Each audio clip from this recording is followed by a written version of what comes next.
World champ, we've seen it before, great career. Those butterflies, how are they going to play out first 30 seconds? I'm sure the butterflies are at an all-time high for her. It's been a long time since she's been in there. This is a new format, new league, and you know, you only really get one round. You don't get to get started like we were saying. So we're going to see what Ava Knight has in literally 3 minutes. We don't get the 12 rounds as normal. Rodriguez, not a slouch, 37-year-old Pompano Beach, outstanding record as a pro as well.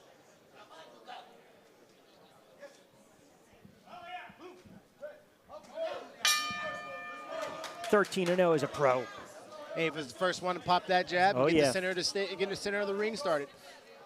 Just missed with that right hand. Rodriguez comes back with a counter right of her own. Good combination up top by Ava Knight. Ooh, got caught walking through the back door, but goes right down to the body. Got caught and is in a little bit of a trouble, but she is on the offensive. It's almost like nothing, like she didn't get caught. Welcome back to the fight game, Ava Knight. Absolutely, TCL style. Right in the beginning of the first 10 seconds, someone's getting clocked. Oh, look at this. Ooh, good body. We got an early candidate already in first female fight of the night, maybe fight of the night thus far. Absolutely. I told you these women are tenacious, and Ava Knight is trying to put on for who she is and who people to remember to be. Oh, beautiful. Left. She's hurt. Yeah, she rocked back Rodriguez, then goes with a left uppercut. Rodriguez comes back with a counter left of her own. And Ava doesn't mind being hit. She's almost like giving up the punches just so she can get inside to do her damage. She doesn't mind being hit. That's not normal for a woman. Explosive first 30 seconds. Rodriguez tries to track her down with that jab, nothing doing. Again, dig into the body, building equity in the back is Ava Knight. Ava Knight has an axe on a tree, and she is trying to make sure that tree comes down. Ripping heavy hooks to the body, coming upstairs, digging uppercuts. That left hand is active tonight. Unbelievable. Former IBF flyweight champ doing some damage right now against the grizzled vet. Minute in. And it's got a lot of time left on the clock, so they don't understand that this TCL pace is very, very high, time is very, very short, and the matters to do things happen right now. Great point you just brought up. How about Knight digging, going back up top, again slips down. One more time for good measure. Rodriguez trying to counter, fight back with a couple body shots. Knight says, no way, not tonight. And Rodriguez is doing a good job of staying resilient, just staying in the fight. But if Ava keeps up this pace, I think she can put her out of there in the next minute and 30. Great tone setter. First female fight of the evening. $1:25 to go. Knight, Rodriguez. Rodriguez tries to come back with a counter. Ava Knight's looking for a good right hand. She's setting it up with that left hand. And I saw her peek at it for a little bit, and then Miami got her off of it. But I'm seeing a setup coming. Yeah, Bubba, she's content. She'll throw, but she'll also take a couple. She's content with that. Absolutely, and like I said, with women's boxing, usually it's the better of the guys that the better of the women that hit and try to not be hit. But here we're seeing Ava Knight go straight on into the action, not caring about much defense and just trying to dig that tree down. And good right hand from Rodriguez. See both fighters kind of smiling at each other. Yeah, you tagged us both under 45 seconds ago. Great action, first female fight of the evening. Good left up top. Oh, nice left hook. Warriors love tagged her again. Rodriguez felt that one. And Rodriguez is smiling at her, saying, let's go. And she bringing a war. Wonderful left hook. This is TCL, Team Combat League, to kick things off. Female affair, unbelievable action. It'll be Layla McCarter, also very good pro in her own right and a very exceptional fighter, Adriana Jedrzejczyk. So Jedrzejczyk and McCarter. Adriana repping Miami, Layla McCarter representing Vegas. And I heard about this, Adriana. Heard about the fights this weekend. Flew straight in from Poland. Yes. Said anybody and everybody can get it. I'm coming to bring the action. And as she's moving forward, it looks like she was telling the truth. Right off the jet, right off the plane from Poland, ready to come to Miami and get it done. Didn't even go through. Forget about the screening, baggage, boom. Let's just go. Here we go. TCL style, that's right boom, in your bang. face. That's what we like. Leading off with that left hand. And she is in her face. Ooh, good left again. Adriana in the blue trunks. Ooh, good counter. Coming up top, though. Nice job by McCarter, represent Vegas. Absolutely. A lot of motion by Adriana, but Carter seeming to be patient and looks to be a little bit more, let's see, seasoned, I would say. Yeah, McCarter, former WIBF champ, 45-13-5 as a pro, 11 knockouts. Most experienced, I would say, out of all the fighters this evening. And then, of course, we mentioned Ava Knight and her wonderful track record and pedigree. But that's a lot of ring time. Both of them connect. Absolutely. Lady McCarter seems to just be methodically coming forward and getting her offense going. Good punch in there.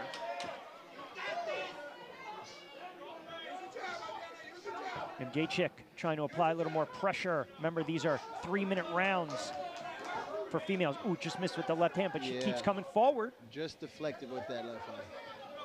Good body shot, and then the right. That's a good scoring shot right there. Yeah, it was a good combination, going low to the body, left hand, going high up top, right hand, trying to confuse the eyes of the opponent. Get that guard to drop as well. Absolutely. If she can switch it up and come back to that third punch, it seems like she's hitting her on the second and third punch. If she can pick it up with the combination, she can do a little bit better. There's the second punch combination. Good hook there by the McCarter.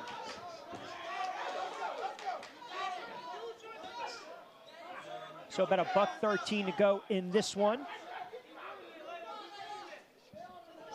Ooh, another right hand. Ooh. Good boxing here by both of these ladies.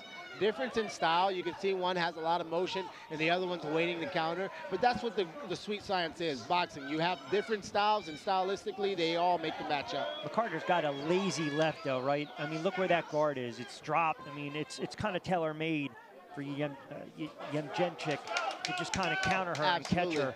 If Adriana could be a little bit faster, I think that counter that you're speaking of would be there. They seem to just be a little bit off with timing, and maybe that jet lag from that Polish flight could be a factor. Under 30 seconds to go.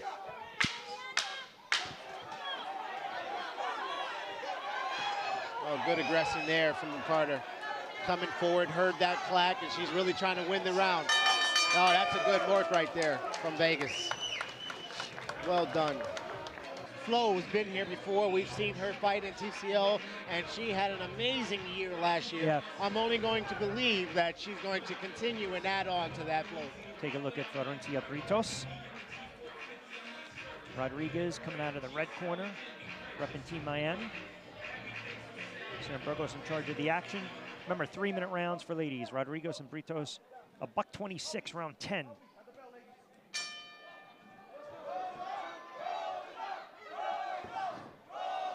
Flo comes out very comfortable, seems to have that Mayweather-like stance that Jeff has probably put on her a little bit during their training. And I mean, she has that Philly shuffle and Philly shell that she's got, and she's always been good at being able to be aggressive. So even though it looks like a defensive stance, she's obviously coming out with her foot on the gas pedal. Yeah, I like what Britos is doing. Again, she's setting the tone, forcing the issue right now, and this is pretty much what Knight did. Think of the game plan. You watch the fight of your Britos, you're kind of emulating. She'll switch stances. You know, take away what Knight was able to do against Rodriguez earlier this evening. Really good combinations there by Flo, and Flo seems to not care anything about defense, all offense. Yes, she's moving out of the way, but she doesn't really care what the other opponent is throwing back. She's all aggressive. Right hand just miss. Landed there, right, nice. Oh, very nice punch by Miami, landed a right cross. Flo needs to put her lead hand up because Miami seems to be landing that cross, but aggression seems like Ava Knight seems to be Flo's best ideal. See, Britos keeps switching stances as Florencia, but scoring well midway through. Remember now, 3-minute rounds for the females, and Rodriguez trying to muster up a little offense. Good right hand. Tries to find a home and sneak it through. Britos again, cutting off the ring on the attack. Yeah, it looks like Miami just wants to survive. It doesn't look like there's much attempt to win, but in this type of format, you don't want to give up the bonus points. Right. You might know that the opponent might be a little bit better than you, but you don't want to give up a 10-7 round or a 10-8 round. You just kind of want to get out of there without leaving your team too unscathed. Of course you want to win, but sometimes you're in there with a better opponent. And this is the beauty of it, right? You have to fight. You can't be selfish. You have to be unselfish in there and be a team player. Absolutely. You want to go for broke and you get floored. Now all of a sudden we're talking 10-7 round. Absolutely, and way different than any other combat style. You are looking at the team format that matters most. Good right hand from Britos. Really good right hand, but Flo took it as if they should never threw it. I mean, it was a really good defensive strategy from Flo to act as though nothing had landed, even though it did. Rodriguez, we saw this against Knight, started to mount an attack late. and end up stealing the round from Ava Knight. So we're going to hope Flo doesn't allow that to happen here for the Team Las Vegas, being that they're down in this fight. Little shoe shine right there from Rodriguez. And last time she scored, every time she gets the showboating and, you know, having a good time in there, she seems to have a little bit of offense that scores for her. Oh, good right uppercut to clean things up. And now Rodriguez starting to pour it on. But again, Pro fighting, ladies and gentlemen, right there in your face. TCL style.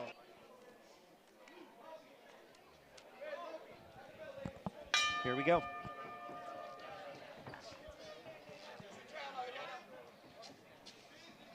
But just as I set it up and say it, Adriana is the one that's being first. Yeah. And Layla was a little bit slower last time, but, you know, he ended up winning her the round. So we're going to make sure that she implements the same kind of strategy, but maybe a little bit more volume.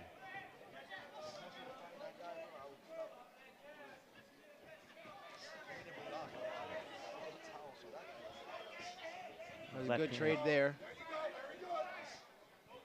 A little leaning with that jab. She's got to snap it a little bit more. It's a little bit labored and a little bit slow. I think she's trying to come up to the head with a 2. Ooh, good punch there. I think she's trying to come up to the head with a cross. And that's why she's going left jab. But no understanding from me. Yeah, I'm a little surprised. Layla is a little more gun shy. I don't know if she's waiting for her moment. Well, that's what I was saying earlier. You know, she's been like that. Yeah. Oh, she just got rocked with a good punch. She got touched. And she definitely got touched. And the reaction hasn't been very well. No, look at her body. Slow. Yeah, look at her body language. Yeah, and that's how it's been all night. You know, I'm not understanding her strategy behind what she's doing. I know she needs to pick it up, but the pace and the way she has been reacting has not been good. Although she has come away with wins tonight. Adriana doing a good job in this round. She just got touched a little bit, sneak with that left hand, but midway through, this is round 18. Yeah, if Adriana could just be more effective or more aggressive, she would be more effective. Well, you really start to put pressure on Vegas now if Miami wins this one up 163-158. Absolutely. I mean, you're almost pretty much looking at a clean sweep and a knockout if you're Vegas to try to pull this one out, because as we mentioned before, you have to scrap the other fight, and it's an automatic 10-9 round for Miami. Absolutely. And I don't...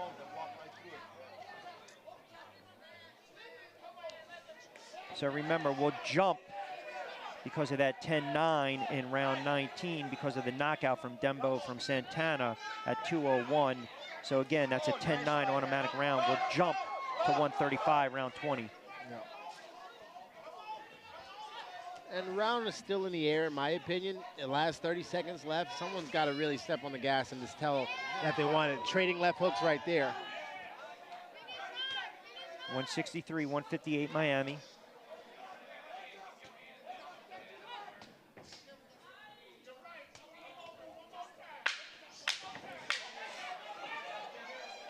Well, we'll see how this one scored. But Vegas is in a very precarious position. You need a sweep. All right, so we are ready to go with our first bout of the evening, contested at $126. Sims and Lopez, and of course, Lizette Lopez. Very good track record in TCL. She'll be representing Los Angeles Elite, and then Sims donning the home purple unis of the Philadelphia Smoke. Got her feet wet a week or so ago against the New York City Attitude and looked good doing it. 3-minute rounds, 1 of 24. Redman, here we go. Team Combat League underway inside 2300 Arena, South Philadelphia, Pennsylvania. And I mentioned that experience with Lopez, and it's all about getting on that stick, setting the tone early with only 3 minutes to spare. Sims seems pretty strong.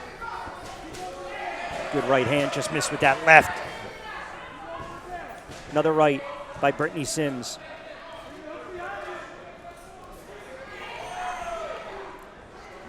What would you tell a fighter? You got 3 minutes. You got to give it 110%. You got to take shots and chances, correct? The number one thing you tell a fighter that's fighting a one-round fight is they have to be really, really warmed up.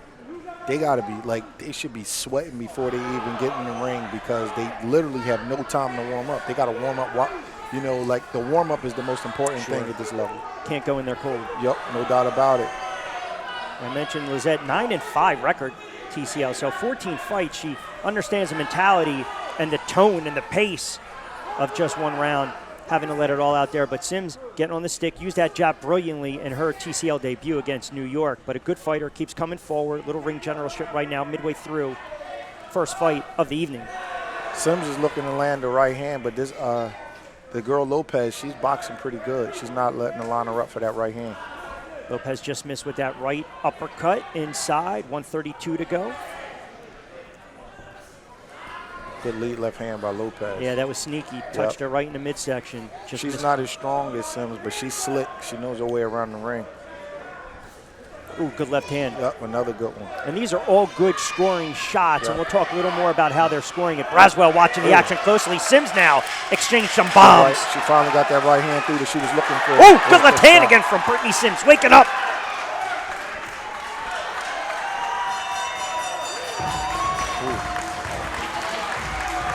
So to clarify, 2 minutes. We had it up there as 3. 2 minutes for the females. I know some other states have had 3 minutes. We saw that last weekend in Florida. 2 minutes for the females going forward. So that puts 1 in the books as we get set for our next fight, round 2. Rasheen Brown taking on Osvel Caballero. What'd you see here with a little replay and some action from that first fight? Next up, good. It was hard in the 126-pound division. Got the better of the round.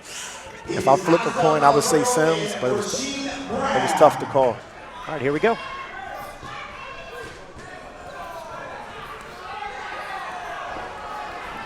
Well, we mentioned it was going to be a scrap, and right away. Oh, good right hand. Real good right hand. I think it knocked her mouthpiece out. Yes, it did. Already caught the attention. Yep.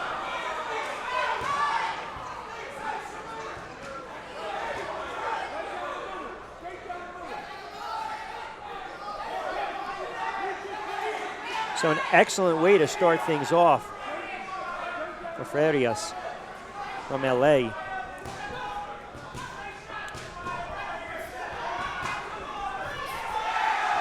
Another good right hand. Yeah, Moreau keeps walking into them. Just missed with a right.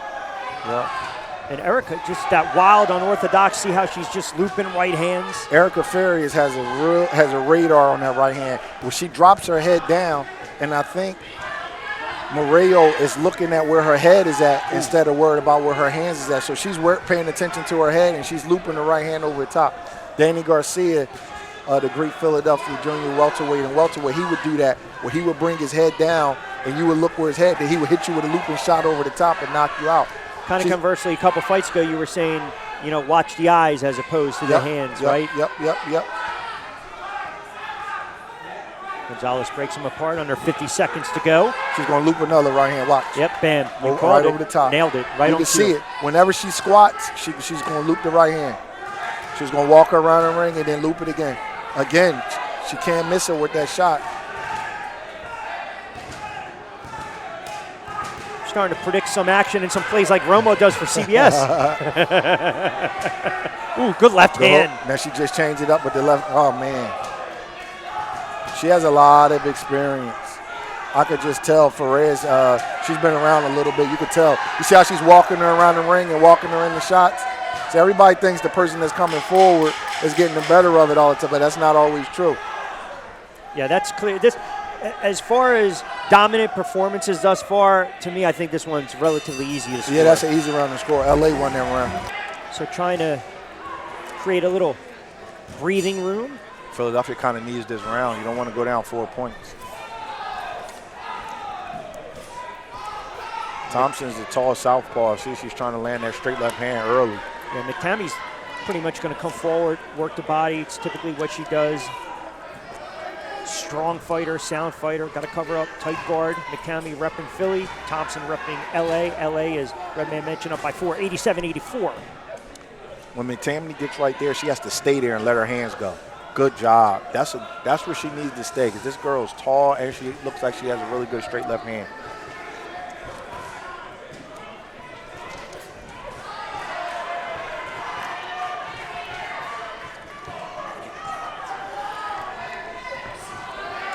So female 2-minute rounds. Fast and furious. McCamey trying to sneak a right. Yeah, she can't stay on the outside like that, though. Thompson is has some pretty good feet, and she has pretty good reflexes. Once McCamey gets there, she has to stay there. I don't know, is this confidence from Thompson right now, or just being content where they're at right now in this fight with 45 seconds to go? Ooh, good left. Oh, good left. She don't have the round one yet. McCamey just welcomed her to Philly. That was a really good left hook. Good right hand Another also. right hand. It's a close round. Final 25 seconds could decide this one. This is a huge round for Philadelphia. Yes, they really need this. Like the engagement from McCamey. So you mentioned this with one of our earlier fights. Hey, you're walking around, you're stalking, you're cutting off the ring generalship, but it doesn't necessarily mean you win in the round. No doubt about it. If you're running in the shots, then it's not effective. Oh, good right hand. Ooh, McCamey. I think McCamey out-hustled her. I think she did. I think she won that round. It's going to be close, though. That's part of winning the battle. Ultimately, you win the war, that last 30, 40 seconds. But I also thought midway through that fight, we'll take a look at some of the action, and you take it from there.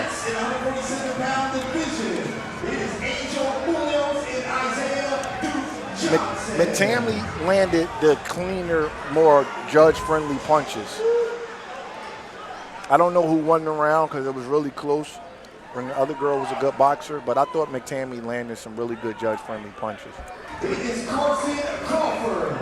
So Crawford and Woods. Carson Crawford has a lot of charisma. I've seen her dancing when they came out.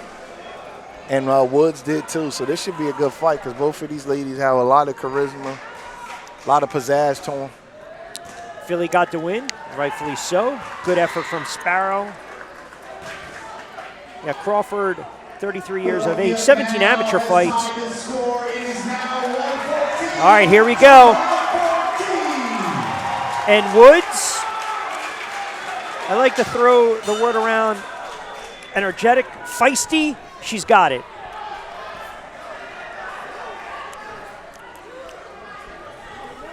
And she's a tough, tough fighter. Remember, 2 minutes for female. She will give and take. Combination. Woods has really long arms. She's showing a good jab. Ooh, good left. I think if you're Crawford, right, you try to maybe fight her from the outside, no? Pepper her a little bit. Taller fighter.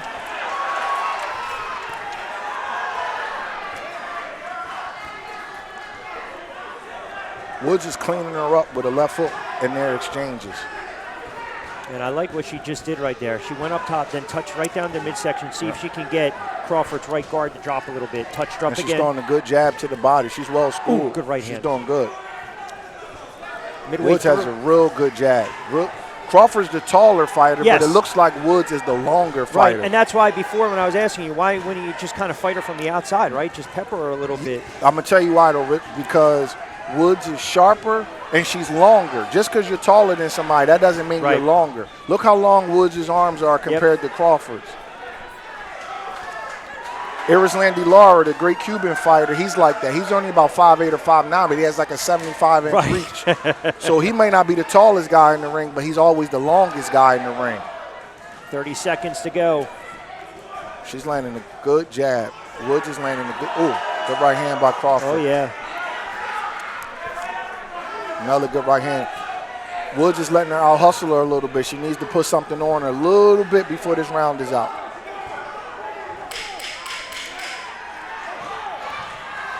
Yeah, and this is when it's almost like you don't want a minute 30 of great work to go to waste. Nope, nope. Tough round, tough round. Good fight. I think Woods may have edged it, but it's close.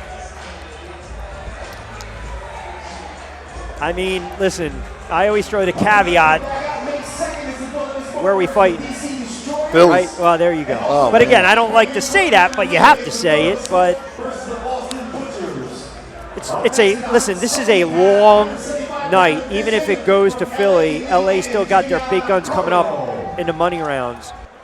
Sims set the tone of the night early.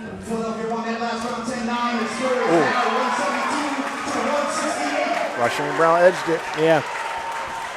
10-9.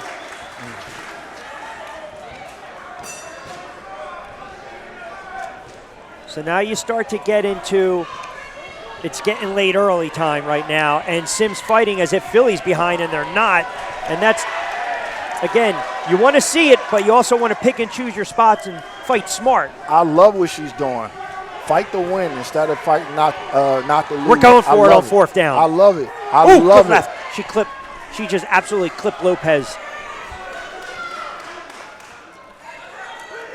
I mean, how do you tell a fighter that's always aggressive to back off? Exactly. You'll take away from her strongest Yeah. thing. I love what she's doing. I love what the coach told her to do.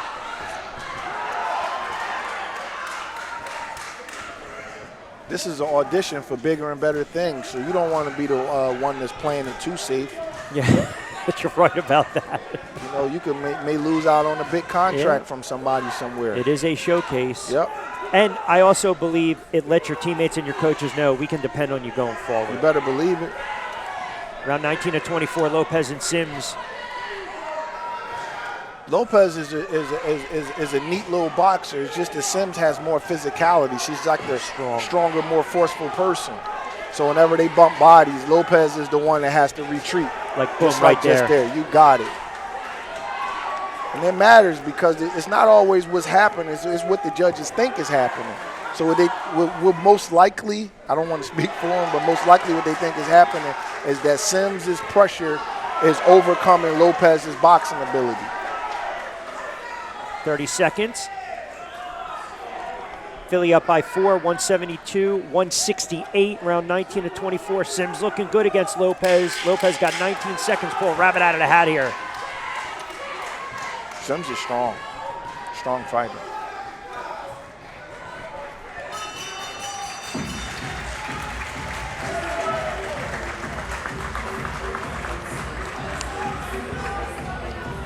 Well, it's always good to have that luxury of being up a couple points. And you talked about the aggressiveness, right? Overworking the skill. You see Sims right there. Great body shot with the left hand.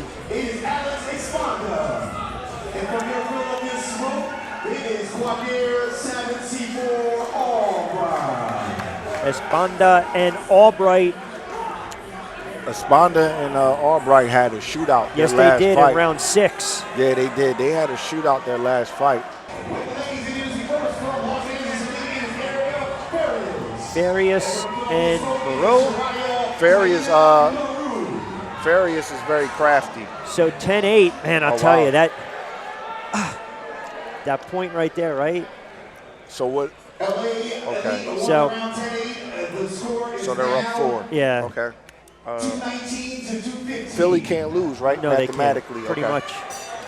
It's pretty much, as I like to say, a moot point. But bottom line is you want to close the show strong for both fighters respectively because you want your coaches and teammates to know. Farias just landed that overhand right again. Ooh. She has a radar. Oh my goodness, left hand. You got to be kidding me. A wild right hand. But this is what you want to see. Go all out right now. Right? A little chippiness. Farias is going to squat, and she's going to wing another right hand over and over and over and over again. As soon as she squats, she's going to launch it. And the other girl, got caught too, back in. She can't miss it. She right walks her that. around the ring, she squats, and she just launches it. And the other girl is taller, but she's a big target. Moreau, yeah. She comes in right straight up. Another right hand. Wow. Ooh, another right hand clipped her. She cannot miss that shot. The problem that Moreau is making, she's jabbing from too far out with her head straight up in the air. And the other girl is just so smart. She's just walking her and just launching the shot. Another one. Yeah, that jab isn't even for show. Yes. It's not even a tone setter. It's and it's not breaking the rhythm or anything because she's jabbing from too far out. She's a little inexperienced, it seems. And Farias seems like she's been around. Another one. Right hand. Wow. Another one. That's a name She's to going to watch. walk her. She's going to walk her, and she's going to run her into it. As soon as she puts her hands up and squat, she's going to run her into it again. Well, now she led with the hook. She knows she has her tame now. That's why she's dropping her hands down and she's feeling herself now because she knows she has it. Farias is a very crafty fighter. 20 seconds to go. Round 24 of 24.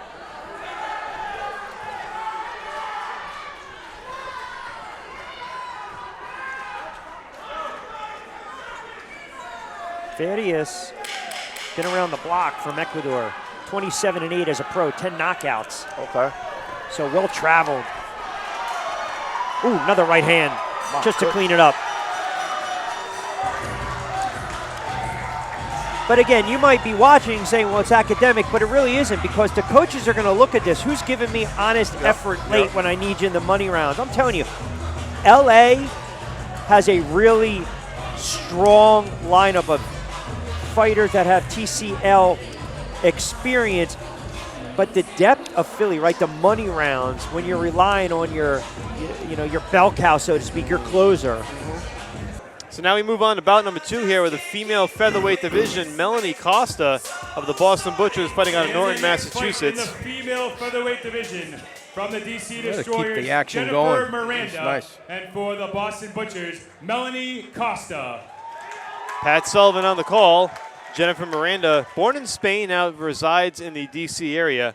Very experienced fighter, 10-1 as a pro boxer. She's 5-5 lifetime with TCL, so she split her 10 matchups last year in season 1. Coming off a big win January in Spain, she returned to her home country. Hasn't fought in the TCL format since last August, but she's a former 2-time WBA Intercontinental Champion and 11-time national champion. So you talk about Melanie Costa, also a decorated amateur in her time, made her pro debut earlier this year. What's she, like 15 fights as a pro? Miranda has 11 fights as a pro. Melanie Costa only 3. Okay, so that's an amateur record. Both very experienced as amateurs, however, Peter.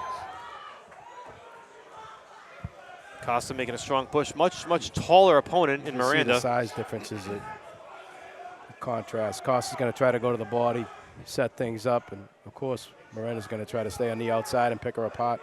You know, Peter, we talk about taller fighters allegedly having that advantage, but it's not much of a height advantage if you don't actually use it. Got to use it. She seems to be setting those uppercuts, looking to set up the uppercuts and finish with the hook. Always a good way to stop a hard-charging opponent with that uppercut. We've seen it work wonders in the past with a taller fighter. Miranda, again, very experienced. She's getting away with keeping her hands low. She's staying far enough away, but look for Costa to close distance and catch her with an overhand. Costa, during the day, is a police officer for the Norton Police Department. They nickname her the Pit Bull. And you kind of see that pit bull fighting style. She likes to get on the inside, which, as you mentioned, you have to do against a taller opponent. Yeah, when you get that size difference, you got to go to the body first, work your way in. Halfway through this round, this is fight 2 of 24. Costa and Miranda.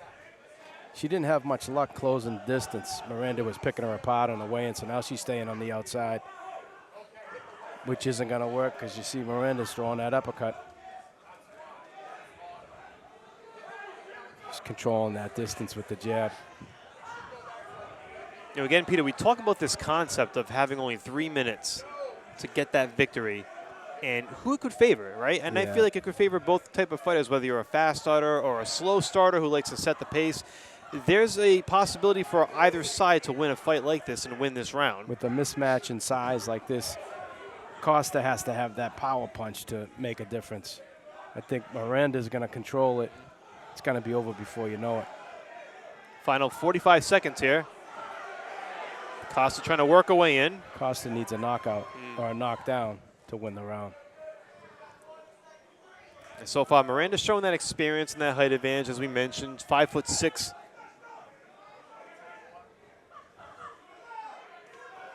Like to see more of that from the pit bull. Steady pace and stay on her. Can't give her that distance. Can't give her time to set up and be relaxed. Basically got to smother her. The final 15 seconds here for Costa to try to keep the Butcher's success going. Miranda doesn't seem all that impressed. The look on her face. Very slick. She's got everything under control. And she's been around a long time. And there's the bell. So that round in the books, looking like it went in the favor of Miranda. Peter, what did you see from Miranda that allowed her to control the pace? Just the jab, setting everything up long, the distance, that right uppercut. And when you can control that distance like that, you know, there's not much your opponent can do against you. Look at some of the action here. Let's welcome to the ring the next two contestants from the D. Now our Fight 4 combatants step into the ring. Back to the female welterweight division. Natalie Brown and Amelia Moore. The next contestants from the DC Destroyers, Natalie Brown, and for the Boston Butchers, Amelia Moore. The judges have tallied the last round. Boston has won that round 10-9 and now lead 29-26. And so there it is, Peter. Big round for the Butchers. 10-9 on the scorecard in favor of Paulino to keep the Butchers out in front 29-26. Amelia Moore for the Butchers now taking on Natalie Brown. Amelia Moore is an interesting story. 34 years of age, fighting out of Middletown, Connecticut. Highly decorated amateur. Spent 2 years in the U.S. Naval Academy. Multiple national championships. Also was a U.S. Olympic alternate in 2020. So very seasoned as an amateur. And tough sledding for her against Natalie Brown. Natalie Brown, 45 years of age, making her TCL debut for the Destroyers, has not fought since 2018. So a contrast in experience, a contrast in layoff and in activity here between these two fighters. Yeah, Moore is quite a prospect. Got a ton of experience, and I think she just caught her with a right hand there, wobbled her. Amelia Moore may be smelling blood here in these final 2 minutes of this round. And if you're streaming at home, it doesn't give you much time to go really get a beer. I know. Get your snacks before the middle rounds. We take a small break after the first 8 fights, so we go on to the next 8, and then so on and so forth for the final 8, which are the money rounds. But right now, Amelia Moore trying to bring it to Natalie Brown. Nice, he's really putting it together nice. Butchers have a nice little comfortable edge here, 29-26 over the Destroyers, and you just want to keep racking up points here for the Butchers. Doesn't matter how you do it. Yeah. Keep chipping away. That was a good swing fight there for Paulino to get it back in favor of the Butchers after the Destroyers had the 10-9 round in the second fight. That was the best one yet. Yes, absolutely.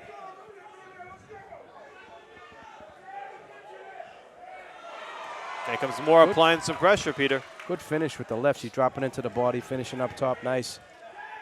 Constant pressure. Moore's just putting that constant pressure, stepping forward, walking her down, forcing Brown to the ropes. Final minute here. Moore trying to nail it home. Had a very solid round thus far. It's worth mentioning as a pro, Natalie Brown had a 7-3 record. Yeah, she puts it together nice, but she's just not keeping up with the pace that Moore's putting on. Correct. Moore just a little bit faster. She's younger, a little more speed. Seems to be beating more to the Brown to the punch. She's forcing the action. You know, she's stepping forward, forcing that pace. Final 30 seconds of fight 4. It's interesting because, I mean, in a regular 4-6 round fight, you'd be looking to start off feeling the guy out, but you can't do that. You don't have that luxury. It really does. This format really eliminates the feeling out round, as we saw in that last fight with Breedy and Paulino. And now Moore picking it up here in the final 10 seconds. Just trying to put an exclamation point on this one. Big finish here, 10 seconds for Moore. Yes. And there's the bell. Strong round for Amelia Moore, and by all accounts, I think she got the W here in this one. Yeah, I think she did enough to win that one, Mike. Should be another 10-9 in favor of the Butchers as they start to pull away a little bit halfway through the launch rounds. Good start for Boston. Couldn't ask for anything much better. Here are the replays from this last bout. And Moore just a step faster, Peter. Yeah. So now it's 84-81, and suddenly it's a razor-thin margin here for the Butchers as Shelly Vincent making her TCL debut, taking on Jamie Mitchell. That was it. That was the momentum DC needed. Let's see what happens here. Shelly Vincent, very experienced pro fighter, 27-2 in her career. She's 45 years of age, fighting out of New London, Connecticut, and her only 2 losses as a pro came to Heather Hardy. One of them on NBC Sports, which was a pioneering fight for women's boxing at the time, fighting on network television. Jamie Mitchell, born in California, now living in the DC area. She's 9-1-2 as a pro. Last fought in March of 2023, so she's had some time off, and so has Shelly Vincent for that matter. She hasn't fought since 2021, so. Good stand-up. I like her feints. She's setting up that jab. Nice. Good movement. Vincent's always been a hard-charging fighter. Not a lot of power. Only has 1 knockout on her record. But a very slick boxer, durable. And she would love to get the Butchers back in the win column here in fight 10. Destroyer's on a little bit of a run now. They've cut this thing down. Nice right hand there by Mitchell. Contrast too here, Peter, the women are fighting 3-minute rounds. In pro boxing in this area, they still only fight 2-minute rounds. So it's a different concept, but they train for 3 and they train for beyond, so. It's just a different pace, Sure. 2-minute round to a 3-minute round. The pacing, of course, in this entire format, entirely different than what we're used to. 90 seconds to go in fight 10 of 24. I'd like to see Vincent close a little bit and just take that outside game away from Mitchell. It's the only thing she can do at this point. There she goes, right there. That's what she's got to do, and just stay on her. Land something clean. Just don't stay on the outside where Mitchell can pick her apart. A lot of experience between these two fighters. Keep in mind, Mitchell's also a former WBA World Bantamweight champion. That's back in 2021, so it shows you the progression in weight classes. Now fighting at featherweight for this Nice one. left hand by Vincent. Great experience here for Vincent, and of course Mitchell getting back in there for the first time in a little while. Not a lot of time to shake off ring rust though, huh? No. You got to get in there and go. Final 30 seconds, somewhat close here, Peter. Who do you have it going toward right now? I got to say, I give the edge to Mitchell. If I'm calling it right. Yeah. Of course, I'd like to see Vincent get the win, but Mitchell landed a good right on that last exchange. Fights well off the ropes, too. Final 15 seconds. And I tend to agree with you on this one. I think Mitchell's done just a little bit more. just controlling the pace, controlling the action, distance.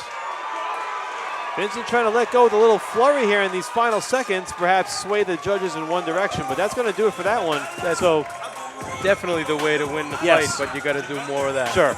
It's hard to do that when you're trying to catch up as opposed to just stealing the round. And that may be the different pace there for Shelly Vincent, but it appears anyway that Mitchell may have this one, and this could now be 4 in a row for the Destroyers. Here's some of the action, Peter, in this last fight. Let's welcome the next fighters to the ring. From the DC Destroyers, Derek Davis. Nice and for the Boston Butchers, Elijah Peugeot. They don't give you much time to talk about the slow-mo. It's fast and furious, and they don't have a replacement, so the Paulino Breedy rematch is off, and the Stevie Jane Coleman Natalie Brown fight is off. So now the Destroyers are in theory down 2 points, and you'll see that updated on the running score clock as we get further along the line. So they need to get back in this quickly, and here in this fight, Jennifer Miranda, with her experience as a pro against Shelly Vincent, this may be one of many opportunities, I think, for the Destroyers to get back in it. Yeah, she's going to control that pace and the distance and try to keep Shelly outside. And you saw Miranda in her first match against Melanie Costa in a very similar situation. Two very similar style fighters in Vincent and Costa. Miranda was able to use that reach and that height, so if she does the same here, it could get the Destroyers back into it a little bit, knowing that they're going to lose 2 points. Right. So now it really heightens the sense of urgency for DC. But as we mentioned, they've saved their best, or what they believe is their best for the end here for these money rounds. So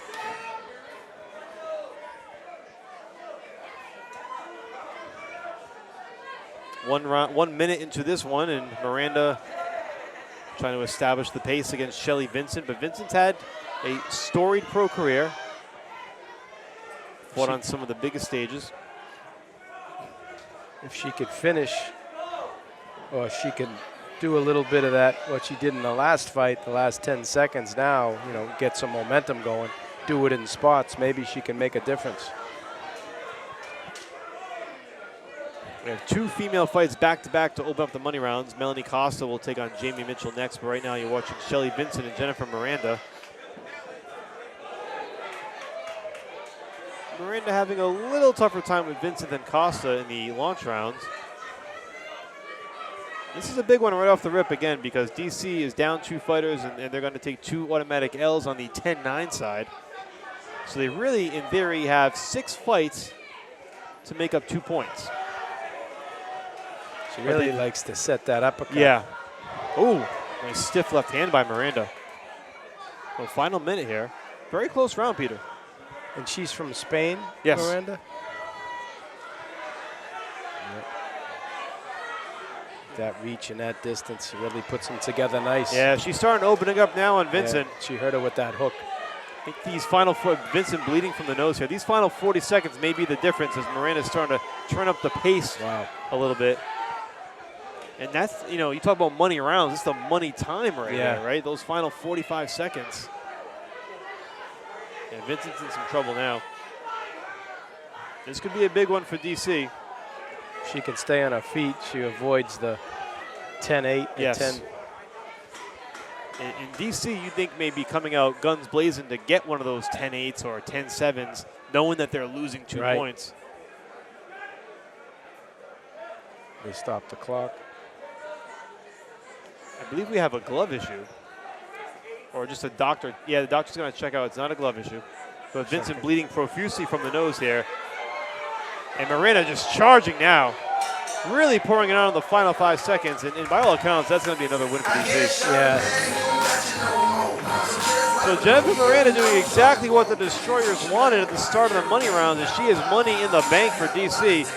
And what is more than likely going to be her second win of the night. Money in the bank is right. Big time performance. They needed it. The next fighters in the ring from the DC Destroyers, Jamie Mitchell, and for the Boston Butchers, Melanie Costa. Here's some look back at the action here between Vincent and Miranda. Again, that reach by Miranda, Peter, was the difference. Yeah. She's got the body for it. She keeps everybody on the outside. For now, lead at 158-157. Another big one here for DC and for Boston, really, as Melanie Costa looks to pick up a dub against Jamie Mitchell. Costa had a tough time in her first fight against the same Jennifer Miranda that we just saw. She's a little more effective with those punches coming forward now against Mitchell. And Mitchell's going to get called for the hold. A totally different look, obviously, than Miranda. Little pit bulls landing those shots. Costa coming out, guns blazing, really wanting to get that W back for the Butchers. Mitchell turning it up here against, Costa turning it up against Mitchell. Some nice flurries by the pit bull.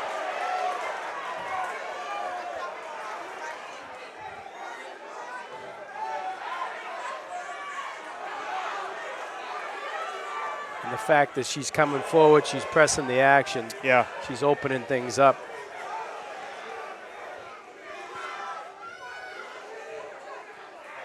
Nice left hook. Outstanding first minute for Melanie Costa against Jamie Mitchell. Just what the Butchers needed after the letdown in the previous round. And once again, you're watching round 18 out of 24. We really are in the home stretch here. That momentum can shift at any time. Sure. Any team right now at this point, Peter, that gets a stoppage win, I mean, that's a big boost. Yeah, absolutely. In a matchup this close.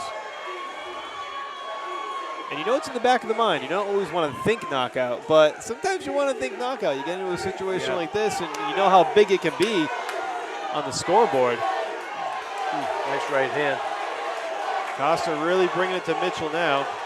Looks like Costa's cut above the left eye. I don't know if that may have been. She's cut pretty good. Yeah. I don't know if that was from a punch or a headbutt. Maybe we don't a know. headbutt. Yeah. The way they're clashing. Well, that's a nasty one. Thank God she's only got 60 seconds to go. Right? Now the doctor's going to check this out, so this is interesting.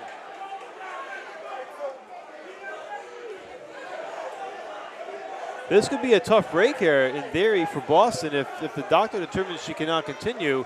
Now it determines whether it's a punch or a headbutt. Even the momentum, Mike. The momentum she just lost there for the fight. Looks like they're going to let her go, and it's under a minute to go here, so if Costa can stay out of harm's way, if anything, Costa's still bringing the heat. Caught her with that hook. That's the difference, is she's catching her with that hook. Crowd on its feet here. Sold out Oceanside Rivera. Bloody Melanie Costa trying to pick up the round against Jamie Mitchell. She's bringing it. Man, hope they've got a good cut man in that corner, because that's a tough one. Imagine that in a first of an 8-round fight. She wouldn't have been able to fight in the end, the money round. And the money round, right? If she were fighting, if that had happened in her first fight, that could have changed everything going forward. I like how she's coming forward, pressing the action. Costa, a bloody mess, but by all accounts, should get the round here. She's been the aggressor. She's landed more cleanly than Mitchell. And trying to go out with a bang. And there is the bell. What a round for the Pitbull. Bloodied and bruised, but she's going to get the victory. That was the great. crowd loves it. Yeah, they love it. This is that's what it's all about in this format. Ladies and gentlemen, let's hear it from Melody Costa and Jamie Mitchell. She really got the team pumped up. And you talked about momentum, Peter. That can be what you need. And you take a look at the replay here, and now that really motivates the next fighter to want to go out there and follow that act. Fighters in the ring from the DC Destroyers, Patrick Harris, and for the Boston Butchers, James Perez.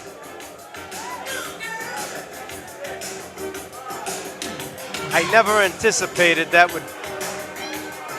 they would make a difference in on the team concept, but she just did. She just shifted the momentum. Boston. So Boston.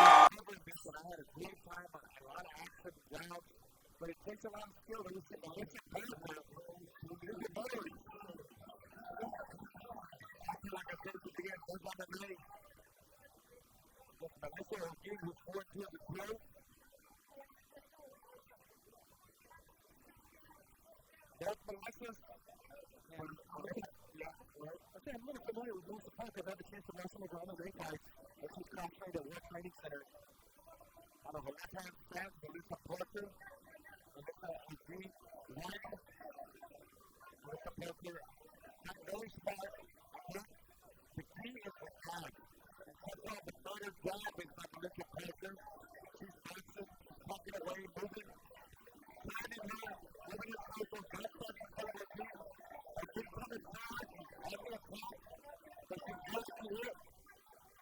Good timers now by Melissa Parker. Trying to time it right. Nice left hand, right hook. Or good distance dig with the left hand, with the right hand. Parker looks like she's doing a good job controlling that distance. Yes, exactly. She's very the range. She's very relaxed. Her experience is flowing. Good combination. More of the body going up.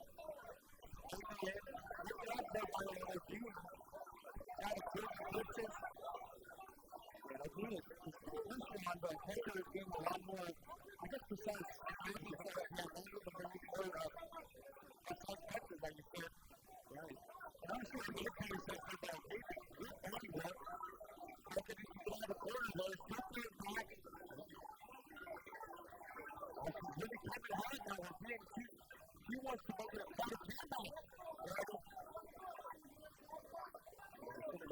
I'm not sure if Jeremy got in. She just mentioned that Houston did take round one tonight. There's Alan Williams back. There's Costa. I thought he won. I tell you what, if you just look at this round, not Costa. This is a give and take fight now. And Vince Johnson going to go. Costa's not moving at all. Or getting out of the line. Good body punches. I'm very tired, but I'm looking at the team. How to get the punches out to close it around.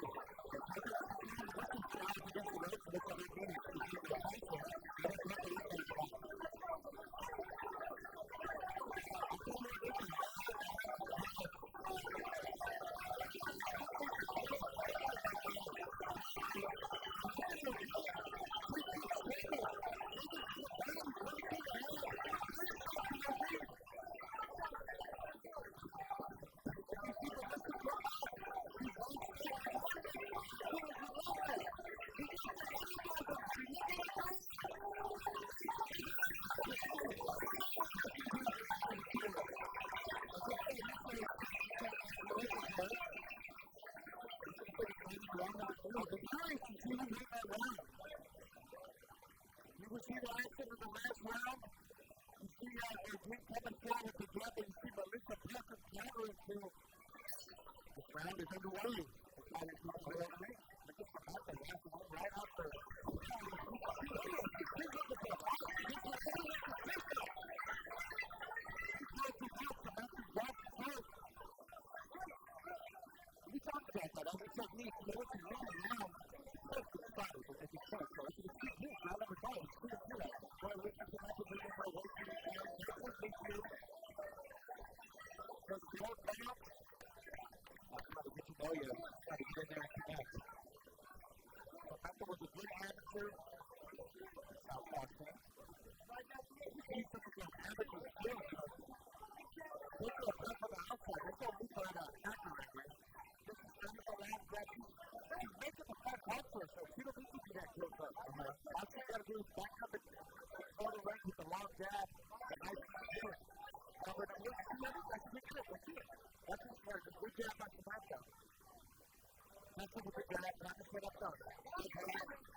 Up top, that's a good start for New York City as we get set for the next bout of the evening. A $126. Ronica Jeffrey, who is a real solid fighter. Alexis Moreau. So we've seen her. I've seen her a couple times. This is a good matchup on paper. Alexis Moniz.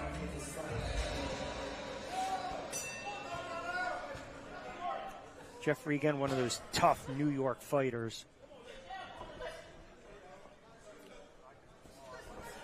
Moniz, fast starter, see him touching down to the midsection. Jeffrey, representing New York City. Both fighters, they're trying to establish their jab, double, triple jab. A lot of jabbing right now at the beginning of the fight, which is very smart. They got the right game plan. They got the right idea. Because, everything comes off the jab. Set up everything with the jab. Nice start to the TCL season for Ronica Jeffrey, 2-1 in 3 bouts. I saw Jeffrey, she switched at one point here, and then it went back to righty. It was a subtle switch to lefty. Nice right hand. Seems like she's got the longer arms. Talking about Jeffrey, she's beating her to the punch. And Moniz is trying to close the distance. She's trying to get closer. But when she gets closer, she's running into Jeffrey's shots because she's got the longer arms. She's being the counterpuncher right now, Jeffrey. 41-year-old out of Brooklyn, 19-fight pro vet. Not a substantial amount of knockout power, just one. She's a grinder. She'll take it at distance. Likes to go downstairs to the body midway through. Moniz and Jeffrey, New York leading 10-9 after 1 round. I'd like to see a little bit more head movement from Monet. She's just walking right into the Jeffrey's shots. Jeffrey, decent counter puncher. You mentioned, too, the switching on and off. I mean, is that commonplace early on, especially in a one-round fight, or is that just to try to disrupt the flow and the tempo? Because these rounds go fast for females. I know, it's kind of fast, but, I mean, hey, look, if you can do it fast, move from right to left, it's going to work. Talk a lot about starting fast. Melissa St. Ville from New York, she is a fast starter. She wants to attack the midsection. She'll go up against Rihanna Carrera. This is contested at a $147. We'll get an updated score for you. So Dallas, okay, stopped the bleeding a little bit. Okay. Got the win, 10-9. So they trail by 3, 39-36. St. Ville. She's a fast starter. She's a veteran too, right? Yes. Yeah. Well-traveled. Great staple of female fighters, managed by Brian Cohen. Good left hand. So, St. Ville has a lot of awkwardness to her. She's got that little, herky-jerky style. Yep. Can't confuse a fighter like Carrera. Young girl, 20 years of age, making her debut. Nice. TCL Unpro. How about that? The left hand just rocked St. Ville back.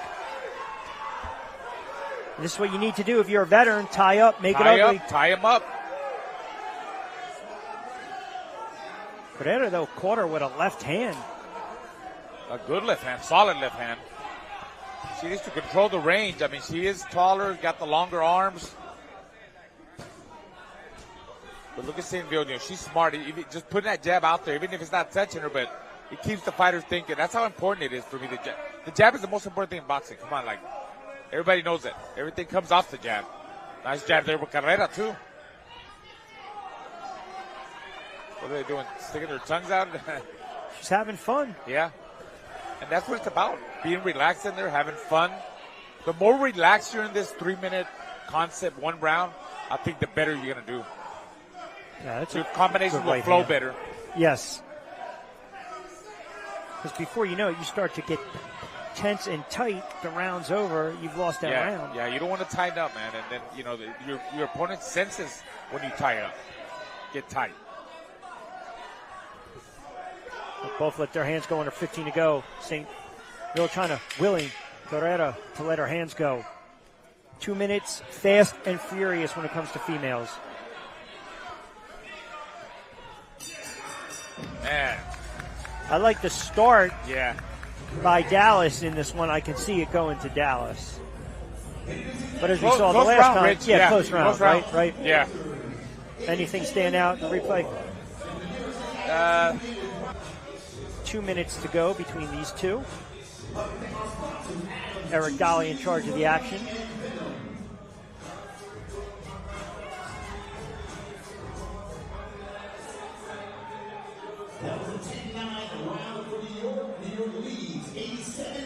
New York, yeah. Hey, they keep doing what they're really getting that lead. Like they told you, the coach told you, right? He wasn't lying about that, Rich. No, I don't get much from the coaches, but maybe I got something from Brian O'Leary. They don't want to show their hand, give the game plan away, and rightfully so. And knowing this, right, if you're a coach of Dallas, if you're Tony Mack, you start to say, hey, listen now, we're getting midway through here. start to apply a little more pressure, see if we can at least take a round, get some momentum but back. the right pressure, the intelligent pressure. And remember, these guys are kind of, inexperienced. This is their first year, right? With team combat. So I'm not sure they got that kind of experience to do that in 3 minutes, one round. But I'll tell you what, Gilbert is fighting from Dallas and Force. He's fighting very patient, trying to control that distance. But got to throw a little bit more punches, especially if they're behind. There goes Sarah Flood. And it's crazy to say, Flood has won. This is her second TCL fight, but it almost makes all the difference in the world. It does. And she's winning this round. Tight high guard. By being smarter, making her miss. Gilbert, she's got a good jab. She's trying to control the range, but just not throwing enough punches. She's got to let her right hand go at one point. Look, she's still not letting it go. Throws the jab, a good jab, but not her left hand. Not letting her left hand go. Let high tight guard. One-handed fighter, Rich. Yeah, it's one-dimensional. It's not going to get it done just throwing and pulling with that right hand. At least Flood is she's flooding her with the combinations. Flood is flooding her with combinations. Nice little pun. Play on words right there. 2 minutes, as we mentioned, fast and furious. So it looks like another strong round for NYC. I believe so.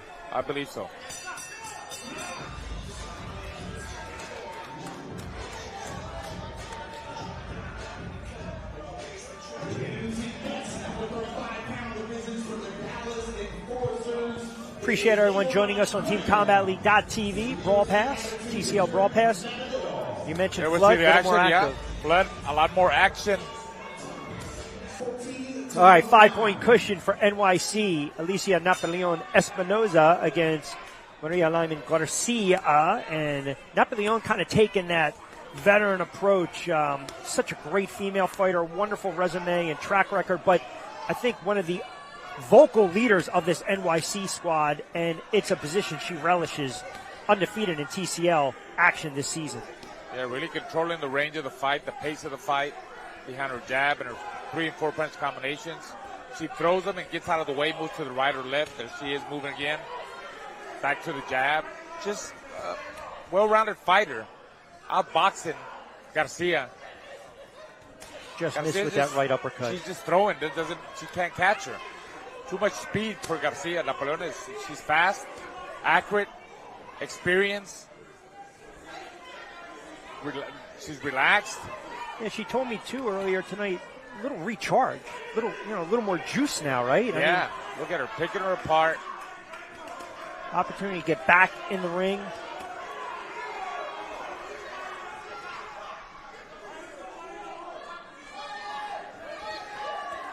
Just placing her shots again. Like that's all she's doing, Rich. Double working. Up. Getting that work in. Up and down, working the body. Man, Garcia, she's taking some good shots too, man. There's a lot of punishment for her too. But you just see the skill from Alicia. Big difference. Day and night. She comes in absolutely, in shape. Mother, family, full-time, everything, and the commitment to the sport. Yep. Look at her doubling up the left hand. There we go, to the body and over the top, now to the uppercut. And there's that combination Super up top. busy, yes. Yeah. Really busy in there. And we always joke when we see each other. I called her pro debut in Gatineau, Quebec, back in 2014. I looked down on my paper to get my notes situated, and she wound up knocking out Monique Doval. I think it was in 13 seconds. There's how she did it. Look at that. Punches and bunches. Great combinations. Doubling up the hook there. She dominated. But it's almost like a pitcher going around that heart of that lineup a couple times during the course of the game and try to figure them out. We'll see how it plays out in this rematch, Monets and Jeffrey. It's about adapting, and the way you do it is right off the top, especially with 3 minutes, one round. Establish that good jab. Yeah. Who has the better jab? I believe that it's mental. Like if you're getting hit with a good solid jab at the beginning, it's gonna offset your rhythm, especially if you're not experienced. You don't know about this or been in the Team Combat League before. So I think it's about just making the right adjustments, and everything's got to be fast, Rich, quick. She came right up with the jab. Monet's? Yep. A double jab, triple jab. I think she heard me, man. Hey, I'm a trainer too, by the way. You know, I wasn't just a boxer. You know? I trained my son. Remember, Giovanni Marquez, 9-0 with 5 knockouts. A little broadcasting to your resume too, right? Oh, I've been doing this since 1997 when I was an active fighter, Olympian, world champion. Man, I got it all. I do it all, bro. Hey. A great husband. You just didn't fly the plane today. You're right. Ooh, good right hand by Jeffrey. Caught Monet's sneaking through the back door. This is the beauty of the money rounds. The momentum can change on a dime. Monet's wants it, man. She's looking for it. I think she's being extra aggressive, but also smart with her defense. Smarter with her defense by coming in with more jabs. A little subtle head movement. You see that? Moving her head a little bit. Let me see. There you go. Double jab, triple jab. Definitely making some adjustments. I don't know if it's going to be enough to win the round, but she's making adjustments, man. I see it. And this is also the beauty of TCL because your teammates are also watching these fights. Your coaches are watching, hey, this is what you need to do. We can see a couple adjustments in some openings here in the rematch. Hence the team concept. Trying to cut down the real estate against Jeffrey 25 seconds ago. Good right hand by Monet's.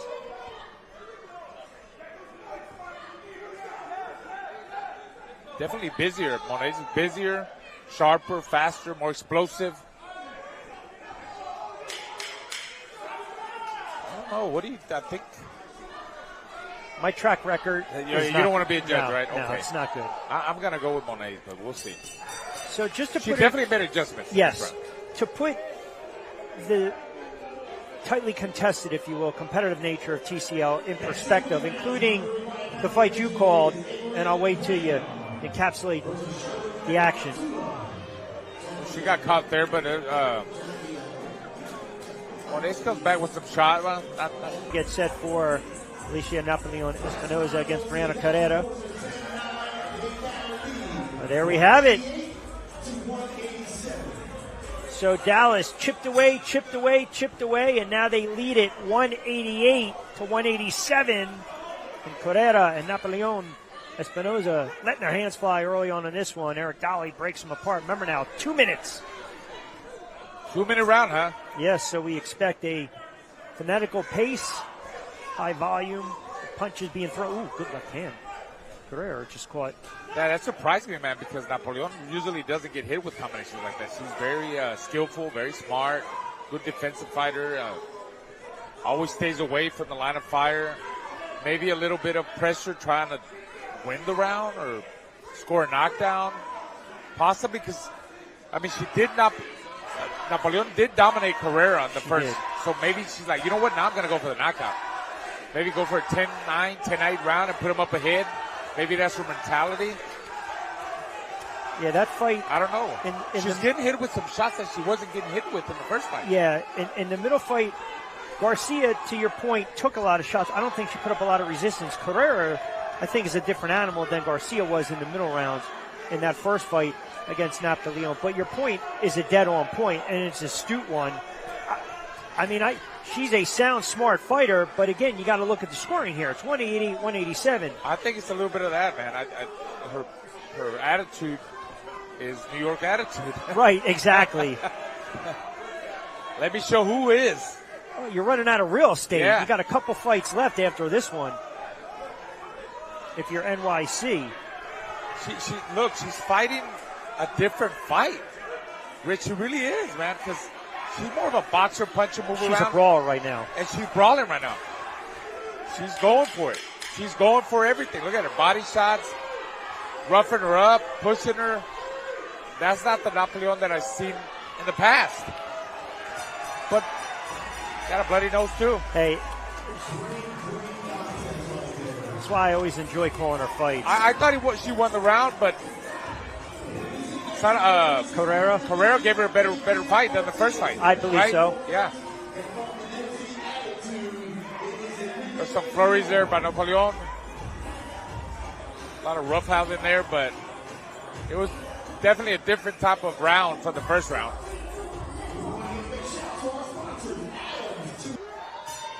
And certainly NYC, strong round in that one. So now it's Garcia, St. Ville. Remember, we take away that round. What's going 24. on right here? Sorry. No, it's okay. What's going on right here? They were just clamped up to each other, just slap it to the body. How do you judge that? So I'm just doing some. Right now, if you go to that 10-9 round, that's in favor of Dallas. It's tied up, and this should decide it. Because technically, and hopefully if I'm wrong, I will be corrected, but I believe I'm right. It'll be 216, 216, because we're not going to have that round 24, right? Mamadat's not available. So it goes in, so it's automatic 10-9. Okay. So that hasn't been added to the score just yet. So right now it's 216, 216. Yeah. It'll come down to the last 55 seconds between Garcia and St. Ville. Yeah, that makes sense, huh? Hey, listen, man, 2.5 years, liberal arts college. The math came into There play, we go. Raul. Finally, huh? Math came into play.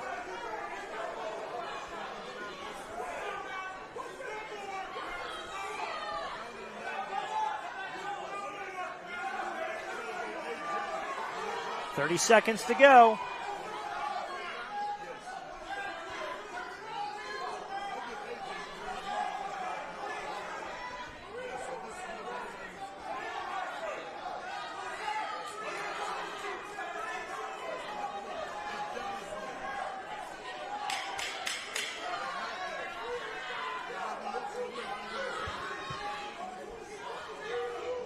So it looks like I'll be 1 point off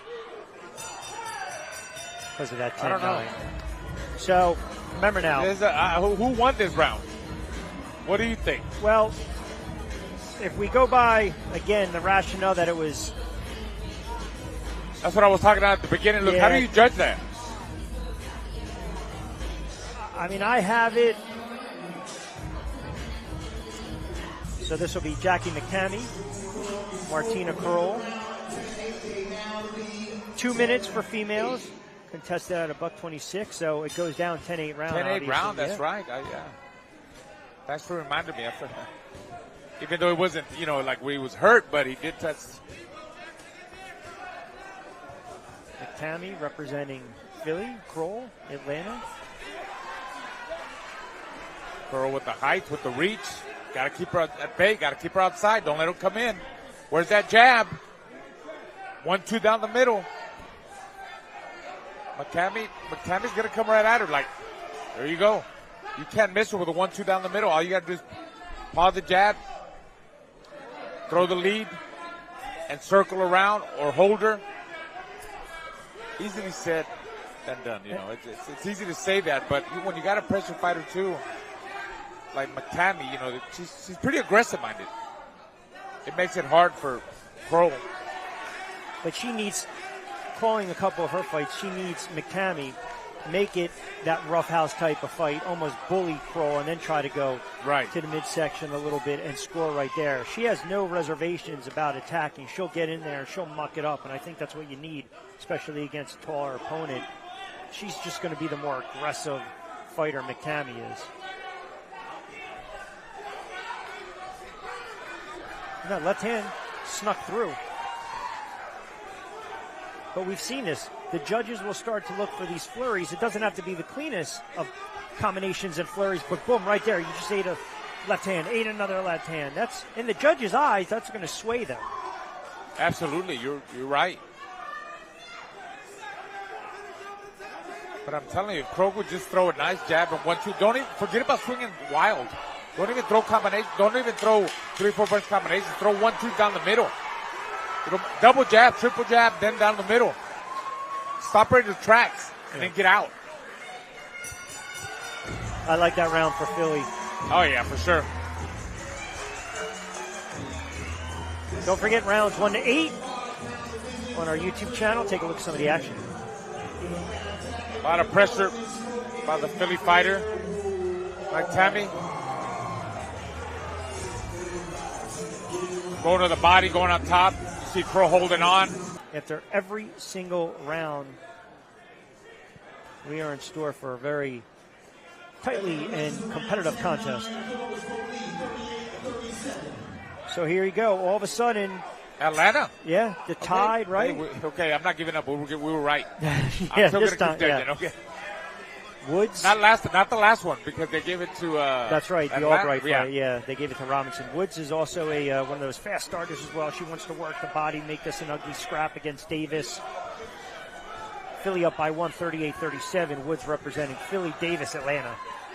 Don't forget, 2-minute round is not That's 3-minute right. round. And you got to love what Davis yeah. just did, right? Doubled up on that left jab.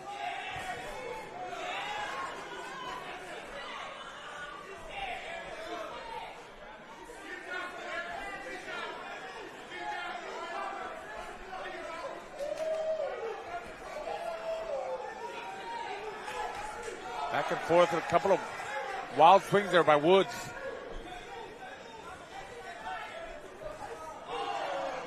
Does Davis look a little faster? A little bit more, yeah, faster, explosive. Footwork, too. There you go. She landed that right hand. Why? Because she's faster, gave her angles. Landed the jab. Oh, look at that. Giving her angles on her. She's being cute in there. Look at that. Boxing, moving in and out. Under 45 seconds to go between Davis and Woods. Philadelphia up 1, 38-37. Sean Clark breaks them apart. They'll be back in the center of the ring.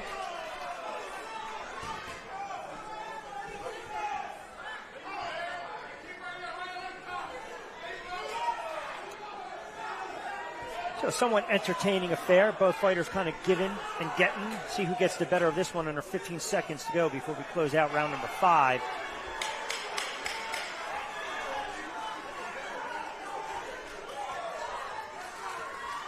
Trying to close strong, but I think Davis outsmarted her and just outboxing her, man. Overall, she was faster and quicker on her feet, and I think she took the round. Momentum going back to Atlanta during these launch rounds. And by the way, hey, special thanks to our sponsors, as always, Venom, Two Trees Distillery, and Adams Boxing. Of course, tonight's telecast. Atlanta, right? Well, it better be, or we have a serious problem on our hands. Brittany Sims, really good-looking fighter. 4-0 in TCL, only fighting once tonight. That's another one of those young Philly fighters. You'll come to appreciate this. Every time she throws a combination, gets back to the stick, gets back to the jab. She understands the importance of the jab being a tone setter. She'll take on Martina Kroll. 2 minutes for females. Atlanta up by 2. We see Kroll tying her up. She's got to get back on that. We talked about Kroll. Tall, rangy, got the reach. Right. 1-2 down the middle. McTamney was able to get inside. Yes. Sims is trying to get Sims is inside. getting inside and throwing a lot of combinations with speed. Kroll holding on, which she should. You see, that's that jab I'm talking about. But where's the right hand? Waiting too much to throw the right hand. How about an uppercut with the right hand? Catch her coming in. Oh, good left hand by Sims. Wow, that snapped the head back of Kroll under a minute to go. Yeah, Sims really closing that distance very easy. And look at it. She's stalking her. Yeah, stalking her down, closing it to the body, to the top. Movement, head movement. Oh, beautiful. See, she digs downstairs. There's that left hand. Yeah, left hand to the body and over the top too, Rich. Watch that overhand. She's looking for that overhand right. It's a great round to get back what you just lost for Philadelphia. I don't like the way Kroll pulls back with her chin up in the air. Watch her get caught. Here it comes. Oh, it's coming. Good combinations there by right Sims. hand left. I think Sims is one of the breakout stars early on in TCL. 4-0. Looks like she's well on the way to being 5-0, undefeated, and just working over her opponent right now, Martina Kroll. Oh, there's and that a right overhead. hand. Yeah. But see, that's what you want to see from a young fighter. Close the round. Close the fight out. And she did. Close the distance. Punches and bunches. She was busy. Landed some big shots over the top. Set everything with a jab. There's working the body, going to the top too. Nice. You see what I mean? That left hook. She started looking at the body, then went up. Excellent round by Sims. Great shot by the TCL crew tonight.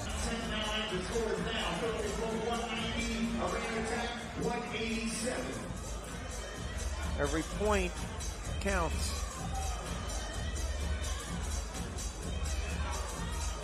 Davis making her TCL pro debut.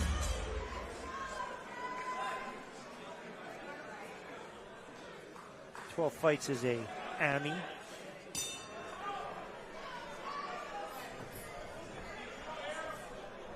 Well, Davis is going to bring it. She's already an aggressive fighter. Let's see if she closes up more on her defense. She can control the distance, get to Woods faster. Seems like she's doing it so far a little bit. But, you know, Woods is very technical, very fast. Davis caught her with some good shots there. Yeah, and Woods is the type of fighter, too. Again, it's cliche, but you might land a couple. I'm going to land 2 or 3 more. I mean, she's fine with fighting on the inside, going to the body. And I like to see her utilize her jab a little more as her career progresses, but just at times she'll pick and choose. I think she's just, you know, that mentally it's just, I want to be aggressive, I want to dig, I want to get in there. But when you see, when she starts to move around and actually box, she's a decent fighter. But her style is, let me get inside, boom. To the body, to the body, to the body. So 190, 187, Philly up by 3, round 21 of 24, Davis and Woods. I'll tell you what, Davis is looking a lot better in this rematch against Woods than the first fight, right? No, I'm sorry, Woods. Yeah. Woods. From her first time. Yeah, from her first time, yeah. Yeah. I'm confused, yeah. Woods from the Philly smoke. Yep. Yeah. Davis is she's not using the ring. She's not, her footwork, her speed, her fast combinations. Remember, these two fought early on. That's what I'm saying, Yeah, they were round 5. I just double checked. Round 5 in the launch rounds.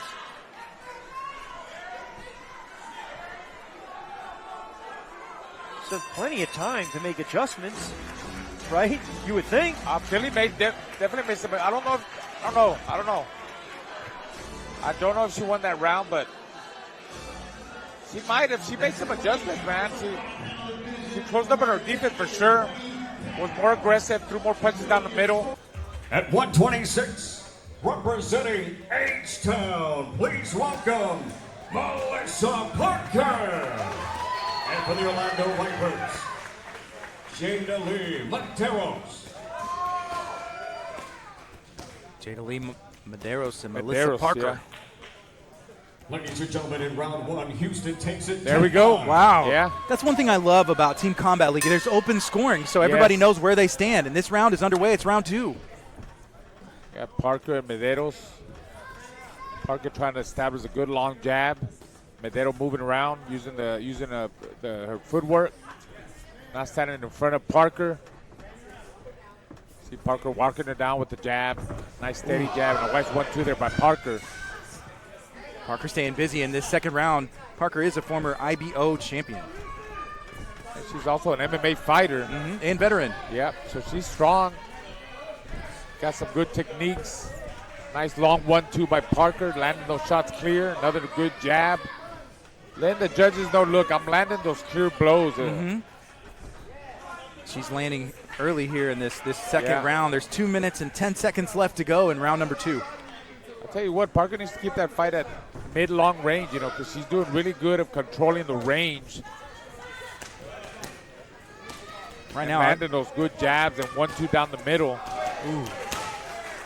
What do you think? Is Parker in control at this point? I think Parker's definitely in control. That's why I said, she should just keep jabbing and control the range, mid-long range. No reason to get tied up. Just control the fight, score your points from there. Be very accurate with her jab and with her left hand. That's that, popping that jab again. Another jab, just staying busy with the jab. Some land, some don't, but it don't matter because it keeps the other fighter thinking. Parker all over Medeiros. Medeiros, made a combination there, and Parker immediately felt like she had to answer, and she did. Oh, nice combination there by Parker. The left hand, the right hook, the jab. Oh, beautiful, beautiful bite with a 1-2. Just landed the clear blows, Guardy, you know? Meeting back in the center of the ring, it's round 2 of 24. Keeps taking that jab, 1-2, jab lead, hook lead. I mean, she's doing what she's supposed to do. In control of the fight. We have under a minute to go in this second round of action.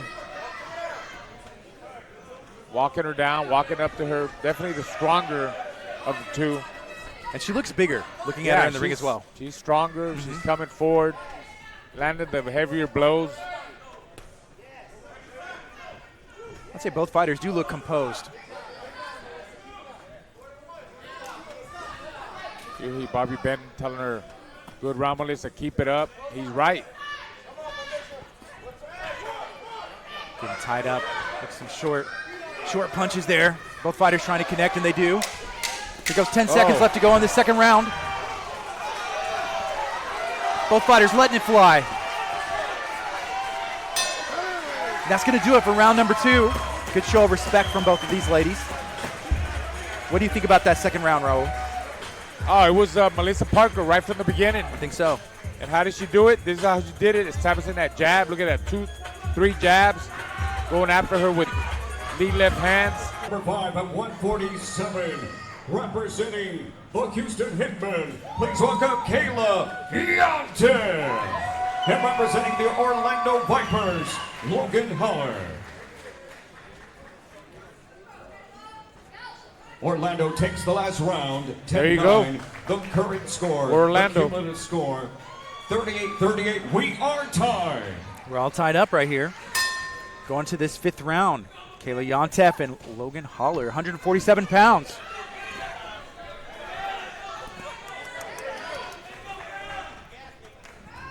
Deontay's looking to work her jab and close that distance, as Holler is the taller fighter and looks like she has a better reach. Yeah, she needs to use her reach. Don't stand in front of her. She's doing the right thing right now, giving her angles. Ties her up on the inside. Trying to push her off. See Deontay trying to push her off, coming forward. And these are some heavy punches, too. Oh! Yeah, Kayla's coming forward, man. She's looking for the fight. But Holler's giving her a lot of movement. Trying to find her range. Trying to keep the range at mid-long range. Talking about Holler from Orlando. The Orlando Vipers. Against the Houston Hitmen.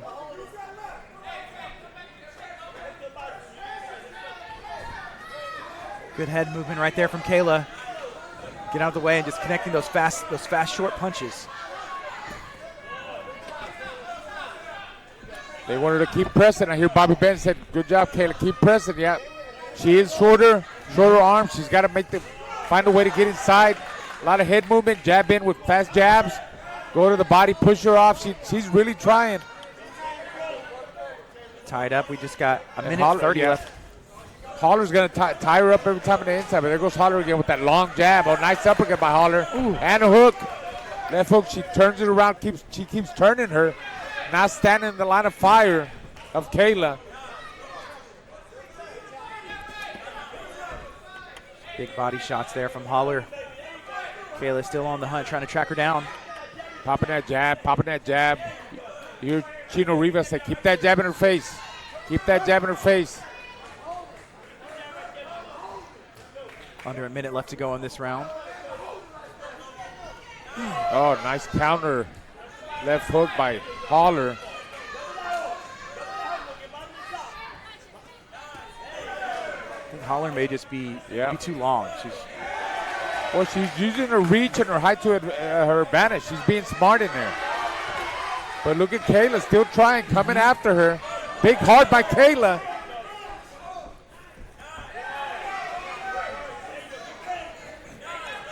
Big miss there by Kayla.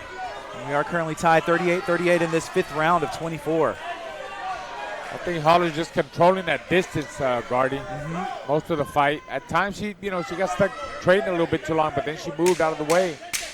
10 seconds left to go in this 5th round. Oh, body shots by Holler over the top. Nice jab. Holler's Finishes strong. Here comes Kayla. Oh, Kayla caught it at the end. I said Kayla pressed the entire round, but Holler had a very impressive performance.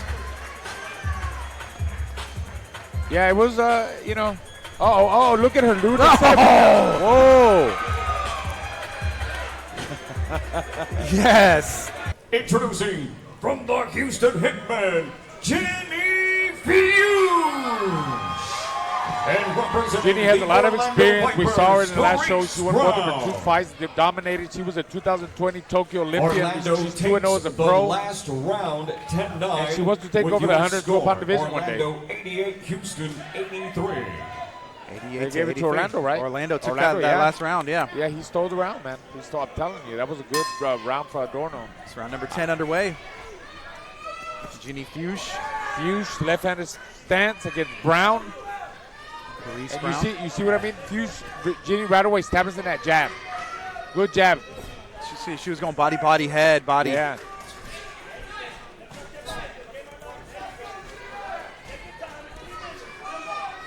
Talk to Popping Paris. that jab. Popping that jab.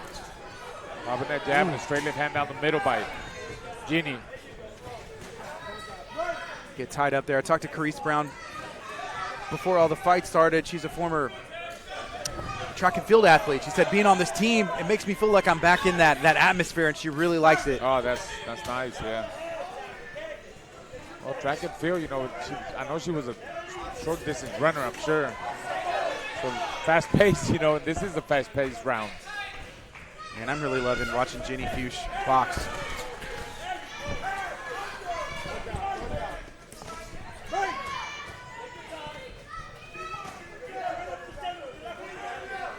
She has that high guard, head moving, tying up, getting those Good left shots, hand, nice yeah. shots. Just landing those clear shots by Jenny. Making her miss, making her pay. Right back with the jab again, left hand. Whew. Good combinations there. What does Paris Brown need to do right now?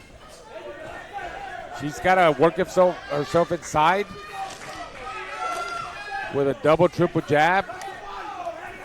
A lot of defense coming in. Go to the body. She's got to go for broke, honestly. She's not going to be able to outbox Jenny from the outside. She's got to apply intelligent pressure and obviously not back up that way. She backed up with her head straight up in the air. Jenny very comfortable, very relaxed.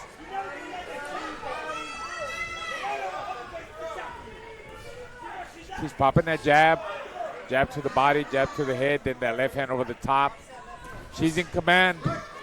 It's an excellent run. Oh, a little bit of pushing there. I think but Brown's a little bit frustrated with Jenny's style. She's definitely getting frustrated, Gardy. Still working her jab. I mean, it's hard to fight a style like Jenny, man. She's smart, very skillful, student of the game, good combinations. Look at her. She attacks, she boxes. Oh, you see what I mean, Brown? Trying to pull her down. Just get a little rough with it, yeah, right? a little wrestling.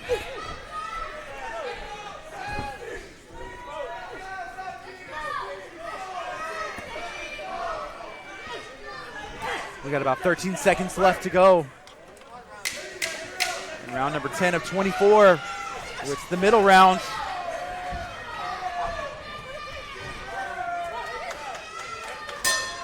It's going to do it. And hey, what do you have to say about that round? I think that was clear. domination. Domination by Jenny. Fuchs. That's how she did it. Look at that. Punches and bunches, a lot of combinations. And here is Samantha Kinathan. And representing the Orlando Vipers, Yvonne Flores. Yvonne Flores. Orlando takes the last round 10-9 for your score. Orlando 117, Houston 111. Darius Jackson took that last round. 111, 117. Orlando's on top. Samantha Kinathan. Out of the left-hand stance. You know, against Flores. Flores, she's 5'9". She's tall. She is tall. And she won last week. Yeah, trying to use her, her height. But Samantha's tall too, man. But Samantha's the one that's coming forward and trying to force the fight. Flores trying to fight from the outside. Is that what Samantha needs to do whenever she's working with that longer fighter? Yeah, I think Samantha definitely needs to look for the fight. I just think Flores is a lot more skillful. You could tell just the way she's using the ring and her footwork, and she keeps turning her, using that jab in and out. That's what Coach Rivas wants her to do, to box. Box from the outside. Samantha tied it up right there. Referee said, hey, break it up, no holding. They're going to meet back in the center of the ring. Big swing and a miss there.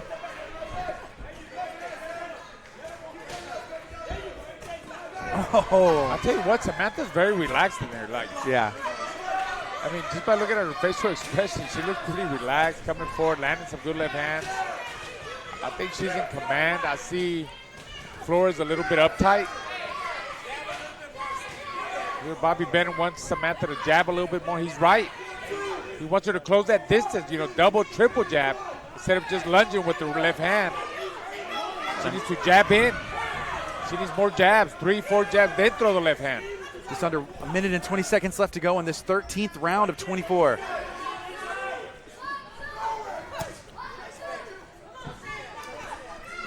Samantha Ginnathan still trying to close that distance and putting the pressure on, being the aggressive fighter. Got her in the corner. A lot of roughhousing there by Samantha. Seems like Samantha definitely is a stronger fighter in there, Guardy. I see. She's kind of having a way. Flores did pop there. Oh! This is what Houston needs. This is what Houston needs. Got 30 seconds left to go in this round. Oh, she's pressing her down. Trying to pick right up where she left off. She's going for it. Look at her. She's talking to her too in there. That's a mean girl in there, Guardy. That's a mean girl. I want no part of her, man. She's angry tonight. She's doing this for Houston. She's putting the team on her back. She's angry. What did Bobby Ben do to her? She's angry. 10 seconds left to go. Look at her talking. Yeah. Oh! You can hear the Houston crowd cheering, kind of questioning, hey. Samantha said, let's go, Houston Hitmen. Oh, she definitely let it go. Woo! There she goes. See her chasing Samantha her down. all over Flores, chasing her down. Melissa Parker. All right, Melissa Parker's back. And in the middle rounds, we're going to get another taste. Melissa Parker, Jedrzejczyk. Let's see if Madero's is going to make any adjustments. Houston takes the last Parker round, definitely 10-9. dominated that first round. And there you hear another round for Houston. Montano won that round for his team. 3 points down, and Melissa could win that. That'll get it closer going into the money rounds. Oh, Melissa looks like she's coming out swinging hard. She might be going, you know what? Yeah. So she dominated that first round. Now I think she might be going for the knockout. I think so. It looks like it. It looks like it. Yeah. There's both swinging. Big shots from Melissa Parker. She already knows from the first round what Medeiros could do. Right. She feels Medeiros is not strong enough. And look at Parker just all over Medeiros. I think she's going for the knockout. She has her back against the ropes, and she is just swinging, letting it fly. If she knocks her out, I think that'll put him like 2 points. Yes. Going into the money rounds. This is Team Combat League at its finest. You can hear the Houston corner saying, hey, body first, set it up. It looks like she's going for that knockout. At 144, Orlando, 141, Houston. Melissa wants to take this round, but she wants to make a big difference. She's looking for the head and looking for that knockout. Oh, nice shot. She needs to keep going with that pressure, man. She got a minute 40 left to go in this round. I think Medeiros might be tired, but then again, Parker threw a lot of shots, but that was a lot of aggressiveness from the beginning by Parker. I still think she can get her out of there, man. Oh! There you go. There you go. Just working it. Head. Head. Oh my goodness! Melissa Parker is unleashing. Referee's gonna break it up. We got 1 minute, 12 seconds left to go in this round.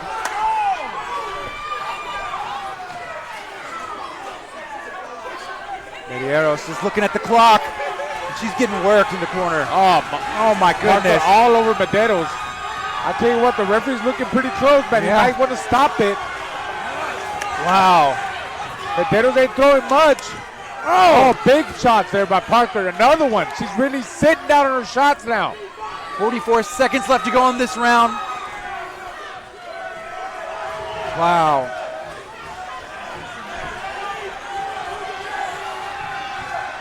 These ladies are just right there, toe to toe, just swinging on each other. Good connection from Jedrzejczyk. Got the head down, saying bring it up. We got 21 seconds left to go in this round. It's the final round of the middle rounds. You can hear the crowd getting behind Melissa Parker.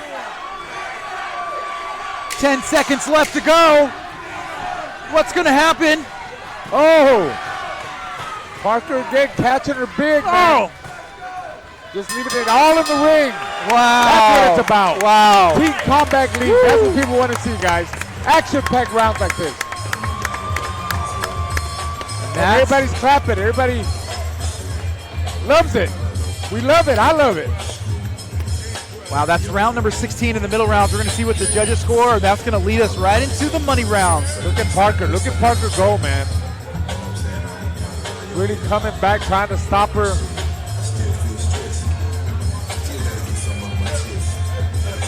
Wow. Now the money rounds are going to be, if they're half as action-packed as the middle rounds, In our you're in for middle a treat. final round, round 16. Houston takes it 10-9. There you go. Current score.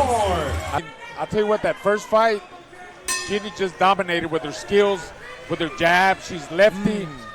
Look at her establishing that jab right off the top, controlling the distance, popping that jab out there. Double, triple jab. Even if she doesn't land the jab, it's just about controlling the range and the distance. Oh, yeah. And, you know, one thing that Ginny does well is she makes Carice's head pop back. You know, she gets those hits, and it's very noticeable for the judges and just us as commentators in the audience. That's the mistake Brown's looking at. She's just swinging wild. She's desperate, man. She's frustrated, and when you're a fighter like that, you're going to lose all the time. The more you get frustrated, the more you get desperate, you're going to dig yourself more in the hole. Look at Ginny, very relaxed. Punches and bunches, sitting down on her shots at times. The other thing she's doing is connecting on the break. Yeah, she finishes with the jab. That's a good thing. Look, 3-4 punch combination, the jab again. Covers up good, jab again. She's just a smart fighter. She's a student of the game. Very intelligent, doing a great job. You hear her trainer, Bobby Benton, in the corner. Oh, beautiful left hand there by Ginny. Ooh. You see Brown holding on. Oh, she hurt her again. Bobby knows that. She needs to keep sitting down on those shots. Solid shots by Ginny Hughes. Both of them trying to connect on that break right there. I'm telling you, Gardy, I think she's going for the knockout. If she could knock her out, that'll be a 10-8 round. That'll even up the matchup between both cities, Orlando and Houston. And of course, it'll make it more exciting for the crowd and for everybody watching us. 1 minute. Tuning in on TeamCombatLeague.tv. This is the money round. This is what it all comes down to this. We call it the money rounds. Everybody wants to make money.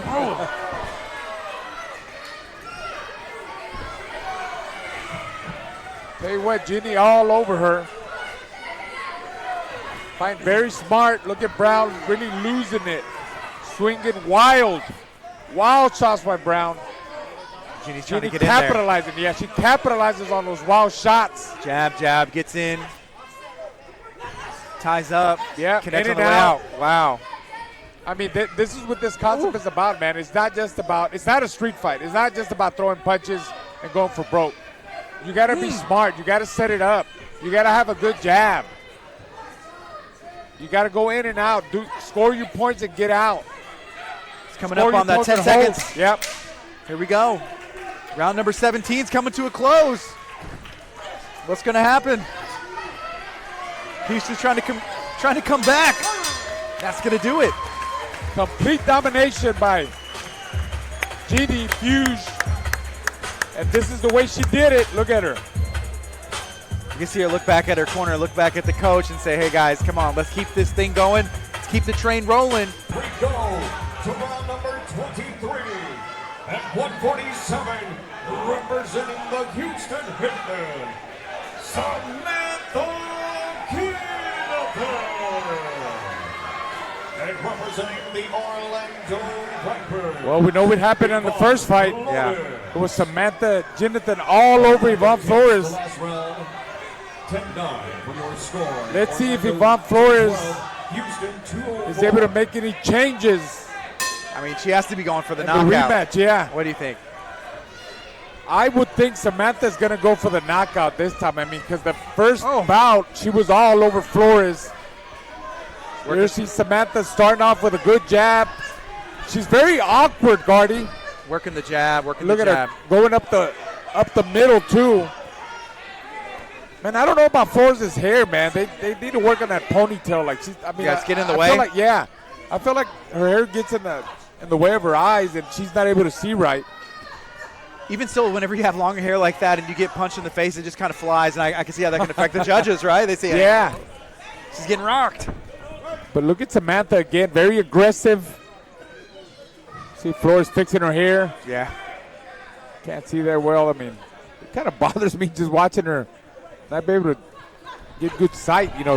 Yeah. Samantha, very rough.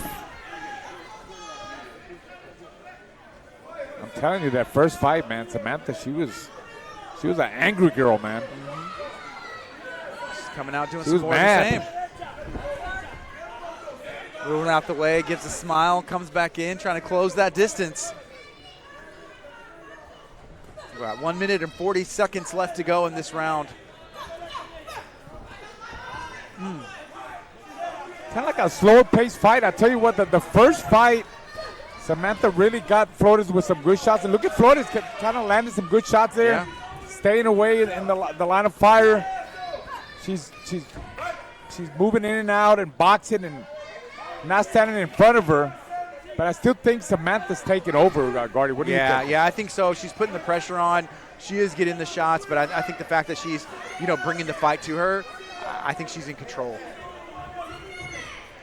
Definitely Flores is doing a lot better, man, and a lot better in this round, or this fight, or this round. Remember, it's only 3 minutes. 3 minutes, 1 round. We got the rounds within the round. Yeah. We got 48 seconds left to go in round number 23. Hey, she landed again there, Flores. I mean, that's what she has to do, get in and get out. Yeah. Get in and get out. Don't stand in front of Samantha. See, nice jab, nice 1-2. I'll tell you, I'm curious to see how they judge this round. It's I don't know. I think it might have ended up being a closer round than what I thought it would have been. I don't know. How do you see it, Gardy? I think Samantha's in control, but it is closer than the first round that they did. But I believe Samantha's in control. Lead us to this last 10 seconds. Let's see who can leave that. Look at Flores still landing from long range. You're Again, right. 1-2. You're right. Look at that in and out, 1-2 again. Little bit wild. Look at Samantha trying to finish strong. Wow. And I know I keep saying, look, that good sportsmanship by Flores coming to give Samantha a hug and, hey, good fight. Flores did a lot better for sure. From the next fighters to the ring in the female featherweight division, from Los Angeles, Lizette Lopez. And from the Boston Butchers, Leash Pike. Pike is one of the newest additions to the Boston That roster. first round was scored 10-9 in favor of Los Angeles. So a quick 10-9 for LA as we expected. Cavallo getting the decision over Gonzalez, and now we have Leash Pike and Lizette Lopez. I didn't get to see Pike. I spent some time over the gym watching the fighters train, and I missed Pike. But she looks like she's coming out gunning. She's not leaving anything behind. She knows she's got 1 round. She's putting the pressure on, maybe trying to steal it. by mugging her opponent. Pike, 35 years of age, does have 4 pro fights fighting out of Salisbury Beach, Massachusetts. She's theoretically the replacement for Melanie Costa against Lizette Lopez. Lopez fought last season for LA. She's 9-7 lifetime in TCL. So more of a 50-50. Yeah. Worth noting, though, that Lopez lost both of her fights against the Philadelphia Smoke on April 10th, so she's looking to get a W. Much more intense action here in this one, Peter. Yeah, I think Pike's putting the pressure on, making it hard for Lopez to set up. Once she steps off the gas, though, look for Lopez to start hitting Pike with some cleaner shots. And you wonder if Pike just trying to empty the tank here. She hasn't fought as a pro since July of 2023. Yeah, she's walking into a new thing, you know, nervous energy. She comes out, tries to get the jump on, and maybe she hurts Lopez. But I think she's starting to gas out a little bit. You mentioned, too, Peter, in the last broadcast how some fighters have found a new life with TCL, and Lopez is one of them. She had her last pro fight in 2016, then jumped on board 7 years between with TCL and has found this new home here in this format. Yeah, I think it's a great opportunity, especially if you're in an active. You know, you're fighting for one round, you're fighting with your team. It's a different energy. Get that camaraderie and really give you a new insight and a spark in your career. Final minute here.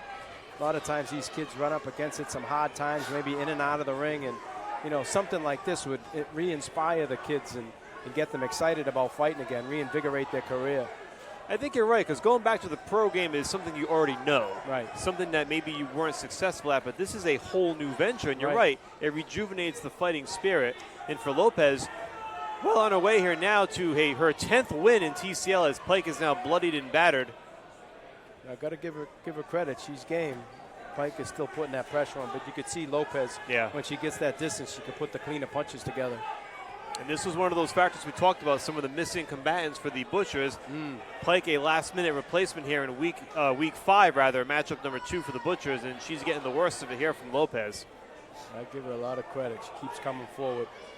You know, she's going with what she has, and that's a ton of heart. So it looks like here with these final 10 seconds, by all accounts, Lopez will get the W here, and the Elite will have a nice 2-point advantage as we get ready for the next lightweight bout. So a very good round there for Lopez. Good. You like to think that effective aggression will work to Pike's favor. Let's see what happens. There's some replay action, Peter. What do you see here from Lopez? Clean left hand. Lopez coming back, keeping that distance. Just 39-37, a big swing for the Butchers, and now it's Amelia Moore, who was sensational in her debut last time, Peter. Yeah, she's really sharp, a lot of experience. And we'll see. She's got a bigger.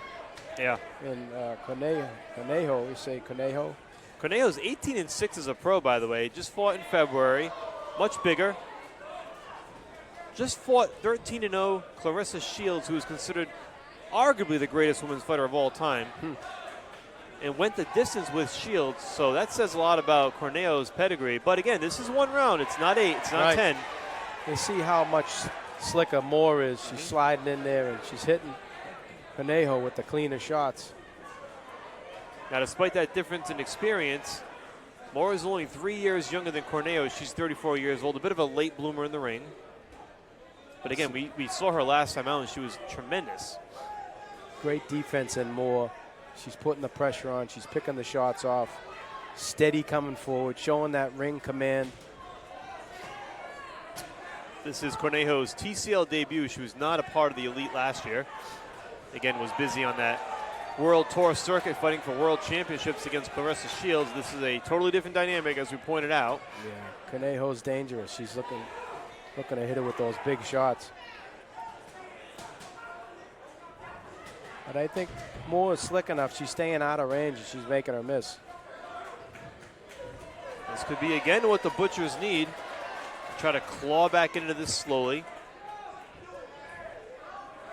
And that's the beauty of this format, Peters. You can drop the first 3 fights, but you get a victory here and maybe a knockdown, and suddenly you're right back in it. Well, you see the coaches will start to strategize and stack their fighters in a certain way up against the other guys.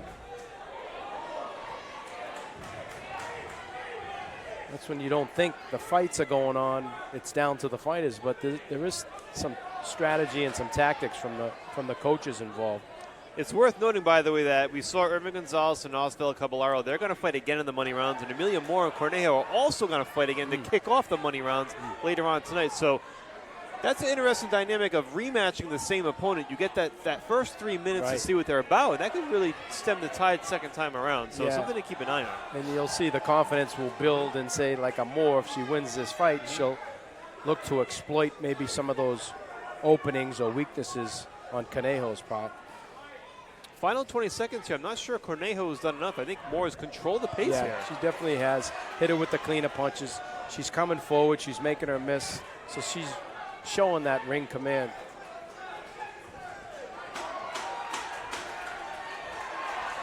Final bell about to ring. Let it all hang out. Yeah, Moore trying to close it out in style. And there we go. So another good round for the Butchers. By all accounts, I think Moore gets this one as well, and now the Butchers are right back in it again. Right. Some of the replay action. What did you see from Moore in this round, those Peter? feints. She's setting the feints up. She's making Cornejo throw those shots. She's making her miss and making her pay. Getting the nod. Hector Andre Sosa, in the eyes of the judges, did just enough, so he gets the 10-9 round. That pulls Los Angeles to within 3. And here's the big opportunity. Shelly Vincent coming in, having lost her first 2 in TCL on April 11th against Brittany Thompson. Thompson also lost her only TCL match this year, so somebody looking for their first W. We'll see if it can be Shelly Vincent or Thompson. Vincent really struggled against the DC Destroyers. She faced some bigger opponents. Thompson a little bit more closer to her size and speed level. She's a tall lefty. She's going to give anybody a hard time. Vincent, as we've mentioned, 45 years of age, 27-2 as a pro, only 2 losses in her career, both to Heather Hardy. Thompson has yet to fight as a pro, so this is really her first indoctrination to the pro game. So Shelly has the wide edge in experience. But we'll see if that plays a factor here in what is just a 3-minute round, as we know.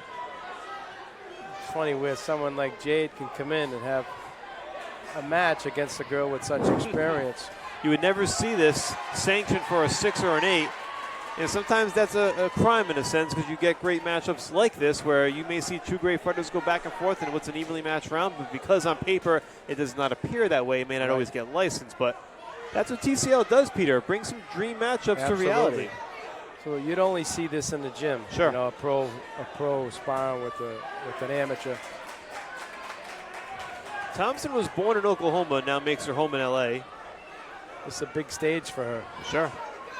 As you mentioned, has yet to make her professional debut. She just ate one there. Vincent looks just a tick faster in this round. Looks like she has the speed edge even against the taller opponent. Nice right hand there by Vincent. Thompson's trying to be slick, not get hit. But if Vincent can press here, she can convince the judges that she's winning this fight. I like what Vincent's doing thus far, and I think this is big for the Butchers, Peter, because this was a weak spot in the matchup against DC. If it can become a positive and a strength now, that really puts him in a good position. Vincent should really press Thompson right now. Thompson's kind of loopy with those shots, and they're flopping, not hitting sharp. Shelly should really get at her, win the round. Final 30 seconds here. Michael Parenti, Peter Welch, and Ron Borges bringing you all the action on Team Combat League TV. And Shelly Vincent trying to close it out with a little flurry here, Peter. Smart. It's a good idea. You see the coach, Alex Rivera, in the corner telling Vincent to come forward, just as you suggested she do. 10 seconds to make it happen. She could close it out here if she keeps punching. There's the bell. I would say that's the best Vincent's looked in this platform thus far. She did good. She was elusive, she was fast, and really in that last matchup against DC, she ate a lot of shots in both of her fights, so a much better showing this time. By all accounts, You would think she gets this round and Let's gets welcome Boston the back in next the win fighters column. to the I ring thought in the she did lightweight enough to win, division but from Thompson the turned it LA on in that Elite last 10 Jose- seconds. First season debut, she was supposed to fight in April against the Destroyers, but her opponent was injured in her first fight of the night, so Coleman got the this automatic W. You could see this, Mike. This is the game plan. Yeah. Their coaches told them to get right out there, jump on them, put everything you can on them. They wonder, Peter, too, if Los Angeles strategically plays its most aggressive fighters in these middle rounds for this purpose. Well, I not necessarily using the most aggressive fighters, but just an aggressive mentality for all their fighters to get right out and try to catch Boston off guard. Erica Annabella Farias, 39 years old. She's 27-8 as a pro, a ton of pro experience. She's fought Michaela Meyer, one of the all-time women's greats. She's fought Jessica McCaskill twice. She fought world champion Cecilia Brockhouse in 2017. So this is a tremendously experienced fighter. Coleman has her work cut out for her. And on top of that, the momentum's now favoring Los Angeles. Yeah. They've won 3 of the last 4 in these middle rounds. I like Stevie Jane's approach. She's stepping forward. She's being aggressive. We'd like to see her get in behind that jab so she can control the distance to set up those power shots.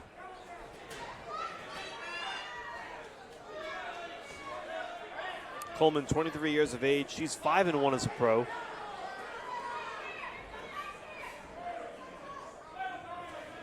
Oh, big left hand by Farias.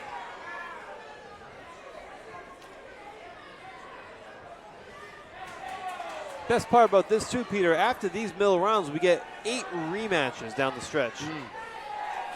Where the Something strategy to look forward really, to. starts to play into it now.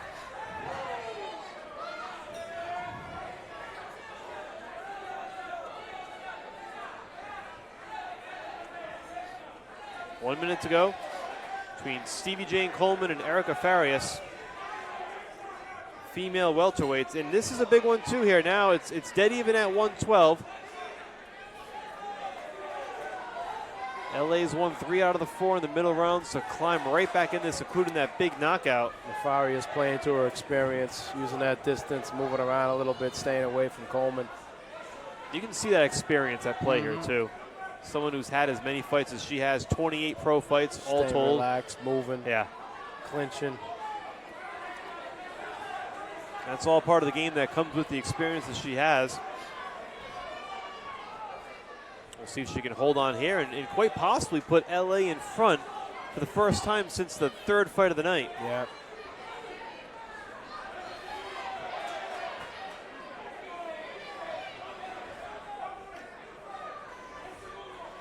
There's Coleman pumping that jab out there. Finish it up, finish it up.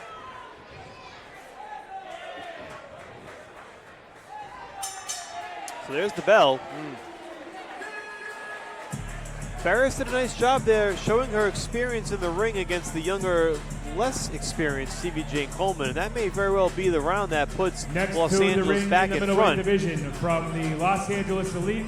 Doesn't have to be desperate. I mean, it's on the other side. The Elite really has to push the pace to try to make a difference or to mug more. Michael Parenti, Peter Welch, and ringside correspondent Ron Borges. We are into the money rounds. This is where you make your money and where the Butchers need to make a comeback trailing by 2 going into these final 8 fights, and they have the right fighter to start things off. But, of course, we mentioned Cornejo's experience as a pro at the top of the show. You can see Cornejo come out. He jumped right on her with that game plan, whatever they got going on over there in L.A. They're really coming out trying to put the pressure on Boston. She's steady with that jab. And you're right, Peter. You mentioned the aggressiveness by L.A. in those middle rounds when they were trailing big after the launch rounds. And you want to keep that mentality coming into these final 8. This is round 17 of 24. And Moore's doing more of the same. She's making it look like the same as the last round where she's using those feints to get in. She's pulling a little bit, making her miss, and then countering.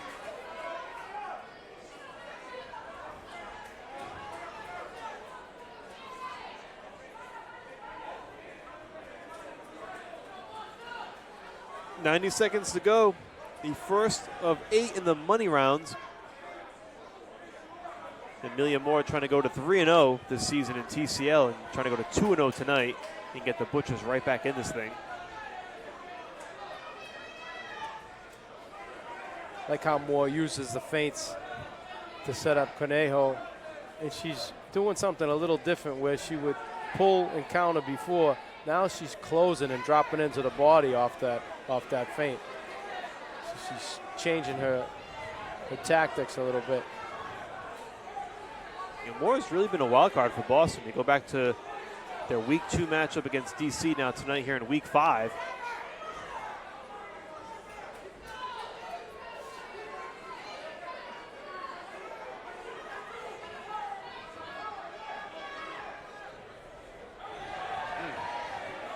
Moore looking sharp. Oh, she got caught there.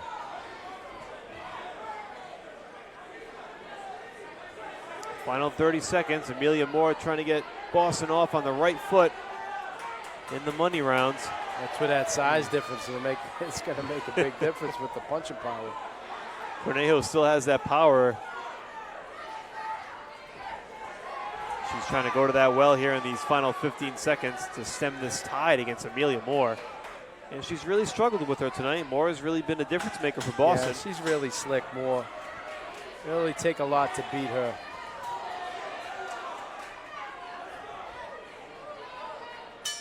And there's the bell. So good start for Boston. Looks like Amelia Moore did what she was expected to do. Yeah, she won that hands down, no problem. She did get caught with a shot that buckled her legs a little bit, but I think she's okay. Judges submitting their scores as we get ready to see Francis Hogan and Brayon Leon. Here's some of the replays here. From Los Angeles, Sharp up Brayon punches, she's Leon. closing the distance. And for the Boston Butchers, Francis Hogan. Is that hook right there. The smoke take round 1, 10-9. Females now getting ready to go at it. Rosalinda Rodriguez, Jacqueline McTammy. Just to clarify, you'll see 3 minutes indeed. We 3 are getting minutes, a green light. 3 and I minutes. think, I think the girls like the 3 minutes better than the 2 minutes. Gives them more time to work. Yeah, you're right. Especially if you're a notoriously slow starter, even an extra 30 seconds, a minute plus. I mean, you have more time to work. McTammy wants to try to get inside, make it kind of a roughhouse affair right here against the slick Rodriguez. Yeah, Rodriguez, a little bit of hot dogging by Rodriguez. A little bit of showboating. But she's comfortable in there, pretty loose. Now she's coming after her. Now she's trying to attack McTammy. Rodriguez looking for her first win this season in TCL. McTammy 2-1.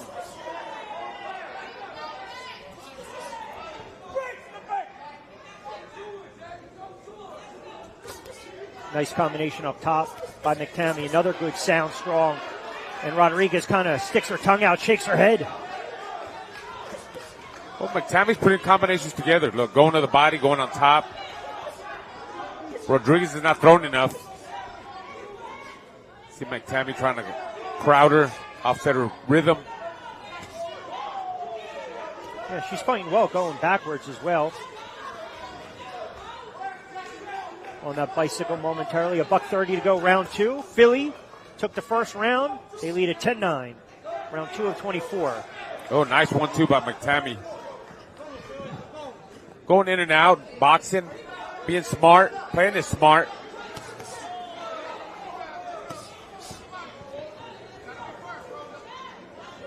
Popping that jab, she moves. Rodriguez is calling her out now. Yeah, but instead of calling her out, engage a little bit. Yeah, she's not throwing enough. I mean, she got in the center of the ring like, come on, throw some punches, but she's not throwing any punches either. No. I mean, the theatrics are great if it's a 6, 8, 10 round fight, right? But when you have 3 minutes. At one point, I mean, you have to throw. You got to do something. Hey, Philadelphia will gladly take this round as well. Yep. Looks pretty good for McTammy. 30 seconds left. I mean, Rodriguez really needs to bring it and throw punches. She's a good talker, but she ain't throwing enough. She's calling her out. 2 minutes, 3 minutes, you have to apply pressure, and I don't think Rodriguez is saving herself, even though she'll fight Brittany Sims later on tonight. Sims has been a standout in TCL, 5-0 for Philly. So that'll be a nice featherweight affair. McCamey appears to have gotten the better of Rodriguez. Yep, I agree.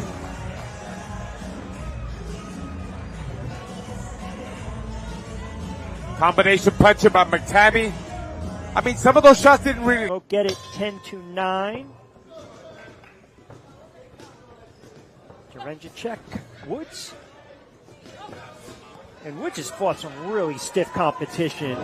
Her record might be 1-4 in TCL action, but they pair her up with the opposition's pretty much their most talented and or best females. Philly does the same thing with Sims.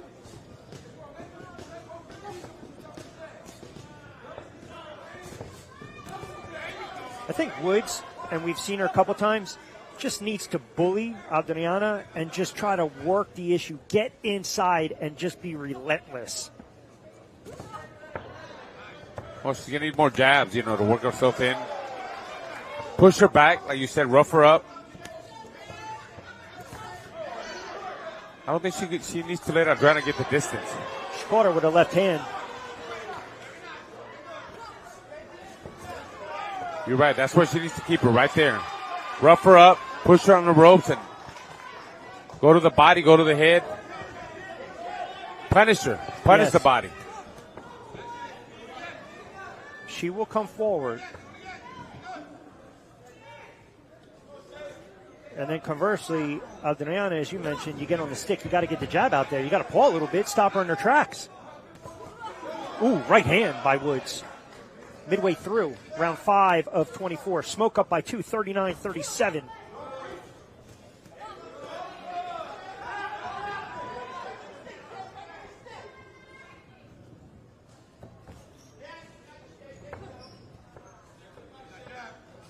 Yeah, Adriana's definitely trying to box her, you know, trying to control the distance from the outside.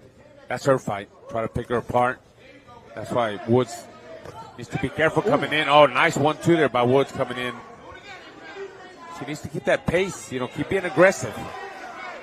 Right hand, that landed. Another left, wild left, pardon me. Some big shots there by Woods. She's tailor-made for these types of fights, right? Because I'm going to take my opponent where she doesn't want to go. Yeah, she's really forcing Adriana to fight her fight. Can't let Adriana sit back and think, you know, that's what should dominate you from the outside. Got to make her uncomfortable, like that. And the shots might, you know, the oohs and the ahs, they might not be the cleanest in landing shots, but again, in the eyes of the judges, you're more active, you're throwing, coming in from different angles, you're cutting down the ring, cutting down the real estate. Good left hand, that was a clean one by Woods, under 15 to go, round 5 of 24.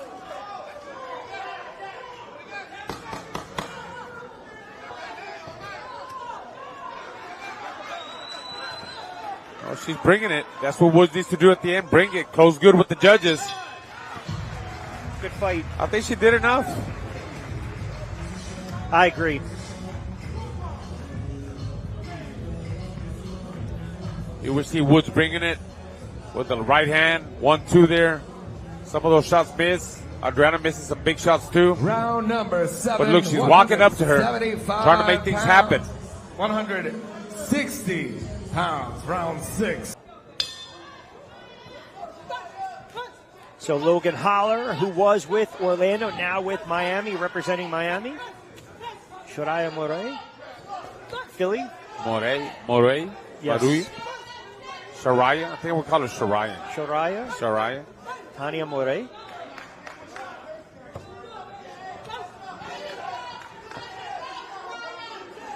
Three minutes.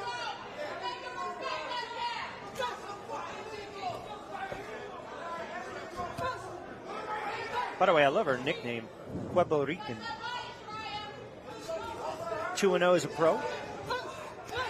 Nice left hand snuck through.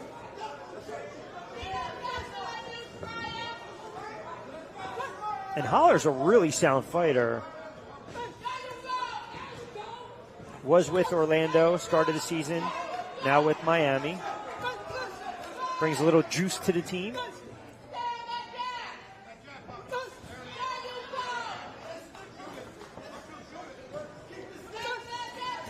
Soraya just trying to you know, pick her apart, use her speed, using her jab, right? Nice 1-2 there. Like to see some work to the body, respectively, by one of these fighters, though. A lot of head hunting. Yes. Yeah, a lot of head hunting. Hey, body shots count too. Body shots do damage. They break you down. They get you tired. There's some body shots there by Moreo. Midway through, round 12 of 24. Philly up by 1, 104-103. It's close.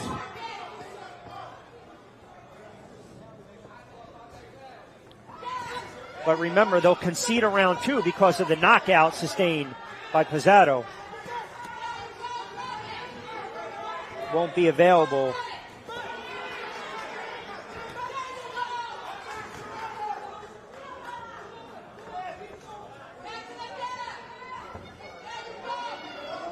So we'll get some clarity on that as well.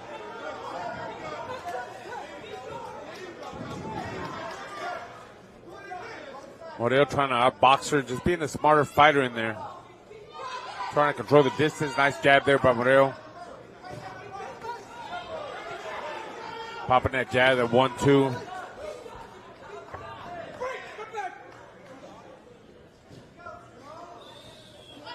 Under 20 seconds to go.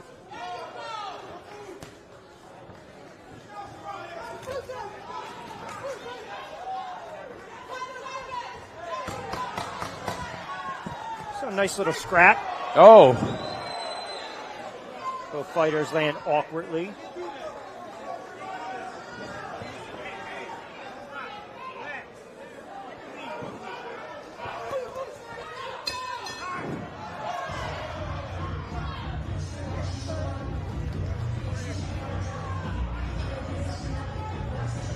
I think Moreo gave her a boxing lesson. I mean, she fought very smart, used her speed, control the distance.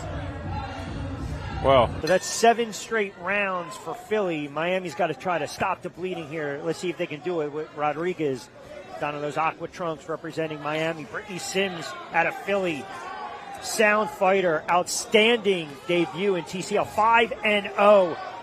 Saving the young lady for the money rounds. wow, look at her go. Pressure fighter. Putting those combinations together, short combinations. Well, you say this is all about cashing the checks in the money rounds. You want your closers out there. And Oh, Sims, she's a closing. closer. Yeah, she's closing for sure. Giving her all the smoke to Rosalinda Rodriguez. She's not letting her breathe. She's not giving her any room. Right on top of her, to the body, to the top. Behind the jab. And that's the key. You mentioned it, behind the jab. That's something that Sims prides herself. And with the jab, yeah. Yeah. Ooh, good right hand. Combination and with the jab. Combinations start with the combination with the jab. Yeah. Everything comes off the jab. Hey, the jab is the most important thing, weapon in boxing. Come on, everybody knows that. Just to let you know, I did appreciate the, no pun intended, smoke. That was, you threw that in there. I caught it. Just trying to make sense, you know. Got to be creative. Absolutely, Just 135. they're creative in the ring. We got to be creative that's as right. broadcasters. That's right, you know? absolutely. That's what makes the show better. That's right. That's what we're a team. Come on. Exactly. The best above the rest. I must confess. Marcus, Don't get me going. Don't get me going. Diamante putting a double time right now. So is Sims clocking in and out. Looking pretty good right now. Remember, 3-minute rounds for females. Round 18 of 24. We didn't see a lot of movement and action from Rodriguez her first time this evening, and I think that's going to benefit Sims. You got a close look at her. I don't really need to make too many adjustments. Good left hand by Sims. It's all Sims. Ooh, good right uppercut by Sims. She has been an absolute star, looking to go to 6-0 in TCL action.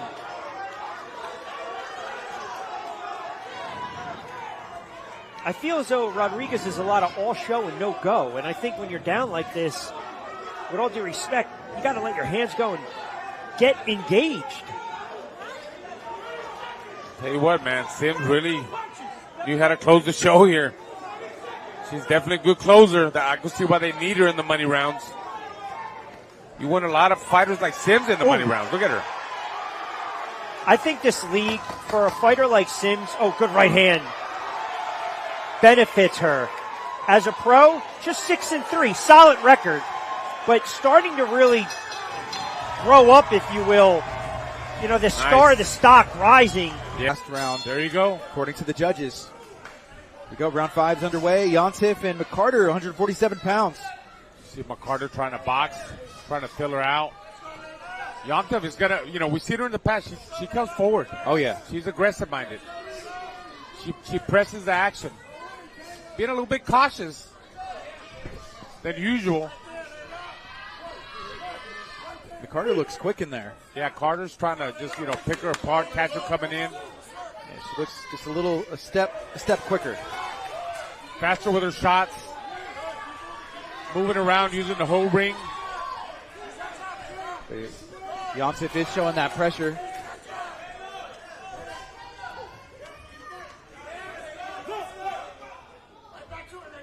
Yeah, I don't think Kayla has the experience that Layla McCarter has. Nice jab by Layla. It's about 2 minutes left to go in this 5th round. You got Layla and Kayla.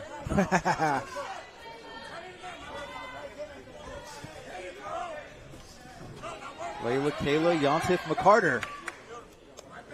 Referees. Yontef trying to, she was trying to go to the body, man. She was trying to dig the body. She's got to do that with somebody like McCarter that keeps moving around. She's got to stop that movement. She's got to cut off the ring. Keep pressuring her up and down. Go to the body, go to the head. Body head. But you got to do it behind a good jab too, Gardy. Remember, the jab is so important in this concept. Oh, wow. Again. You can't get body head. Yeah, you can't beat nobody with one single punch. You got to establish a jab and set up the combinations off of that.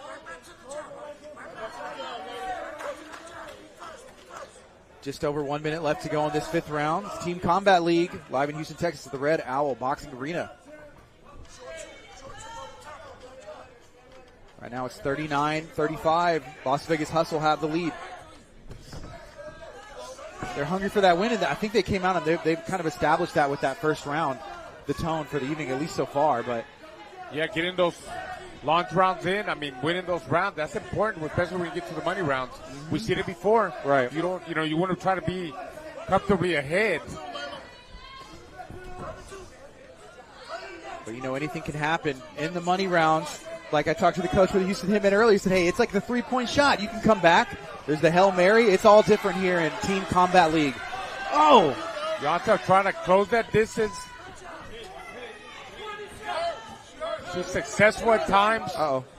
Somebody got cut. It was a headbutt. A little bit of a headbutt. Yeah, I think it's the way, Yontef comes in. But hey, look, she's trying to pressure. That's what she's got to do. She's got to make that ring small for McCarter. You can't allow her to go anywhere. Like, it's only 3 minutes. Got 15 seconds left. 16 got a nice seconds. cut. Yeah. Got a nice cut there. Blood coming out. It's not going in her eyes or anything, but it's on the side of McCarter's head. She said, I'm okay, and is still trying to finish this round out. Just about 10 seconds left to go in this round right now. Who's going to finish strong?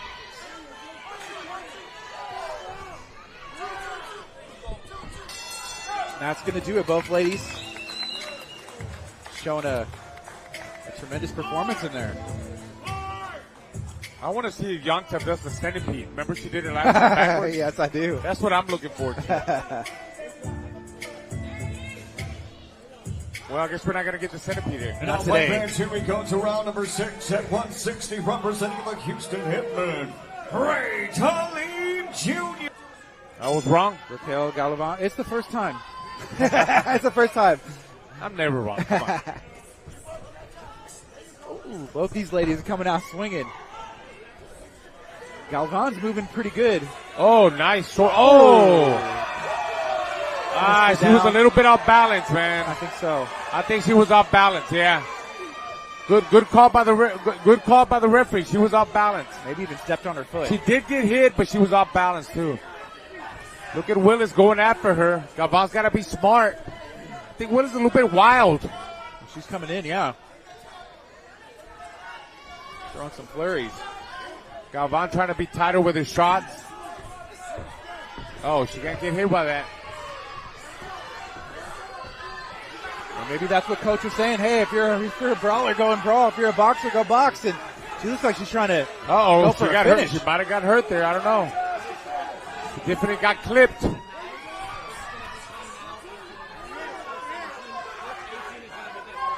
Jasmine Willis is putting the pressure on. Raquel Galvan backed up in the corner. Oh, Willis keeps tagging her. I'll tell you what, Willis is taller and got the longer reach, but she doesn't use the reach and her height to her advantage. She's a pressure fighter, man. And she's doing good pressuring her. She's not a bad inside fighter.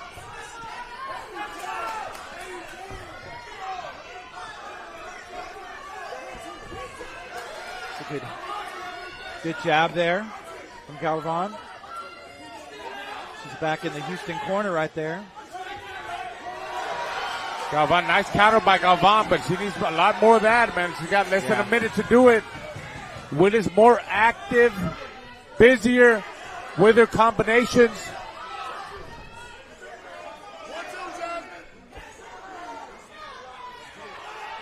We're in round number 10 of 24. 50 seconds left to go in this round.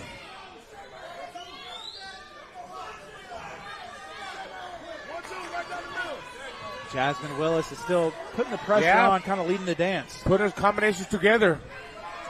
Not a lot of punch in there by Galvan. Got her on the corner. Willis trying to finish her. She pushed her in the corner, and they're both tired. See Galvan holding on, but then Willis is probably tired for throwing a lot of shots, a lot of punches. Looking at the clock. 20 seconds left. These two will meet again in round number 21. In the money round. So watching this, it'll be interesting to see if it's the same fight in round number 26. I'm sorry, round number 21. There's only 24 rounds.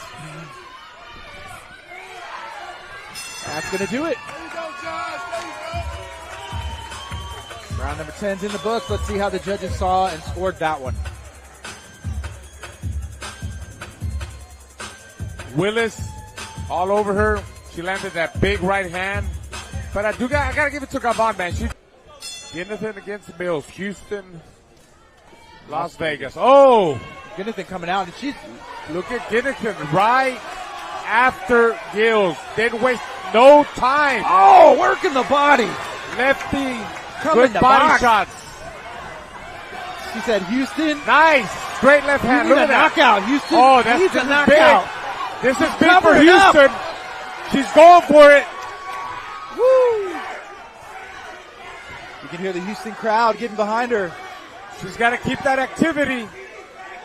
Ginathan wasted no time, Gardy, right off the bat. And look, she's shortening it up with her shots now. Not as wild. I like that. I like that, Samantha. Good job. Mills is like shorter with her shots. Establishing that jab. Going to the body.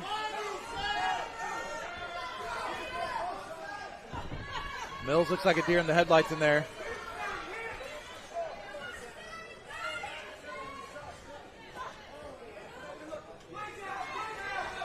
Oh, wow. Oh! Another shot. Straight down the middle. Just little bitty punches will just connect in, and then I think she's about to unleash here.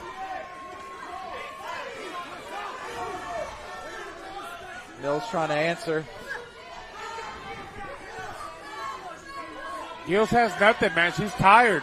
She's trying, but she didn't use the height or the reach to his advantage. Oh my goodness. Look at those short uppercuts. Knocking the head backwards. I don't know if the referee is going to let this go much longer. Oh, she's looking for help. Referee's watching closely. Samantha's got to keep that activity. Punches and bunches. Punches and bunches by Samantha. That'll do it. Punches and bunches. You know, here. Houston needs this knockout. I'm telling you, man, this will be big. It's about 53 seconds left to go in this round. Oh! Referee's going to call a timeout here. A little bit of time to recover. Bringing them back together. Here we go. Samantha is going to pick up right where she left off. Big left hand. Just working it. Oh, my goodness. The referee. He's just watching.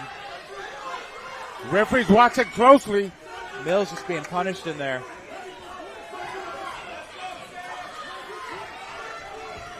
$15 seconds left to go. Wow, we may make it Samantha to this really round. mixed it up, man, with the left hands, the body work, the uppercuts. Look at her go. Oh, my goodness. Oh, my goodness. Man, she was like the energizing bunny tonight. Wow. Good job by Samantha. What do you think the judges are going to score that?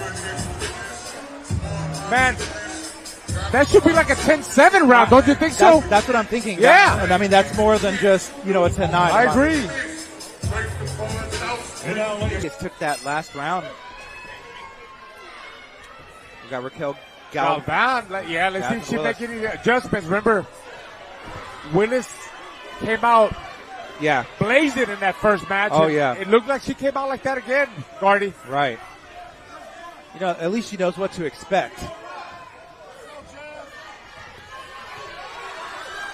And Galvan looks pretty good so far. It's only 30 seconds into this round. Round number 22. Las Vegas is up by 2, so, I mean, these rounds, a knockout, a knockdown, just winning. Oh! Hey, Galvan was landing some good shots, man. Willis was opening up too much, and Galvan was coming more down the middle. Right. She's got to keep boxing. She's got to keep moving, sticking and moving. That was a push. Another push down. That was a push. No! That was a push! Wow, they're going to give that as a knockdown. That was a push. She literally pushed her. That was a push. I mean, we could even show the replay. Sometimes it's like that.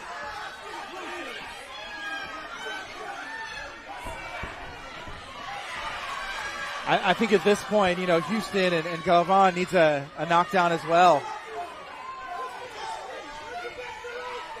Coming up on 1.5 minutes left to go. Jasmine Willis kind of keeping the pressure on.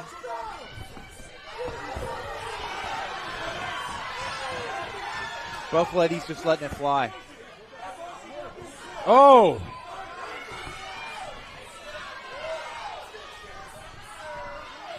Galvan's got to get out of the ropes, man. She's got to throw some punches. Got to make something happen. She's got to turn him. Got to keep turning Willis. Don't stand in front of her. She's got to get out of there. Man. Keep moving. Oh, my goodness. Got less than a minute. Under 1 minute left to go in this round. Round number 22. It's coming down to the very end. It's the money of the money rounds.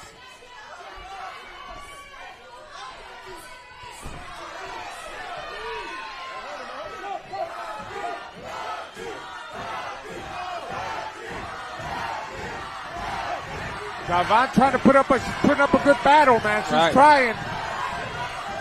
Definitely made some adjustments from the first match.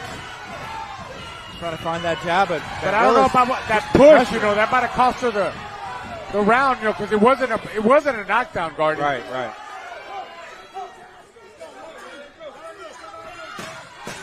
10 seconds left to go. Willis just being a bully. Oh, wow. Wow, and between that knockdown, for the score to knockdown, that's rough. That may put this out of reach for the Houston Hitmen. And all fight fans, here we go. Round number 23 at 175, representing the Houston Hitmen, Devontae Williams. And representing... All right, so Mona Ward. The southpaw comes out super aggressive. Alicia Pike also aggressive. And the women are letting the Venom gloves fly. A big start for Atlanta early. Looks like Ward is taller, longer reach. He needs to keep the fight on the outside. Connects with that right hand, does Ward, the southpaw, asking her opponent Pike to come on. Yeah, Ward needs to keep turning her. Don't give Pike what she wants. Pike wants to put the pressure on, and she is, Beto, sticking to her like glue. Second round. 8 launch rounds are free for you on YouTube. The middle is where you got to subscribe and check it out. And the action is going to heat up. And then the money rounds. 24 total rounds between Atlanta and Boston. And Atlanta's off to the quick start thanks to the knockout we got from Javon Woodward Jr. Ward needs to use her distance. She's giving Pike what she wants. Too much of what she wants, an inside fight. And also, Raul, very important, in the money rounds, round 24 was supposed to be Duke Micah against Javon Woodward Jr. That's not going to happen now because of the stoppage.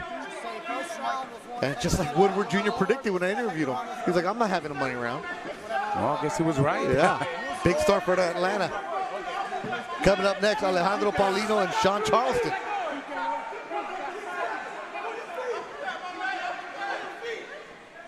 Nobody really landed some solid shots, man. A lot of kind of dirty fight. Rugged. Yeah, rugged. Which Pike is making it that way. I believe Ward should use more of her distance, her reach, her defense. He's using her defense right there. Nice counter there by Ward. Moving away nicely is Ward, counter with the right. Being aggressive is Ward.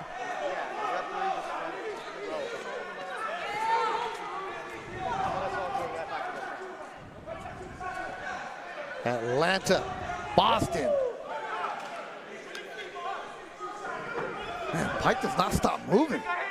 She's non-stop, man. She's like the Energizing Bunny. Keeps going. Yep. Those Adams boxing boots that she's got on, they're getting worked. Again, Ward with a nice quick right hand. But like I said before, I mean, Pike really not landing any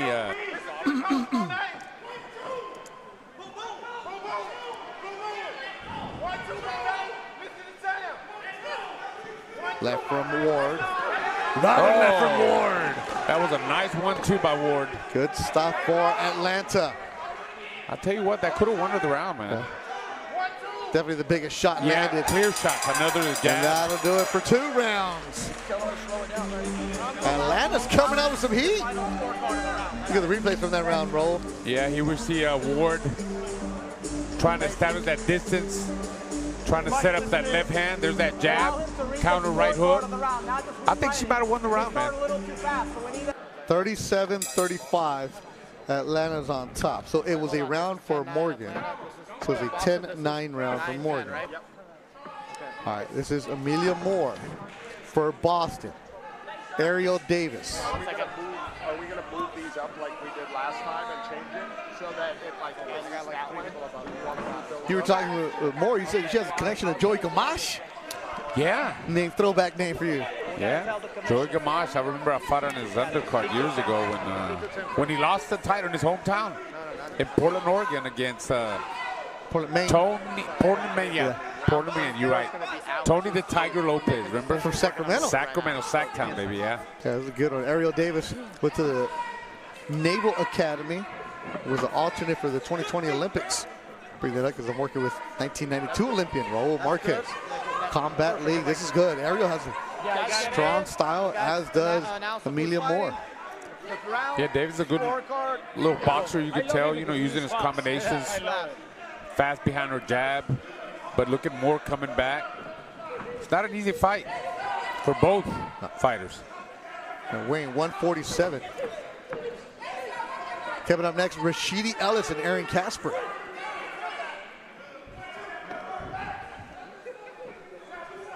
We're still in the launch rounds. This is round number 5 of the launch rounds, free for you on YouTube. The middle rounds, you got to go to the site, subscribe to get all the good action here in Orlando, Florida. Teen Combat League. So, well, I'm not changing it on this. I'm changing it on this. Atlanta attack with Ariel Davis throwing that right hand. But Moore sees something and attacks. Davis retreating. Hook for Moore. Yeah, Moore being smarter, controlling the distance, going in and out. She got caught there. Yeah, good right hand from Ariel Davis from Atlanta. But I think Moore has landed the more solid shots. Been a little bit busier. Oh, she got caught there again by Moore. Moore has the reach. More slip in a punch. I'm talking about Davis has the reach, yeah. This fight right here, this one is going to be an automatic. Davis for Atlanta. Moore for Boston. Round 19. Good jab for Moore. Now, this is a good one right here. These two ladies. This is one I kind of wish we had 8 rounds between these two. They match up really nice. Yeah, it makes you, after you see one. Oh, good job by Amelia Moore. Solid jab there. Is that enough to steal the round? Is that enough to control it? Possibly. Good round. Good action, ladies. Amelia Moore, Ariel Davis. But yeah, that's the one like, oh, man. You see one round, yeah. Can I get at least 3 more? Yeah. You know what would happen? Give me a 6-round fight or something, right? So right now, Atlanta's on top, 37-35. What will happen in that round? There we see Moore with the jab. So they said Boston won. Oh, Boston, okay. So Michael Valentin won. Yeah, I thought he pulled it out. He the first The first round. round. Yeah. So that's big for Boston, who has a 2-point lead now, 84-82. The women, Shelly Vincent for Boston. Boston's got the blue. Atlanta in those Hawks colors, red and gold. Shelly Vincent pressing the action. She needs to make it an inside fight. Yeah, the shorter fighter. Yeah. Curl tall, rangy, using that jab. That's her fight from the outside. Set up that jab, throw straight shots down the middle. Curl finally worked herself inside, but she's got to stay in there. You were usually the taller fighter, right? In your division? Vincent. Yeah, for 154, yeah. But I was an aggressive-minded fighter. Like, I like to control the range. So when you would have the shorter fighters, what would you do to make sure you had your advantage? If I had a shorter fighter, I'd try to keep them at range and control them from mid, long range, not too much inside fighting. So that's what you want to do with Kroll. That's it. Kroll, the taller fighter. Team Combat League.tv. Thanks for subscribing. You're watching the middle rounds between Atlanta and Boston. The Butchers with a 2-point lead. And there you see Shelly Vincent trying to be the aggressor. She gets Kroll inside, but not really doing too much damage, Beto, on the inside. Look, little pity pat shots. I don't know if they're going to count them, but she just puts her head down on your chest. I need to see her load up and sit down on those shots. Every time Vincent gets in there, look, right there. Get in there and dig.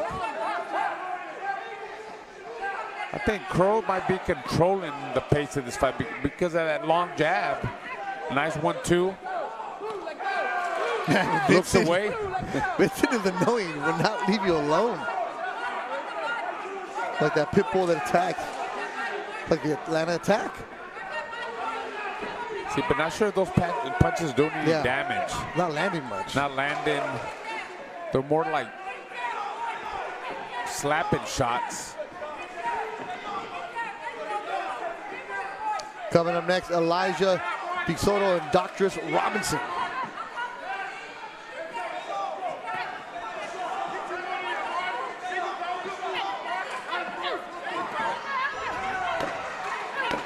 See, them are good shots by Kroll. I mean, they're landing clean. What will the judges offer? What will the judges reward? Look, Vincent ain't doing much in it. I mean, she got in. For Orlando. Oh, Orlando. Miami now leads 39-36. Was that the first win for Orlando? First win for Orlando, and it was from Darius Jackson. So now it's a 39-36 advantage for the Miami Stealth. This is Adriana. She's from Poland. Jedrzejczyk. She's in the teal, and Yvonne Flores, her opponent. Pretty aggressive-minded Adriana coming in with a jab, pressing the fight. Flores trying to box from the outside, trying to spin her around, trying to establish her jab too. Yeah, 2 professional fights for Jedrzejczyk, both in Poland. And Ava Flores, her opponent. She's been a veteran here of Team Combat League. She's 18 years old, born in El Paso, now lives in Orlando. Oh, Paso, Texas, huh? She's a Texan.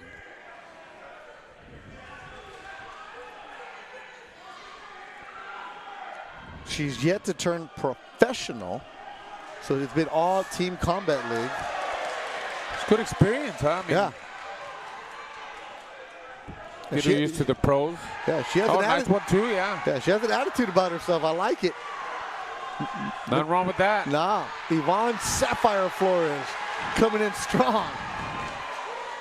Flores landed some good shots. They're boxing smart, doing her work, and then getting out of the line of fire. She can't stand in front of Adriana. She needs to keep moving and circling around her. Find really smart right now. Controlling the pace, controlling the distance with the jab. Look how focused she is, man. I can see it in her eyes. Making her miss, trying to make her pay.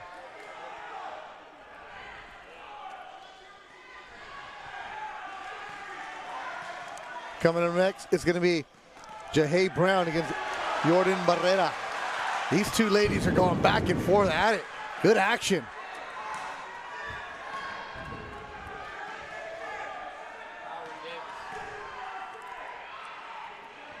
The Polish fighter. Oh, Jedrzejczyk nice counter. Gets countered by the Flores left. Yeah, Flores, just being smart, going in and out, doing her work, getting out of the line of fire, trying to bait her in, trying to catch her coming in and counter.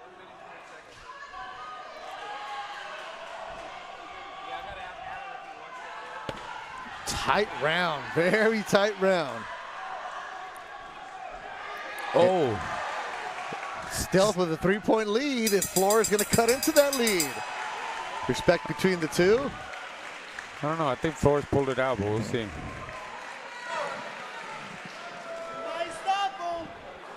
Let's welcome the next fighters to the ring in the 160-pound division.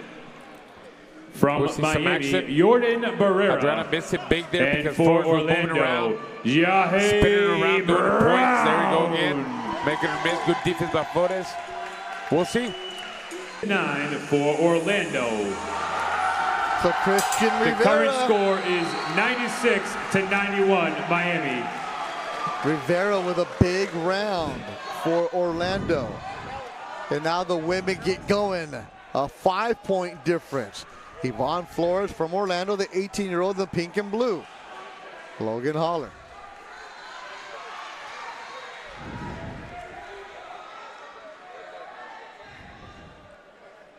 Logan from South Carolina. Applying the pressure. As a pro, Logan is 9-3 with 3 stoppages. Double jab, triple jab. Oh, you see Flores turning away. What happened? Uh-oh. We're going to call time. I think I saw blood. I'm not. The mouthpiece? Oh, the mouthpiece maybe? No, I saw some Yes, blood. the mouthpiece. And is there some blood? Yeah. Oh, from the nose. Nose, yeah. yes. So Logan Holler attacking the 18-year-old Ava Flores. Holler's a vet. 32 years old.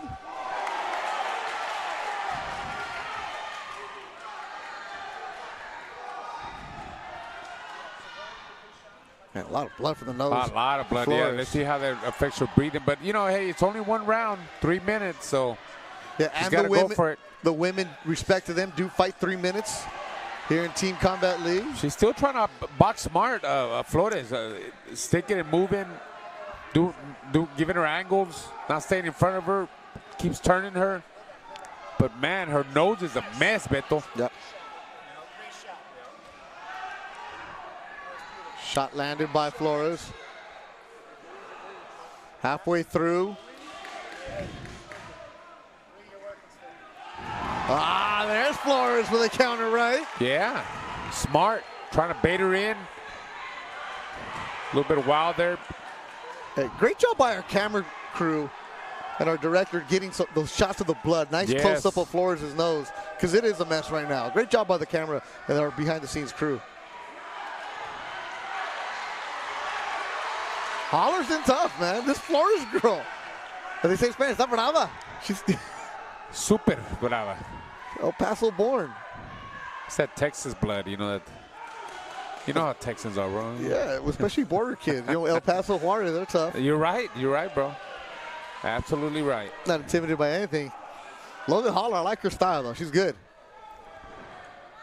Fighting for Team It's Miami. a good fight, yeah, good fight. Good matchup.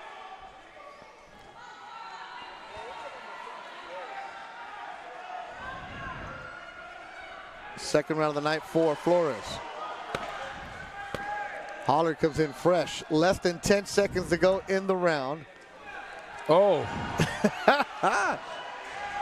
They keep battling. Still, yeah. Good action. They're tough. Good action. Good sportsmanship, too, man. Yeah. I love that. I love Good that. action. Back and forth.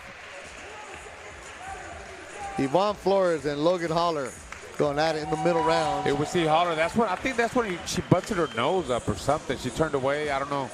Because she dropped the the next mouthpiece. fighters in the ring in the 135-pound division from Miami, Nikolai Schwab, and from Orlando, Emmanuel Lo. Ladies and gentlemen, round number 5 at 147, representing the Houston Hitmen, Kayla Yontev. And representing Las Vegas, Yontev. We've seen her before. She's a pressure fighter. She's going to bring it. Score. Las Vegas takes it. Layla McCarter, man, she's been around. She's got a lot of experience. She's a good boxer, puncher. You'll see. Yes. And Las Vegas did take that last round. There you go. According to the judges. We go, round 5's underway. Yontif and McCarter, 147 pounds. See McCarter trying to box, trying to fill her out. Yontif is going to, we've seen her in the past. She comes forward. Oh, yeah. She's aggressive-minded. She presses the action. Being a little bit cautious than usual. McCarter looks quick in there. Yeah, Carter's trying to just, pick her apart, catch her coming in. Yeah, she looks just a step quicker. Faster with her shots. Moving around, using the whole ring. Yontif is showing that pressure.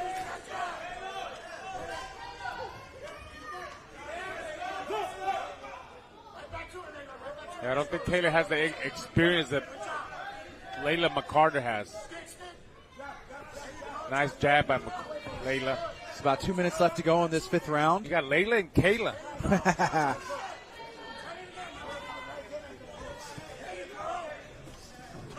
Layla, Kayla, Yontif, McCarter. Referees. Yontif trying to, she was trying to go to the body, man. She was trying to dig the body. She's got to do that with somebody like McCarter that keeps moving around. She's got to stop that movement. She's got to cut off the ring. Keep pressuring her up and down. Go to the body, go to the head. Body head. But you got to do it behind a good jab too, Gardy. Remember, the jab is so important in this concept. Oh, wow. Again. You can't get body head. Yeah, you can't beat nobody with one single punch. You got to establish a jab and set up the combinations off of that.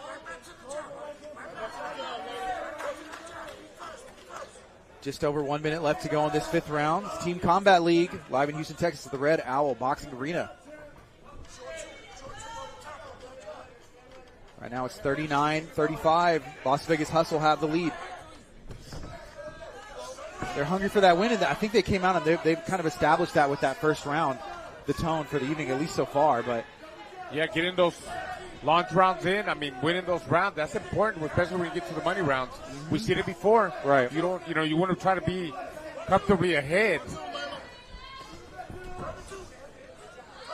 But anything can happen in the money rounds. Like I talked to the coach for the Houston Hitmen earlier, he said, hey, it's like the 3-point shot. You can come back. There's the Hail Mary. It's all different here in Team Combat League. Oh! Yontev trying to close that distance. She's successful at times. Uh-oh. Somebody got cut. It was a headbutt. A little bit of a headbutt connection. Yeah, I think it's the way, Yontev comes in, But hey, look, she's trying to pressure. That's what she's got to do. She's got to make that ring small for McCarter. She can't allow her to go anywhere. Like, it's only 3 minutes, got 15 seconds left. 16 Got a nice seconds, cut. yeah. Got a nice cut there. Blood coming out. It's not going in her eyes or anything, but it's on the side of McCarter's head. She said, I'm okay, and is still trying to finish this round out. Just about 10 seconds left to go in this round right now. He's going to finish strong.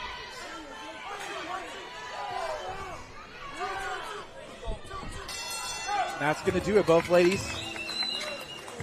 Showing a tremendous performance in there. I want to see if Yanta does the centipede. Remember she did it last time backwards? Yes, I do. That's what I'm looking for. Well, I guess we're not going to get the centipede here. And now, my fans, here we go to round number 6 at 160, representing the Houston Hitmen, Ray Talib Jr. The score, Las Vegas takes it 10-9. The score, 86-82, Las Vegas. They gave it to Vegas, huh? Wow. Okay. I was wrong. Raquel Galvan. It's the first time. It's the first time. I'm never wrong. Come on. Ooh, both these ladies are coming out swinging. Galvan's moving pretty good. Oh, nice. She was a little bit off balance, man. I think so. I think she was off balance. Yeah. Good call by the referee. She was off balance. Maybe even stepped on her foot. She did get hit, but she was off balance too. Look at Willis going after her. Galvan's got to be smart. I think Willis is a little bit wild. She's coming in, yeah. Throwing some flurries. Galvan trying to be tighter with his shots. Oh, she can't get hit by that. Well, maybe that's what coach was saying. Hey, if you're a brawler, go and brawl. If you're a boxer, go box. And she looks like she's trying to go for she got a finish. hurt. She might have got hurt there. I don't know. She definitely got clipped.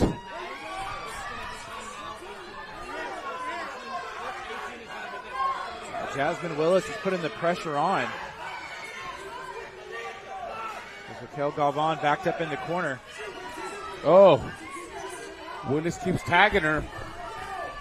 I'll tell you what, Willis is taller and got the longer reach, but she doesn't use the reach and her height to her advantage. She's a pressure fighter, man.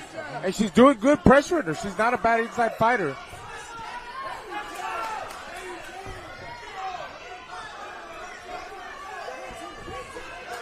It's a good jab there from Galvan. She's back in the Houston corner right there. Galvan, nice counter by Galvan, but she needs a lot more of that, man. She's got less than a minute to do it. Willis more active, busier with her combinations.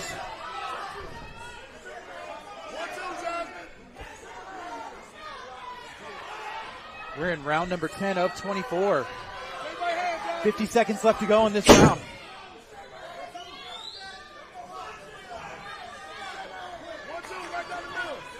Jasmine Willis is still putting the pressure on, kind of leading the dance. Put her combinations together. Not a lot of punch in there by Galvan. Got her on the corner. Willis trying to finish her. She pushed her in the corner, and they're both tired. See Galvan holding on, but then Willis is probably tired for throwing a lot of shots, a lot of punches. Looking at the clock. 20 seconds left. These two will meet again in round number 21 in the money round.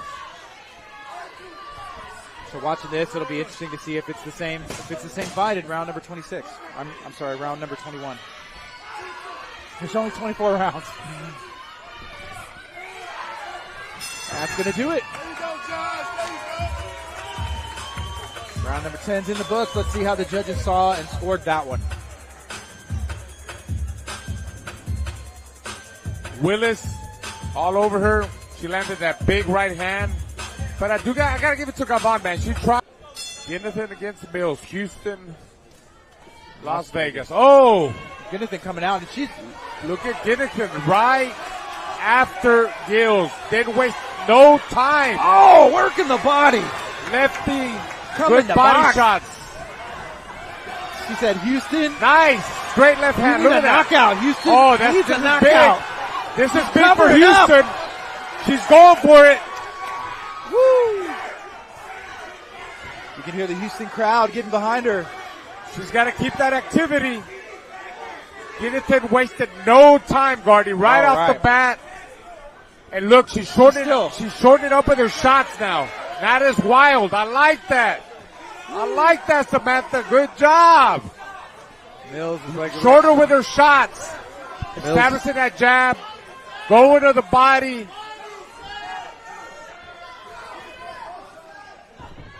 Mills looks like a deer in the headlights in there.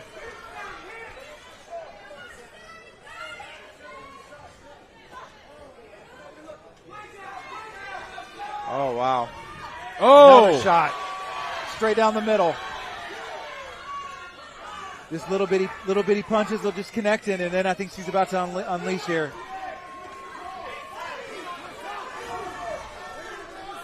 Mills trying to answer.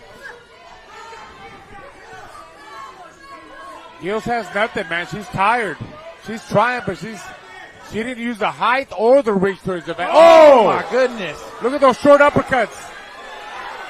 Knocking the head backwards. I don't know if the referee is going to let this go much longer. Oh, she's looking for help. Referee's Samantha's watching closely. Samantha's got to keep that activity. Punches and bunches.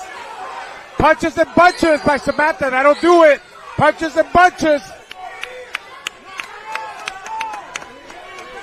You know, here. Houston needs this knockout. I'm telling you, man, this will be big. It's about 53 seconds left to go on this round. Oh! Referee's going to call a timeout here. A little bit of time to recover. Bringing them back together. Here we go. Samantha, she's going to pick up right where she left off. Big left hand. Just working it. Oh my goodness. The referee. He's just watching. Referee's watching closely. Mills just being punished in there.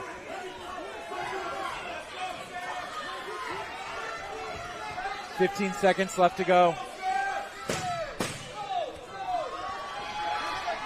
Wow, we may make it Samantha to this really round. mixed it up, man, with the left hands, the body work, the uppercuts. Look at her go. Oh my goodness. Oh my goodness. Man, she was like the energizing buddy tonight. Wow. Good job by Samantha. Last round.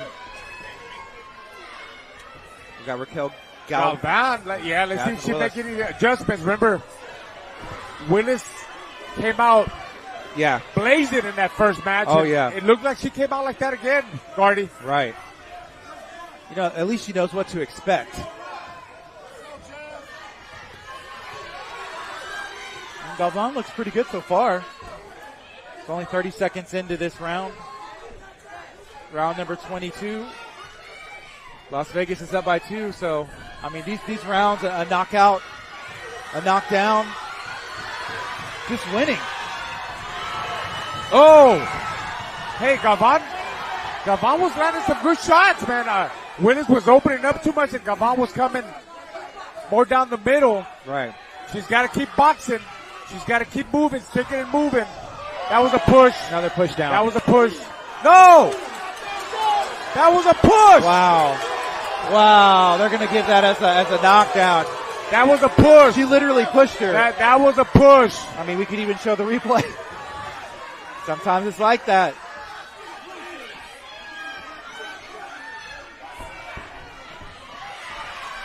I think at this point, you know, Houston and Galvan needs a knockdown as well.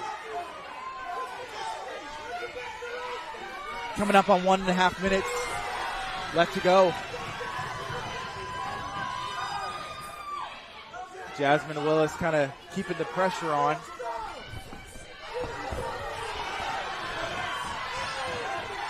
Both ladies just letting it fly. Oh!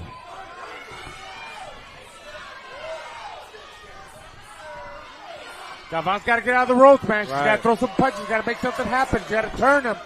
Got to keep turning Willis. Don't stand in front of her. She's got to get out of there. Man. Keep moving. Oh, my goodness. Got less than a minute. Under 1 minute left to go in this round. Round number 22. It's coming down to the very end. It's the money of the money rounds.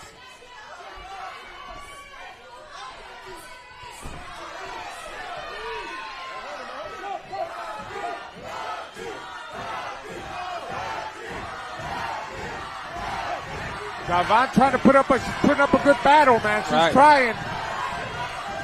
Definitely made some adjustments from the first match. Trying to find that jab, but I don't know about that push. You know, that might have cost her the round. You know, because it wasn't a knockdown, Guardian. Right.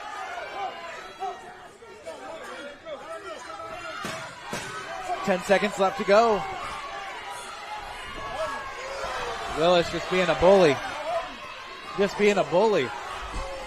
Oh, wow. Wow, in between that knockdown, for the score to knockdown, that's rough. All right, next fight underway as we await the score from bout 1. It's a tough one here for the Butchers. Leash Pike has not done well thus far in TCL, and Sims is 6-0. This is one of those spots where Philly probably figures it's going to get the point and maybe more. And for the Butchers, you just don't want to fall in too deep a hole. I like the way Leash, when she's overmatched, she makes it rough. She gets in there, throws the opponent off, and tries to mug him a little bit. It's not pretty, but it gets her through the rounds. This bout's also scheduled for the money rounds as well.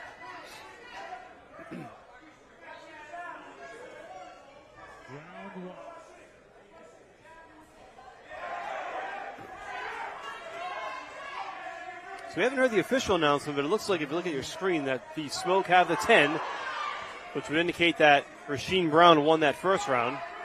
And so far Sims is taking care of Leash Pike here.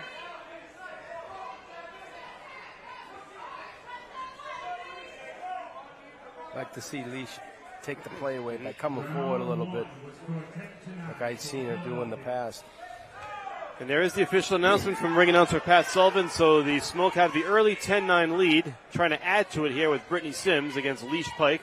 And Pike was one of those mid-season acquisitions for the Butchers.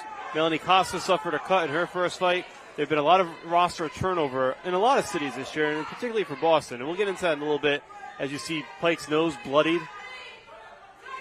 Sims now has her back into the corner here with still 90 seconds to go in this round. Leash is tough. She's right there with her. Pike was kind of a late bloomer in this sport. But Sims is charging hard.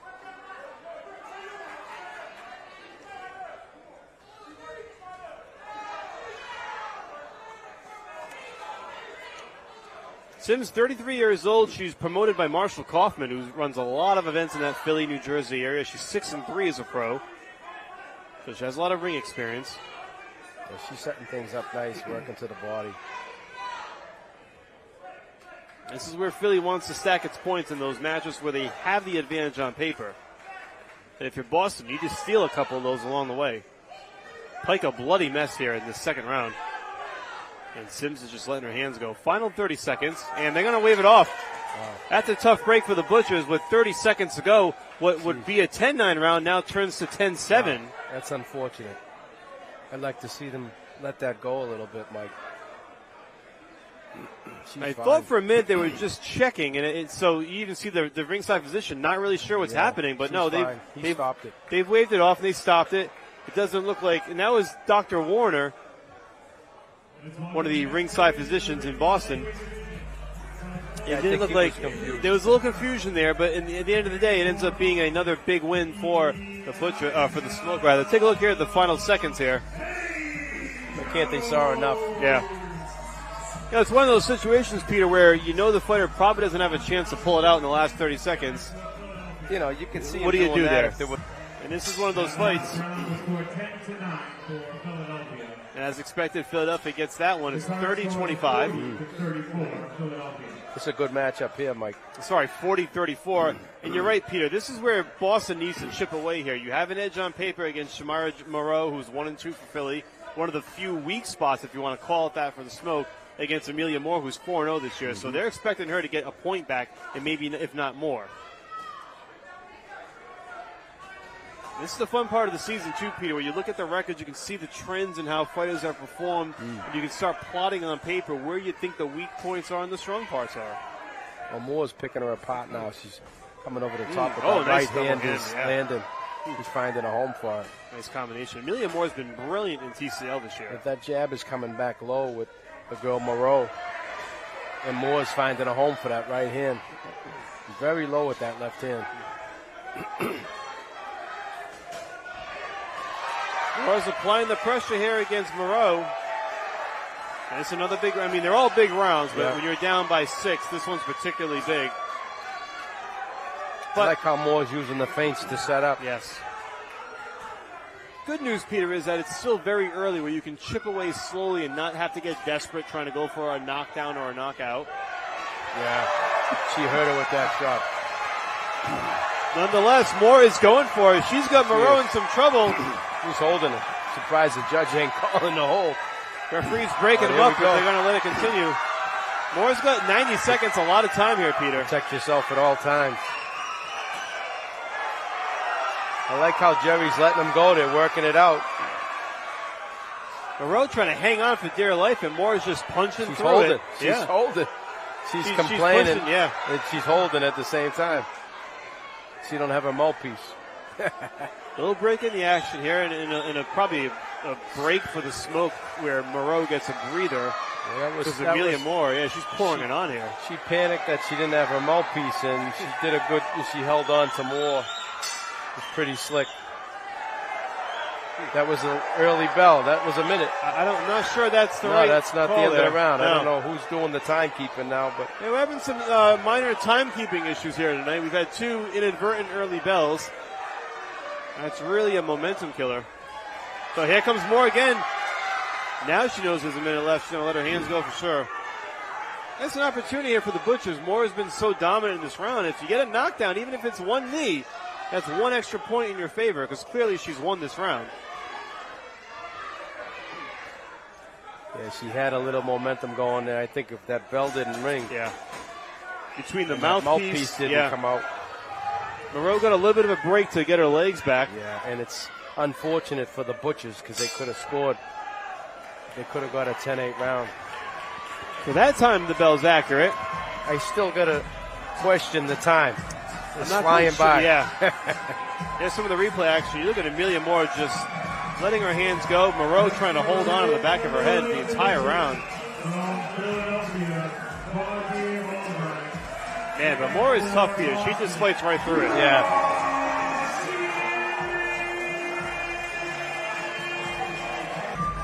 That last round was going 10-9 for Philadelphia. So Philly gets the 10-9 win in that round. We'll update the score momentarily. 86-83 overall for the Philadelphia Smoke. And now you've got Shelly Vincent, just 1-3 this year for TCL, taking on Jacqueline McTamney. And McTamney 3-1 overall. So it's too close, Mike. Yeah. We'll see what Vincent has left in the tank. McTamney's had a good season so far for Philly. I mean, really almost everybody for the Smoke has had a good year. When you're 4-0, you got a lot of good records on your side. Shelly ain't backing away. She's getting right in her face. That's kind of the Shelly Vincent of old that we're used to seeing in the prime of her career, where she's the aggressor and just throws a ton of punches. That's really been her style throughout. And that's what works best for her. And that's really what works best in this format too, Peter. Yeah, it's 1 round. If she can keep that up, full steam, bell to bell, they should come away with the win, get the team back up on the scoreboard.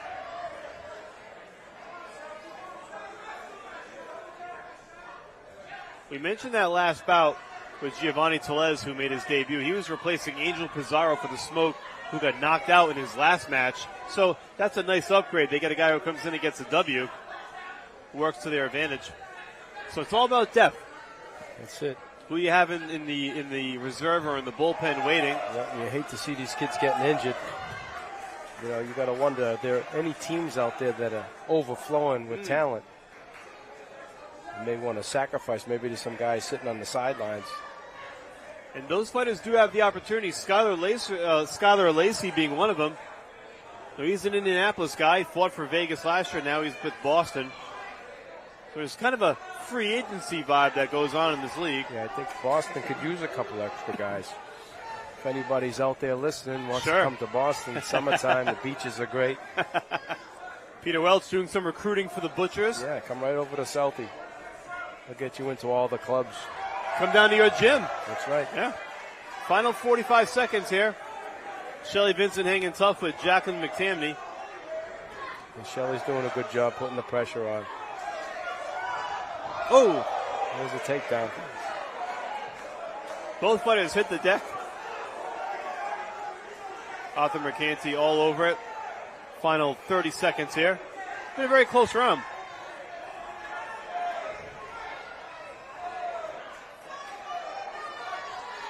Shelly definitely has been the aggressor. Yep.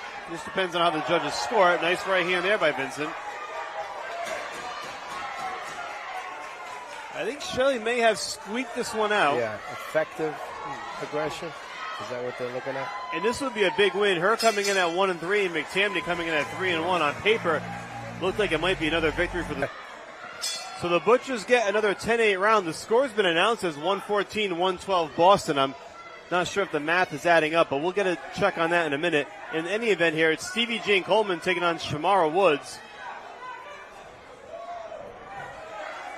Coleman looking for her first win in TCL combat. That's a hometown score.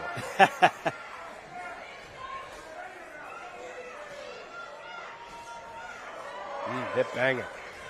These two coming to fight. Shamara Woods looking to get back in the W column as well. She's 2-4 overall this season. And now this is an example of a fighter where the platform has not been kind to her. Woods is 7-0 as a pro. She's had a great start to her professional career, but TCL's been a little bit of a hiccup for her for whatever reason. And it could be a lot of things, but it's really hard to always say. But here comes Coleman. And Stevie's got to look out for that left hook coming back. She's dropping that right hand.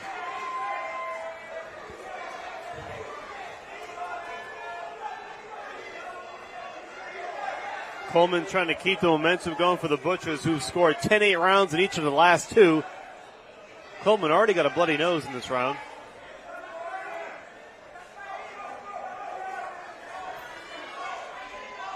It's good. She's backing her up. It's good. Keep that power away. Well, that's what you want to see, and sometimes, depending on what the judges prefer, the fighter that comes forward tends to get the benefit of a doubt in a close round. I like it too if you got a big puncher like Woods. If you got her going back, she's not able to load up that power. Keeps her safe.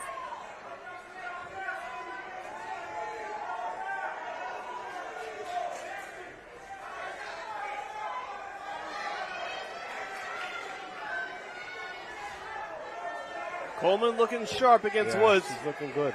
As you mentioned, keeping her backpedaling this entire round.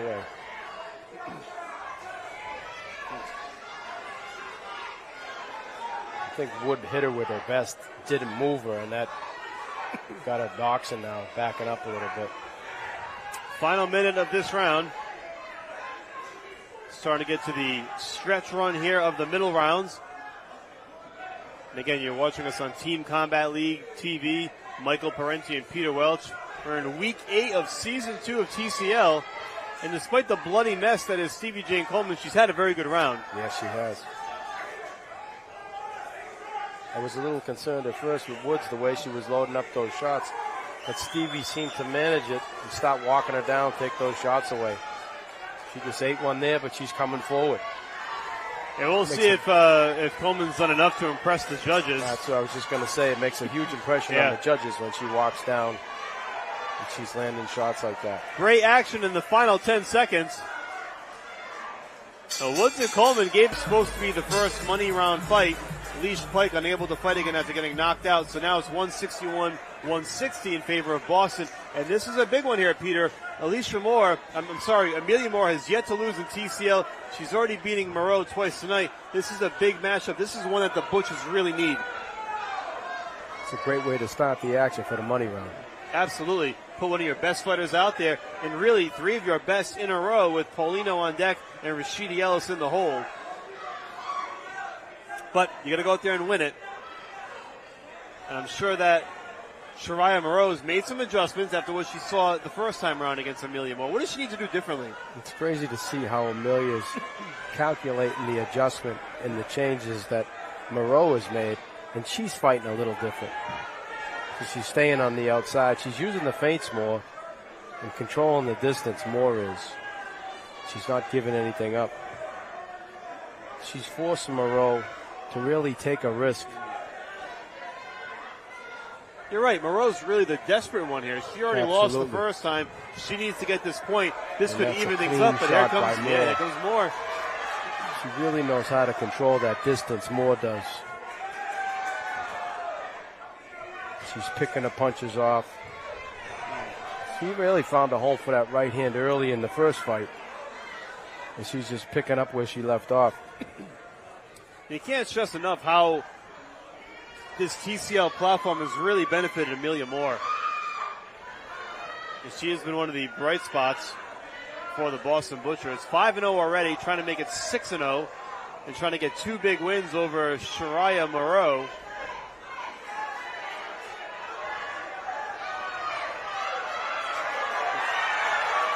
Let's get that stoppage now. Make up for those points.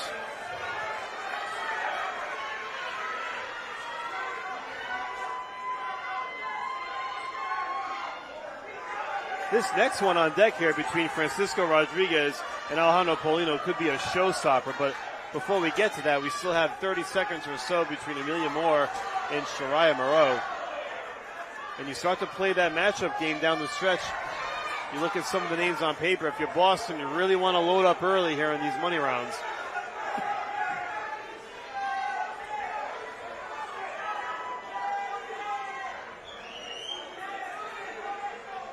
Not a lot of time left. If Moore's going to get that stop, but she got to make her move now. And it might not be in the cards, but in any event here, she's done enough, in my estimation, to get the round. And that would make her 6-0 this season, and that would give Boston a 2-point edge after losing the first round. And there's the bell. It's not an intergender match, despite what this Chiron may tell you. It's Stevie Jane Coleman taking on Shamara Woods. And Woods bloodied Coleman in that first time, but Coleman just had the better round, and she got the win, deservedly so, on the scorecard. So for Coleman, you hope it's more of the same. If you're Woods, you want to come out and bring that pressure that at least lets you draw blood the first time, and maybe a little bit more. Woods starts off hard, fast. But she faded a little bit, just enough for Stevie Jane to slip in there and impose her will on it.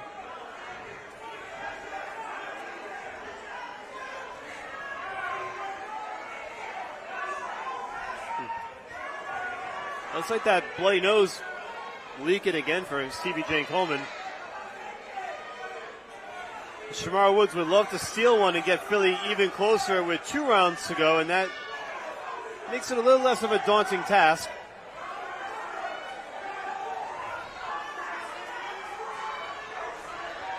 And for the Butchers, if Coleman gets the win, now you put Philly down 3 with 2 rounds to go, which means that Philly at some point has to get a knockdown or a knockout to avoid the loss.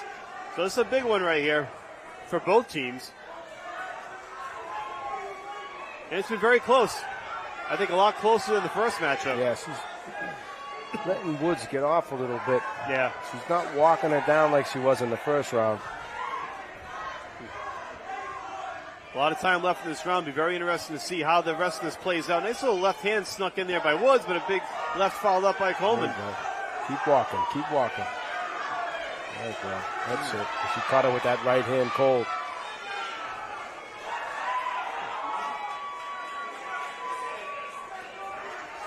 The action's starting to pick up here. That was the turn right there when she caught her with that right hand. Woods has definitely been more aggressive second time around. Yeah, she has. Whether it's enough to win on the cards remains to be seen. Coleman again, a bloody mess.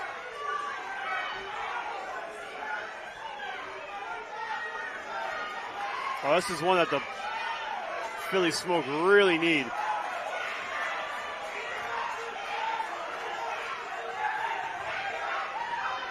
I love the camaraderie. I love seeing the teammates in the corner. Polino's urging her on to walk her down. You see Polino telling her to walk forward and punch. 20 seconds to go. We are in the heart of the money rounds. We're getting our money's worth here on Team Combat League TV. Nice right hand by Coleman. That's the difference right there. That's it. And She Woods can fights keep back. punching and keep landing. And now here comes Shamara Woods. Came right back. Yeah. Too close to call, Mike. This is a tough one here. This is really going to be on the judges. However they score this one could really go a long way in determining who wins outright in the end. Yeah, that was a good fight. Very good matchup. Good between round. C.B. Jane Coleman and Shamara Woods. Here's some replay action. Yeah, you could call it a fight, even though it's only a round, because they're really giving is it a everything fight. they got.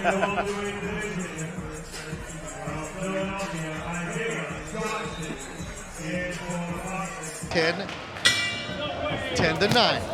Oh, Flo comes out with the right overhead, with the left overhead, and starts right on her quickly. Flo Pajares. Parajes from Uruguay. That's a slip. She's in the gold.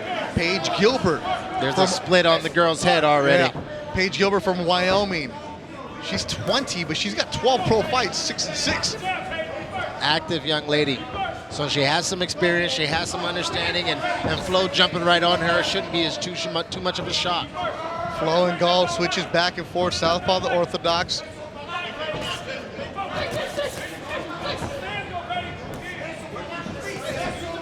And the ladies in there right now. Joseph Macedo and Abel Mendoza will be coming up next. Yeah. Flo switches back and forth between orthodox and southpaw, so sometimes it's trying to, throw a little confusion at the other girl. Good hook from Pajares. Parajes, who lives in Las Vegas now, very comfortable in that ring. Absolutely, doing her thing, feeling her offense. That's when you start to see a fighter start to swag out, look like they're dancing a little bit. That's how you know they're in the zone. But Gilbert is tough. Gilbert will not back down from you. Absolutely not. She's bleeding from the eyebrow, and she's still in there swinging and letting it go. Montana, Wyoming, up that part of the country, there's some tough people up there. Yeah. And she's throwing those combinations. She's letting those combinations go like she is not afraid.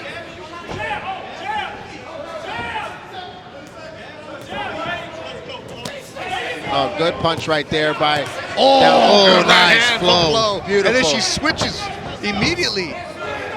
And it's a great offense by Flo, and that's a great name for her because she's really in her offensive flow where she's going back and forth from southpaw to orthodox and really just letting things go. Good defense sound and everything. Good round for Las Vegas, and they hug it out in the middle of the ring. Expected to.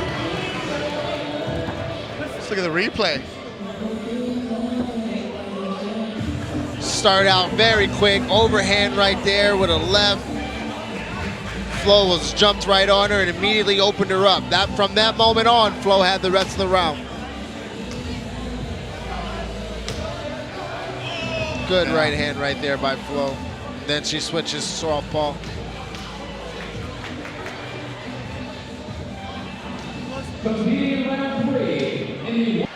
So LA wins the first round. The LA Elite up 10-9. Melissa Olguin in orange. Lizette Lopez for the LA Elite, purple and gold.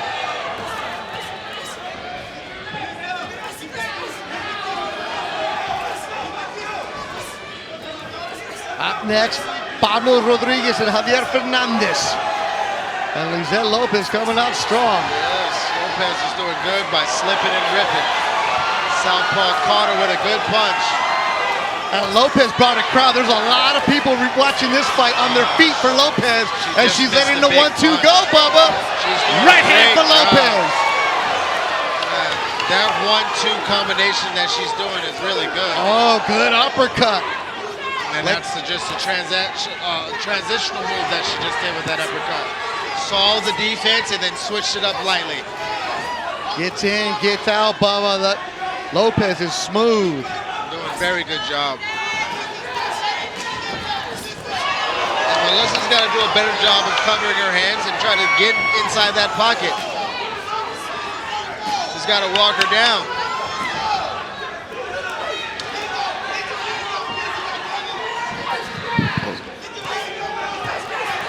Oh, Lopez just landed a good couple punches right there.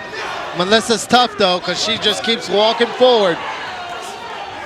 Still some pep in her step, but mostly Lopez has got this fight on the rope.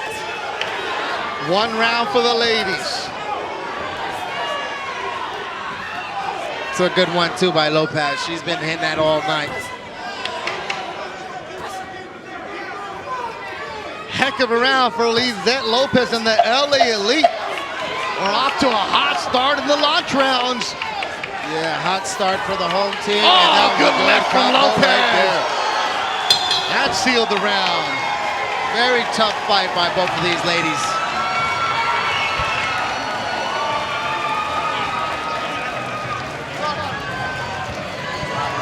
Let's take a look at these highlights here. That 1-2 was just money all day. She kept trying to get the hook off, and these girls are just meeting in the phone booth and battling. Overhand rights, slipping and ripping. It was beautiful to see. 6-0 from North Carolina, had 5 KOs. Now we see it. Now the ladies. Carson Crawford for LA Elite. Mahogany Gaines for the Snipers. 40-34. That 10-7 round is huge. Yeah, Mahogany needs to put her chin down. She's punching with her chin and her face straight up in the air. A little bit of the eyes closed technique. And just, you know, you don't want to have that little bit green in her ability to strike. And Manny Robles, the coach of the LA Elite, was talking about Carson Crawford when he was speaking with Madison at the beginning of the show.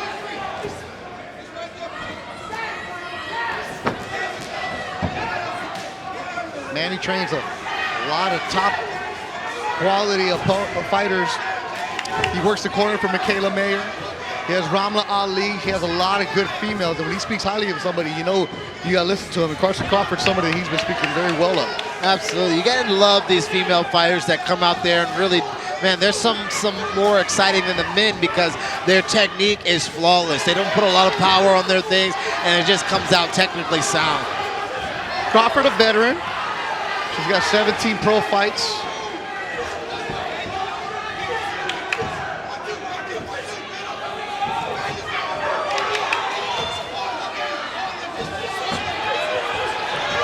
Good barrage right there by Crawford. That's what Get you got her to in do. the corner. Mahogany Gaines.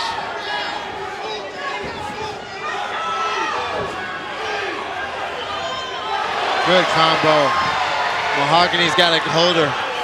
She's looking like she's in trouble right there. There's a short time on the clock. 10 seconds to go. Great round for Carson Crawford and the LA Elite. Yeah, hopefully Mahogany can survive. She does. Woo. Another win for the LA Elite. Highlights here was all Carson Crawford in this one.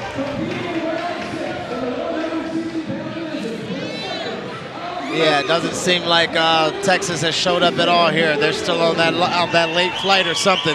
The San Antonio Snipers are running out of time.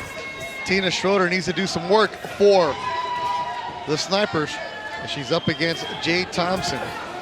Thompson, the taller fighter, lands a good straight right and a left. And the distance in her reach is just amazing. You can see she's going to fight long. She's going to stay outside. Good left hooks right there. And the women are just chucking right now. Absolutely. San Antonio's coming out very aggressive. I love the approach. Good to see it. Yeah. Tina Schroeder just going for broke right now. As she should. You know, it's a beautiful fight style if you're down. Your team's already losing. You might as well go for broke. Oh, nice uppercut right there. Good trade right back.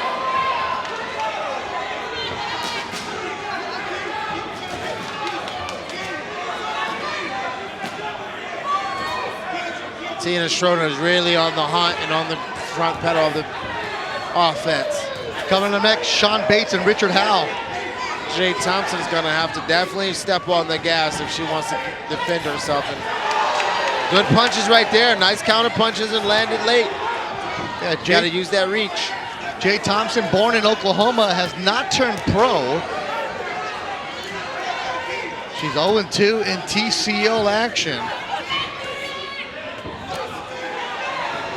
And Tina Schroeder, Canadian from Calgary, Alberta, also 0-2 in TCL action. She's 5-1 as a pro. She's only 21 years old, is Schroeder. A Canadian, eh?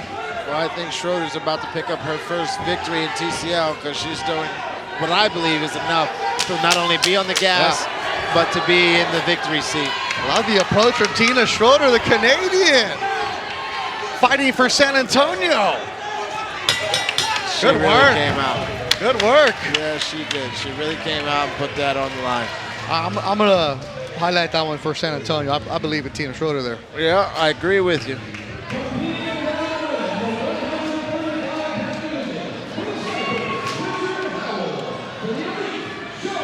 Good punches right there. She tripled up on that lat punch. And then potentially give, you know, the team the lead or that boost of motivation. Looks like the judges gave that round to New York. They gave that round to Washburn. So that's official. That's official judge right there. There we go. So Guinea has work to do. Yeah, Ronica Jeffries is a very experienced opponent. Guinea, very experienced in the amateurs, just starting off as a pro.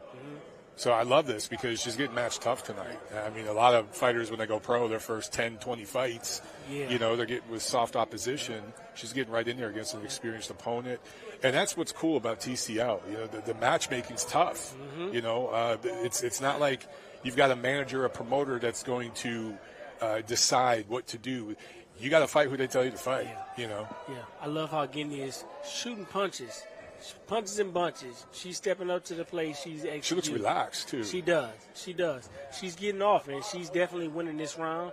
You know, she has good slip game. Ronica has good slip game, but she's not capitalizing on too many. She needs to make something happen. Otherwise, we're going to see a round go to Guinea.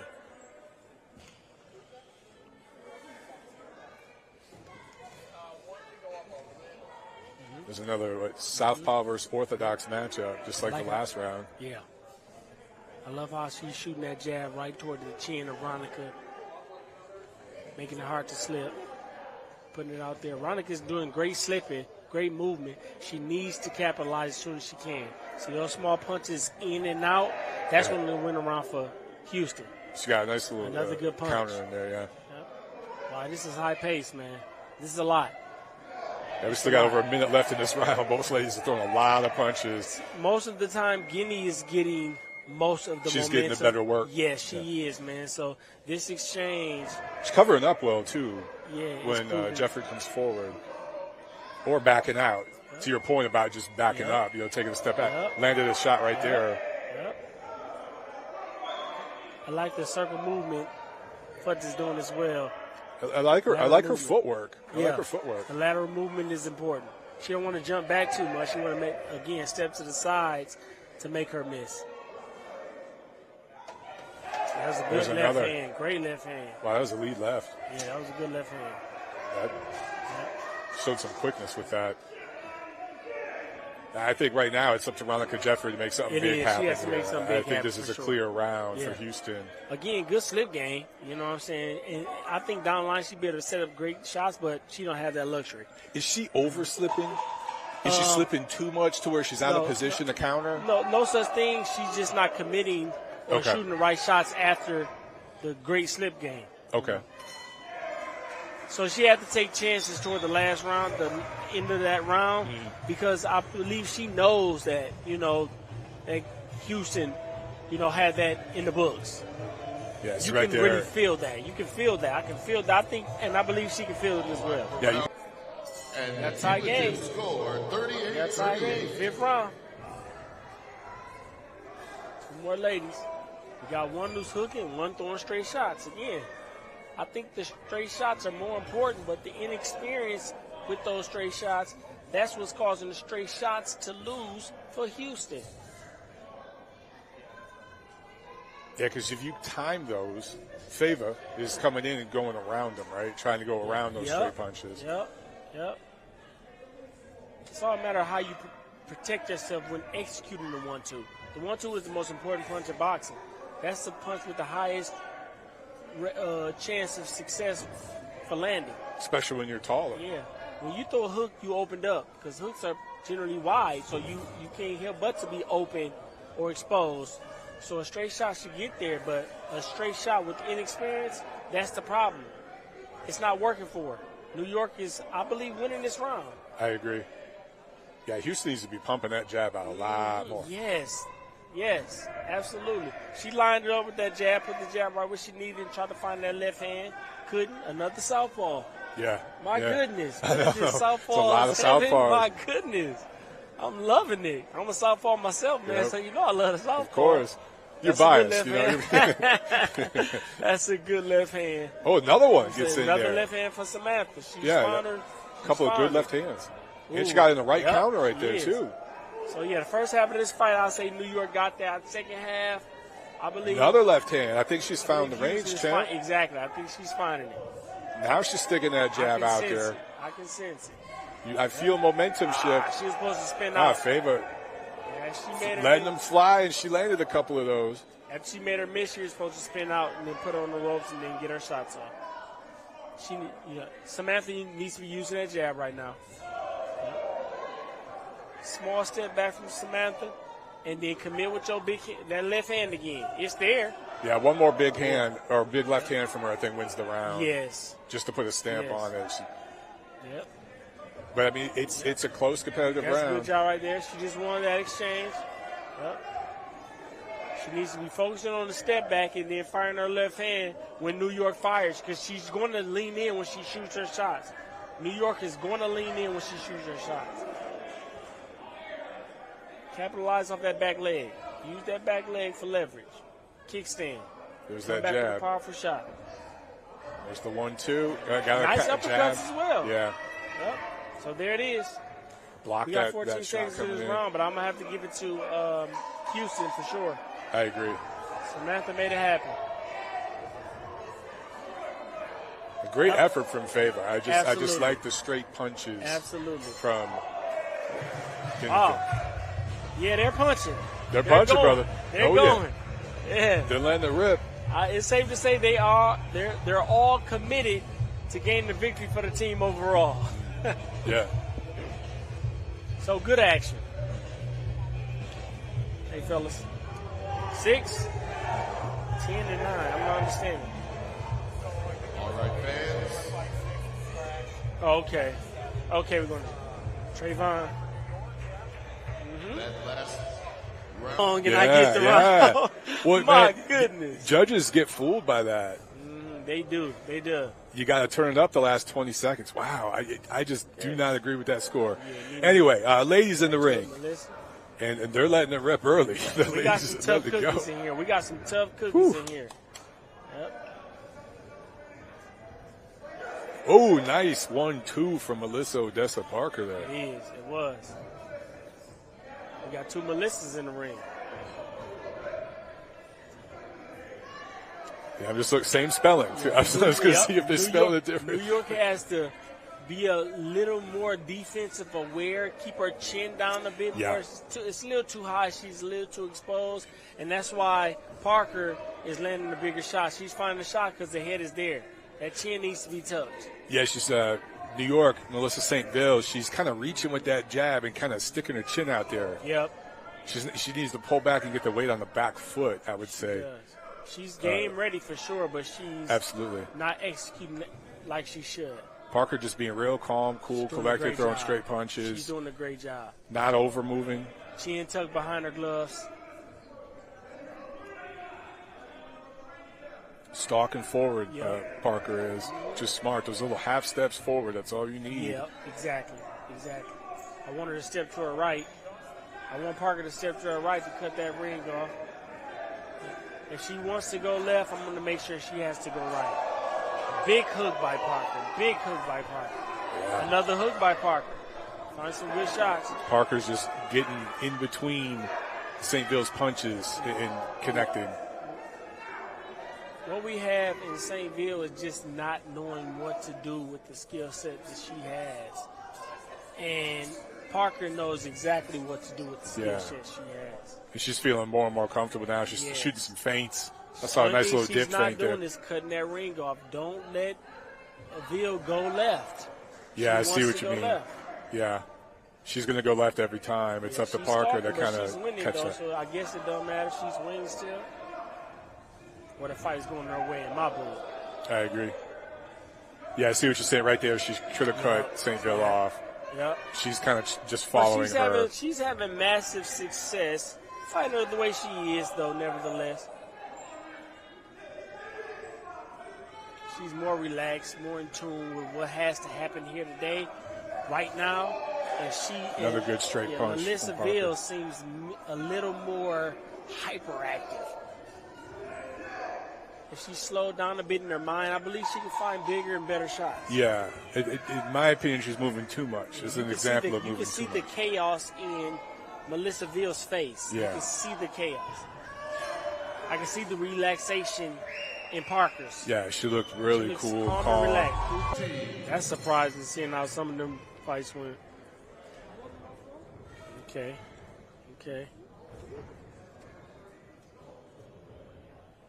Seems like we always get a bouncy one and one that's nice and steady on their feet. Yeah, orthodox and southpaw. Oh my goodness.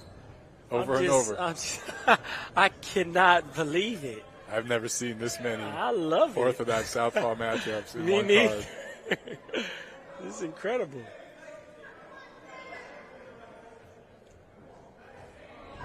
Napoleon being physical on the inside. She seems to be the stronger fighter. Alicia needs to find the shorter punches because Samantha is pulling back very hard on every last one of her punches, man. I mean, she's telegraphing most of her punches. Alicia needs to take advantage of that and find it right. Well, before there it is. kicks She off. came forward and landed the right hand. Napoleon did. Yeah. Napoleon throwing a lot of wide punches, but she's throwing a lot of them, and so some of them are getting in. Yeah, Sometimes it's just punches and bunches. That was a low one. You didn't see it.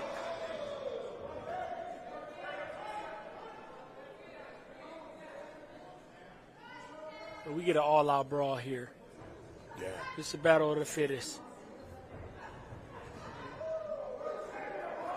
Samantha's definitely gained. Both of them are. Yeah, absolutely. Both of them are.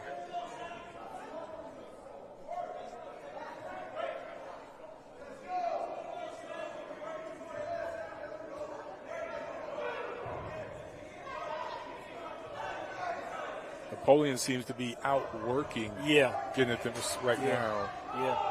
I think she needs But one big punch from Samantha could change it. There's a good shot right there. Yep. There it is. There's another combination. And that's why Alicia needs to continue to fire, because as far as great shot selection, Samantha has been winning that battle. So Alicia needs to put out more to pull this round off. So you're saying for Napoleon, her best defense is her offense. As long as she's punching, she ain't going to get caught. Love it. Absolutely. Another great combination from Guinness. Because even though she's telegraphing her Did it punches, again. she's picking all the right shots, man. They're landing. Stepping back, small step back, trying to fire her off. Yeah, Napoleon's wild, and Guinness just taking advantage of that. Her timing's good. You know, she does telegraph the punches, but her timing's good. That was a lead left. That's pretty. Yep. Left hand. 10 seconds. New York could be up 2 rounds at another left hand. She's bullying. She's Nice throwing. body work She's from throwing. Napoleon. Finishing Here's strong another. here. Here's another. Last hurrah. Yeah, okay, let's see what happens. Oh, man, let's see what happens. Let's see if they want to get up to New York. Late surge there. You could tell that New York's coaches have told their team to do that. Finish strong. Because every round, New York fighters are surging the last 20, 30 seconds. So that's definitely a strategy with that team. You could tell. Absolutely. Man, a lot of punches landed by both ladies in this fight. Okay, yeah, I got This is a matchup that the coaches wanted. Right away, Parker coming right forward. Yeah. I think this is a great matchup for Park. For Jeffrey. Or it may be for Parker, because, again, she had that good slip game, and there she goes. She's countering right over that. So a great hook. Look at that. Great hook. It's working for her. Parker is calm and collected like she always is. She got caught with a big shot. You know, her stock out of the work for her or against her. We're about to see how it plays out.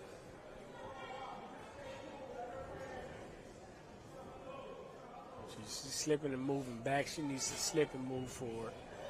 Yeah, there you go. Come right back after one of those. Come right back. There's a fast start to this round, and they've kind of slowed down and settled in. Yeah. Melissa got caught Good jab from with a both, big really. shot early, but she's kind of starting to win the exchanges from this point.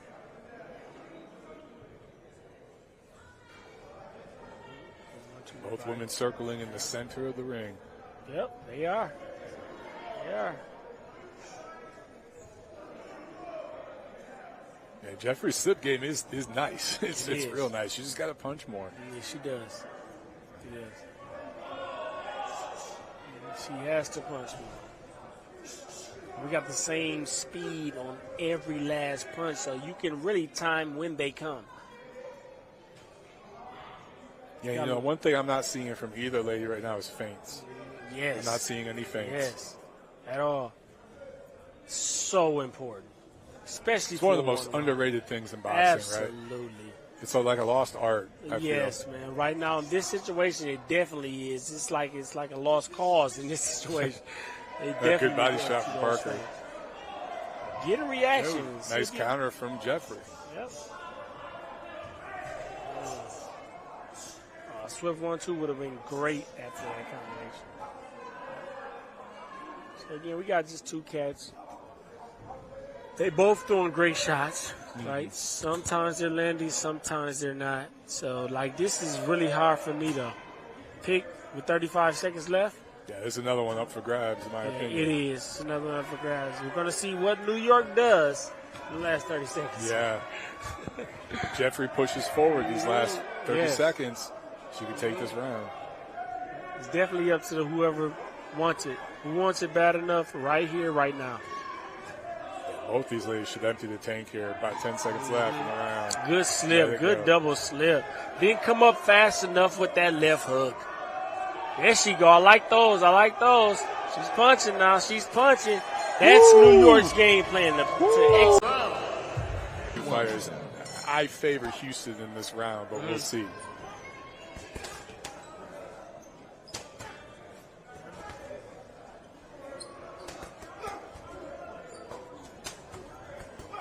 Good jab.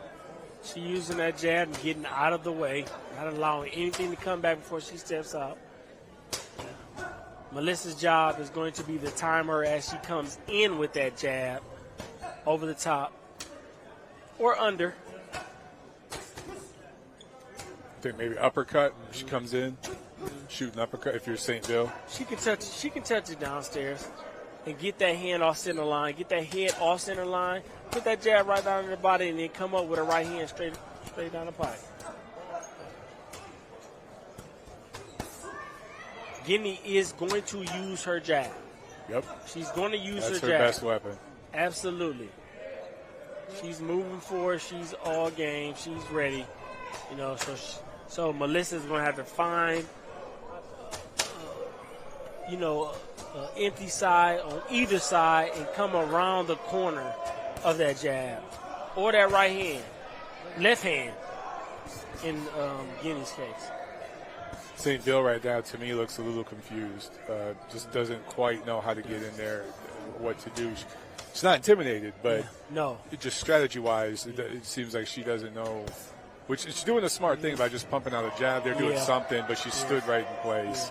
Guinea took advantage of that. I can see more focus in Guinea's eyes, and then when I look at Melissa's eyes, I just see a little more panic. Yeah. You know, she's not as lasered in. She's just, again, hyperactive and just hoping to get shots off and then get out the way of it. Yeah, I like that slip. I like that slip game. I like that slip game. She moved. Yep, she stood there for those. She stood there for those. If she's going to commit with that jab 100% of the time, because she does, she doesn't even really feint. Guinea is going to shoot her jab. See? Yeah. It's not a feint. Watch this. She's going to do it again. She's going to jab. Left hand. You have to slip left, you got to slip right, or you got to come around, and you got to come around the corner. The thing I like what Guinea's doing, though, is she's changing the angle of the jab. She's throwing her head off center line when she shoots her power hand down the pipe, too, as well. Good jab. Nice, strong jab. She just controlled this entire round with the jab. She did. That's what I thought would happen when I saw this matchup. 10 seconds. I got this a clear Houston round. We'll see what the judges think. Yep. You just never know what the judges think. Yep. Both ladies embrace in the center of the ring. Sure. Oh, they changed it. Okay. They changed it 10-9 Miami. There we Wow. go. That makes more sense. That makes more sense. So that missed knockdown absolutely affected the scoring so far in this match, and you hate to see that. You hate to see the ref get involved. Absolutely. Okay, on to the next.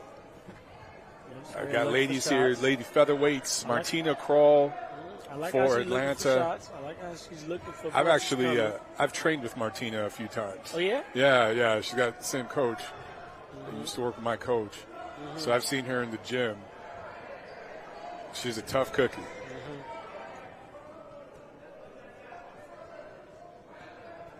She's definitely zeroed in. I love the eye contact. She's focused. See what she does with that. Yeah, she's coming forward without really any technique, especially in the legs. So Martina could have took advantage of that, coming around with a shot around the corner with the hook. Uppercut even. Yeah, I see an uppercut opportunity for Krall. I like the bounce. Krall's actually done some bare knuckle boxing too. So she's done a few different things before getting here to TCL. Good shot. Great right hand by Summers. That was a great left hand, first of all. And then she came with the power jab after that, the 2-1. And they put it on the mat, man. The ref got that knockdown right. So good call. She was making some great punch selection. Krall stayed on the ropes and just got stuck and didn't move and stood right there, and Summers took advantage. She took her back there with that left hand. She dropped her back to the ropes. She came back with another straight punch. Shot that jab instead of a hook. Okay, she's using the jab right now. Summers looking more and more confident here, coming forward again. It's all power shots, too. It's all power shots with her, too. Yeah. Krall keeping her head on the line, right on the line, and Summers is able to find that target. I like how she's slipping, left to right, looking for shots. She looks like she's in a good rhythm now, Summers.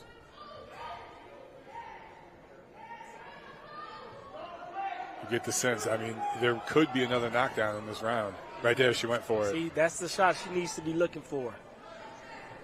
When Martina nice commits, stiff jab from Krall. With a big right-hand counter from Summers. Absolutely. Krall leaves her head right on line. Another left hand. Yeah. All she needs to do is get away from Martina's big punch, and once she does, she comes back with another straight, and she catches her. Because they're both staying long. 10 seconds. See from out there, see that? You come right back over that shot. Summers just so much faster. She's doing what she needs to be doing. She's just punching, trying to get this round, trying to get it back. And that's the end of the round. We know who got that round. Yeah, that's 10-8 Miami. So Miami up to a quick start. Great start, yeah. Atlanta's already in a 3-point hole here after this round. Wow. Yeah. Definite work to do. Yep. All right, let's check this out here. There's that left hand and then the right hand. And Summers just kept punching. Just kept coming forward, kept punching. Yeah, and Krall needed to get her head off the line. To move. Get her head off the line, exactly. She's leaning straight back. She's, in fact, taking her head. Cumulative score, 37-38. Miami.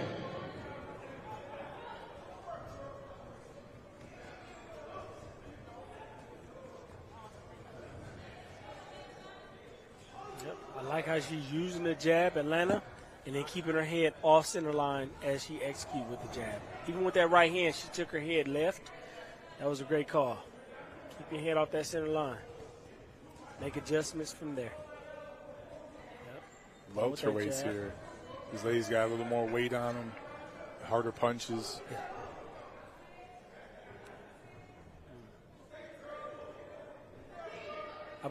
I believe she performs the jab a lot better with her hand hanging low as it is. She knows exactly what she's doing. She knows exactly she's trying what to she's lure. doing with the jab. You can tell she's more trying to lure her comfortable opponent in. I would prefer it up, but she knows what she's doing with the down, where she has it. The up jab would be beautiful, especially, I can't say her name, Adriana presses the action. Adriana, yeah, I'm not even going to attempt that last name. Yeah, Adriana, there you go. Malone tried to counter little check hook there. The hook would have been fine, but the right hand would have been excellent right after. It was definitely there. She's looping that. You see how she's looping that right hand? She needs to drop it straight down the pipe. Don't loop it. Especially when she's dropping down. She looped it again right there, yeah. Or loop it enough, and then she'll assume it's coming that way the next time, and then drop it straight down the pipe. Every one of them is kind of like over, and not just the right hand. See that? They're all looping. Yeah. They're all looping. So give me a straight Miami can see that coming. Yeah. Yep.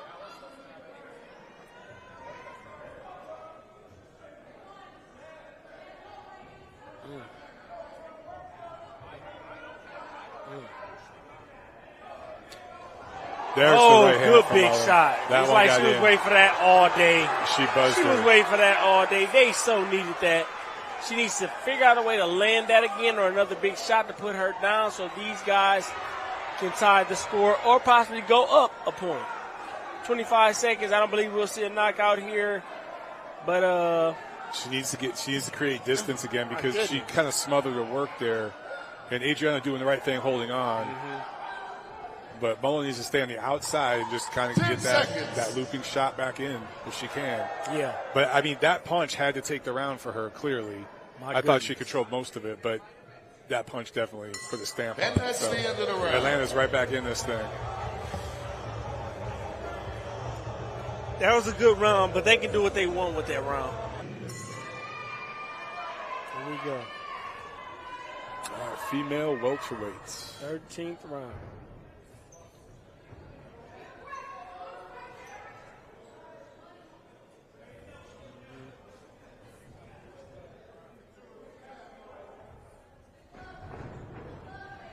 Like them small steps back. She tries to get just out of the way, and she has to step back again. She does. Ariel doing a good job at getting out of the way of any kind of fight. You see that? Just enough. And way to come over the top. She found it.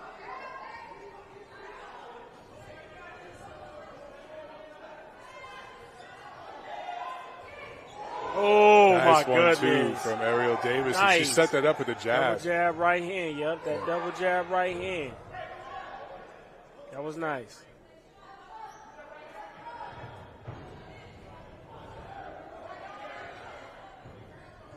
If she can keep this up, she's definitely going to steal this round. Take it with ease. Absolutely. Yep, I like those feints. Drop off to the side there. Could have came back with a left hook. And it's nice and short when she throws it. Feint, feint, feint. Get her to react. See where she wants to go. Execute from there. Yep, she's getting under it. Even the hole, she gets under that. I like that. She knows where to maneuver to. Yeah, good defense from Ariel Davis. It's beautiful. Really nice defense. She's doing a great job. She's doing a great job. See how her head is always off center line? That's good. Look at that. Good right nice. hand. My goodness. Followed up with a good combination. Yep. Good job. Logan Holler took him well, but those punches were scoring blows. She can't take too many more of these. Beautiful, beautiful. Yep. Ooh, she should have came back with a right hand after that one. Yep. Take your time. Good job. Good job by Ariel.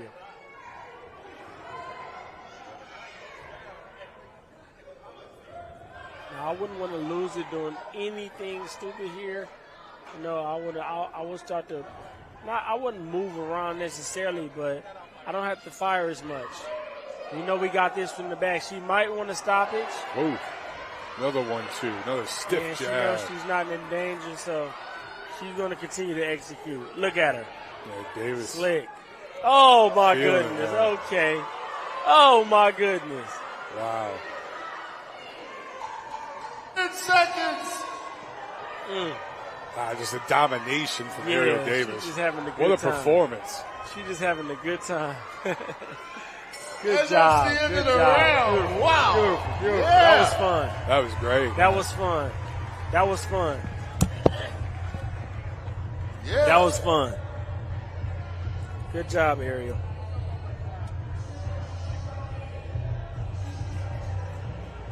To no discredit to the rest of the fighters, that was a fun round. That was the best performance I've seen this so far. Yeah, that was one right there. That woke me back up. Well, because, you know, Ariel. And jumped right on her.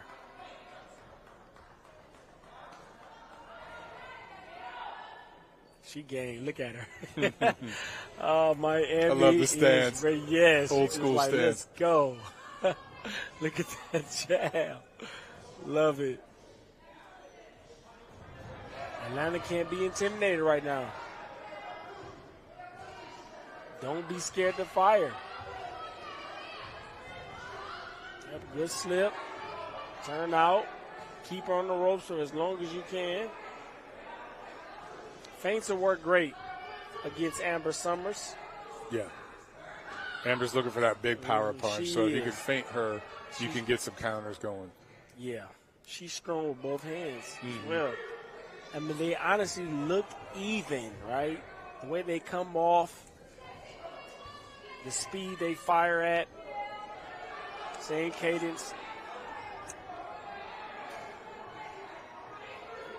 Switching her stance up. Somebody like her, you got to think light. I want to think light. I want to float like a butterfly. You know, piss her off a little bit. Yeah. You know, if I dance for right. the first minute, and come on, you gonna hit me, you gonna hit me, you gonna hit me. Get in her head Get a her little frustrated. bit. Yeah, get her frustrated on purpose. She starts to make crazy mistakes. Then you 1, land 1, shots 2. like that. Great 1-1-2. See, that's what the double jab does. Especially if you don't overstep when you shoot them. I don't like where her hands are, but she's definitely doing a better job. Oh, It's like working for her. Yeah. Mona Ward's definitely ahead going Yeah. into the last minute of this round. Yeah. 2 southpaws in there. Yep, sure is. Amber Summers can't find that big shot. Yeah, you can see she's thinking about it. Just needs to let her hands go. Just come forward, let her hands go. She's willing to throw them, but she feels like she has to find them first.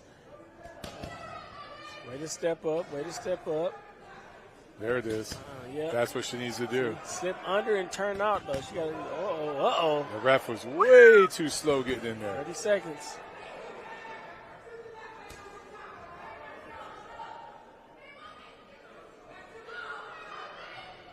I got to see a replay of that sequence because I don't know exactly what happened, but Ward, it almost looked like she took a knee. And she, right. It's time got- for Atlanta to make something happen for sure. 10 seconds. I could say she's winning this round, but she ain't did nothing in a while. yeah, the last minute of the round, Summers Yeah. closed strong. that's Right. the end She of the wasn't round. landing big at all, you know, but she was just, Be aggressive. well, yeah, she was being aggressive.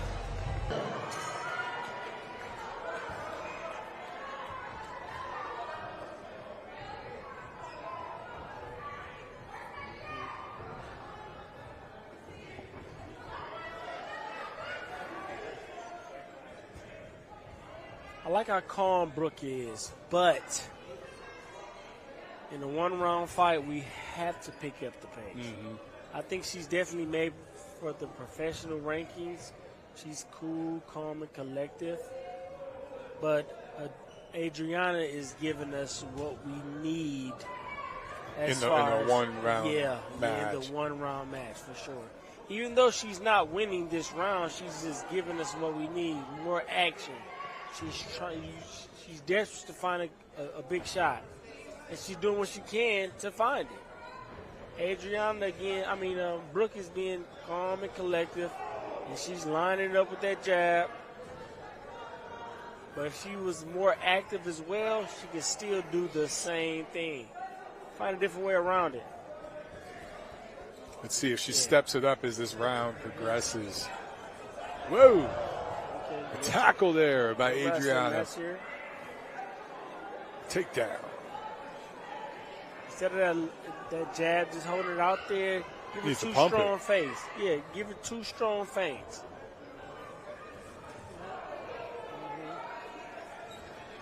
Yeah, nice jab. Where's the double jab up and side? Upstairs, downstairs. She got a nice up jab. Yeah, I was going to say, Mullen could lean to her right and just pop the up jab 2-3 times. It's going to land.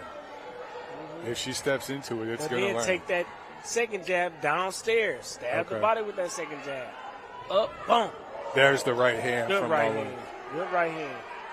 1 minute left.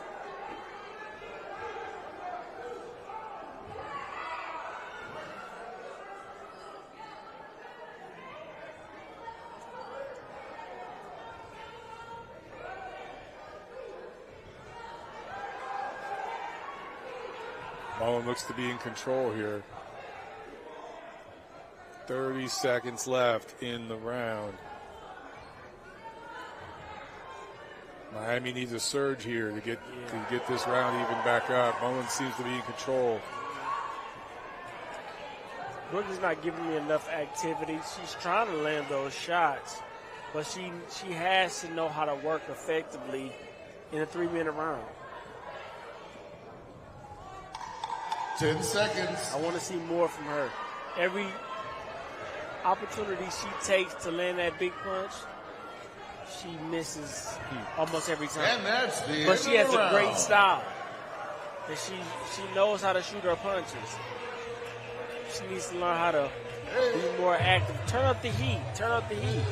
There's that big right hand that won the round for her. She found it once. Howard wins that round, so 10-9 for the Dallas Enforcers. All right, now we got the ladies. Tiana Schroeder in orange. Alexis Araiza-Moniz in red from San Jose, California, but now in Fort Worth, Texas. So 10-9 for the Dallas Enforcers. And the ladies are letting the hands go. Good left hook that she clipped. Oh, nice right hand. Oh, San Antonio is starting to land some beautiful punches right now. Schroeder in the orange from Canada, representing San Antonio well right now. Yeah, absolutely. And landing the punches in and out as she wants to be, landing the important punches and clearing out. Whoa. Her defense is really good as well, but Dallas is doing a good job of staying in the fight. The more she swings and throws her punches, the more she can stay in it. Araiza-Moniz landing some overhand rights for the Dallas Enforcers. Follow with the left hook. Yeah, good defense right there. A slip and a rip is beautiful. Tiana Schroeder from Calgary, Alberta. Here in LA, so the ladies putting on work. 4-punch combination by Schroeder. Yes. Oh, good mean punch to the left hook to the body. She might have got out of the way of it, but it was a good attempt right there by Moniz. Richard Ray Howell and Abel Mendoza coming up next. And the ladies, I love watching their round because they just let it all go. Absolutely, every time. Like those hooks right there from both ladies. Punches and bunches, ladies and gentlemen. You're going to see that a lot of times when the females go. Ooh, good left hook. Hook and a right. Nice answer back. Schroeder and Araiza-Moniz back and forth. 10 seconds to go. Great job, ladies. Putting on the action. Team Combat League in LA, Dallas, and San Antonio. Let's go. Man, that was beautiful. Hard to judge that one right there. That was a great round by both of these women from Texas. Yes, it was. Can I say Texas won on that one? Yes. Absolutely. Let's look at these highlights, man. Ramping to the body, coming up top, left hook over top, then boom, landing that big overhead right, just clips her and stays on her. So it looked like she was winning the round. Schroeder was all over her doing what she wanted to do, and then Moniz came back a little bit later and started ripping in overhand and dipping. Ooh, left hook right there, right overhand. Ladies are going after it.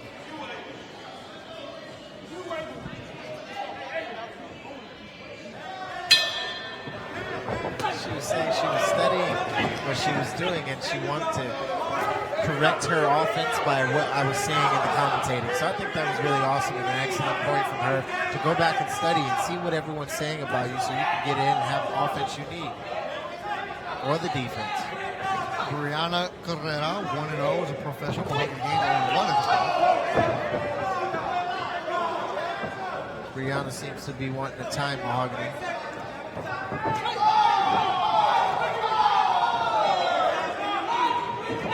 She looks comfortable in there, does Brianna. Enforcers with the lead. Good jab by Mahogany. Mahogany's got to do some punches to get her off of him. Dallas in red. You're watching the launch rounds on TCL's YouTube. This is free. After this, make sure you subscribe to the BRAWL Pass. Get all the action. San Antonio, Dallas.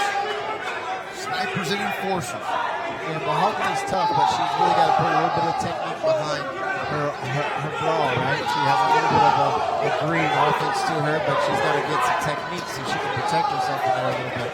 The other girl just seems to understand that she's green and she's uncomfortable. Brianna Carrera being really aggressive for the Dallas squad. Lands a big right hand. Pouring it on is Brianna Carrera.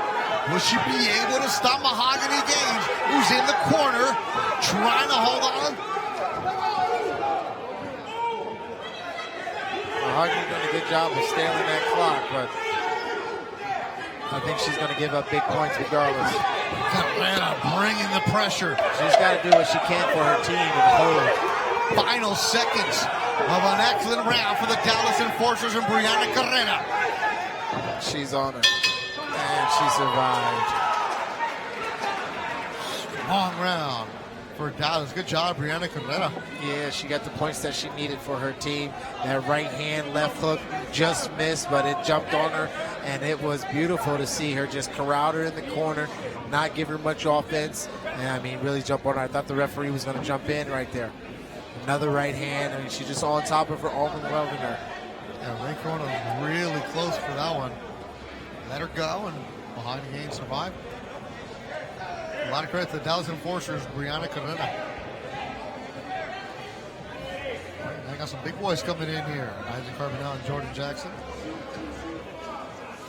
So he gets the round, cuts the lead to 2. Yeah, he gets his lick back on that one. That's big for the Snipers, and now Melissa O'Gean is going to try to cut into that lead against Alexis Araiza-Moniz. Yeah, and the thing about Melissa, she got to watch her Alexis fight earlier, so she can pick out the holes that she might think she's doing and figure out her offense. And Alexis won her round in round 2. It's got to put some pressure on Melissa a little bit. Body shot from Melissa O'Gean in orange, but Alexis Araiza-Moniz just is tough. She just keeps going. Yeah, absolutely. Whenever she gets hit, she comes back with 3 or 4 punches. It's always good to see, Alexis has a little knot underneath her left eye. She's been scrapping tonight. Her body shots are doing something to her a little bit. O'Gean, 20 years old, from San Antonio. To the body. Representing her hometown team. She's got good intelligence about her, does Melissa Holquin. Being so young, huh? Yeah, moving very well. Good feints, gripping the body, coming upstairs, downstairs. Melissa, 20 years old, but she's already got 6 pro fights, 4-2. And she moves like a vet, a seasoned vet. She's got good motion and picking the right shots. Her accuracy is very well. Hooks landed by Alexis Araiza-Moniz on red. Leaping into that left hook, followed with the right hand. But just like Alexa's been doing all night, just staying in the fight, ripping the body, coming upstairs, throwing every punch she can to do what she can to win her team a victory. The final launch round. After this, the middle rounds, and you'll need the BRAWL Pass in order to see that. 10 seconds ago with the ladies. O'Gean, Moniz, back and forth. Dallas and San Antonio getting close in LA. Good round by both of those girls right there. Both women put on a hell of a display for Texas. And again, Texas wins for the round when the women fight. You got a highlight to that one? Yeah, just watching them trade right here. A lot of times on these highlights, you're just going to see a lot of punching and a lot of inaccuracy. But for the most part, you're going to see one person trying to dominate and get their offense off. A lot of times it's just too tight. Good punches there, good overhands and hooks, rips to the body coming up downstairs. You see a lot of women throw a lot of punches. It's good to see. And shout out to everybody watching us on the YouTube. Remember, the first 8 are free on YouTube. After that, you'll need the Brawl Pass. Brittany Jade Thompson, the southpaw for the LA Elite. Jasmine Willis in the goal for the Las Vegas Hustle. Alfreda Thompson, I see you watching on the YouTube. And Vegas is going to be out here, you know, very hustling, fast hands. She's got to cover up here. Attacking is Thompson. Thompson did a good job of striking her while she was moving. It was a good job of getting that left hand off. Ace of SoCal watching. He says, Team Estrellita, you go with the little stars. So the LA Elite got their team. Good uppercuts right there by Jade Thompson. Ripping to the body. Jasmine needs to get her feet balanced. You know, she kind of needs to get her foot about her and keep her hands up. And she's giving up punches to the head. Defense got to be a little bit more sound. Left hand's got to be higher. Daniel Morales and Joseph Macedo coming up next. There's a vibe at the Thunder Studios in LA. Teseo Argo, saludos, Teseo. Jasmine seems to be giving up a little bit of body size. She did it. She got a good right hand right there and landed. She may have shocked her. Ladies going 2-minute rounds here in LA. Jasmine's got to do a better job of keeping her hands up and being ready to counter. She leaves her face exposed a little bit.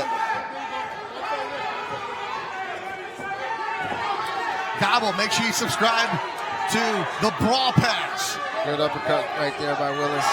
Team Combat League action in LA. The ladies, Thompson and Willis, back and forth with Thompson, left and right. Good right hands by Thompson. Good job from the ladies. It's a good round by Los Angeles right there. Las Vegas needs to start faster. They're starting off this fight 2-0. Off, down, 2-0. Look at the highlights there, Bubba, from the ladies. They came out good. Slip, and then right here, she landed a right hand that really kind of got Jasmine confused. Boom, left hand right here. Stumble right there, and, you know, she kind of stayed on her for the rest of the round. I would say that was more footing, you know, than it was anything else, but a lot of times you got to get your footing right. You got to get in there and get settled. Good right hands. Rips to the body, intelligent boxing. Vegas, their first round, a very important round. Bethel Duran, Bubba Jenkins with you on the broadcast live on YouTube. And at round 9, you'll need the Brawl Pass to see what goes on. Yeah, well, we're actually in a good round where Flo is one of the best fighters in Team Combat League. She's so good. She's so good. As well as one of Las Vegas's big money chips, right? And they're down by a couple of points, so it's a good time to Flo to, you know, come out, maybe get some bonus points, or definitely win the round and steal the momentum. Yeah, Flo Pajares Britos, Uruguay roots. She's moving up, I think, like maybe 3 weight classes just to take on Crawford. Definitely has a size disadvantage here, but she's confident, faster. man. Yeah, absolutely, much faster, and she's still a strong girl as well. Crawford from Denver. Oh, good step in, right to the body right there. You see you in the good punch. Good right hand from Flo. Switches from orthodox to southpaw, easy. That's when you have a real good understanding of your offense. When you can switch from orthodox to southpaw, you have a really good understanding of the boxing angles. Neither of these ladies have made their professional debut. Flo's ready.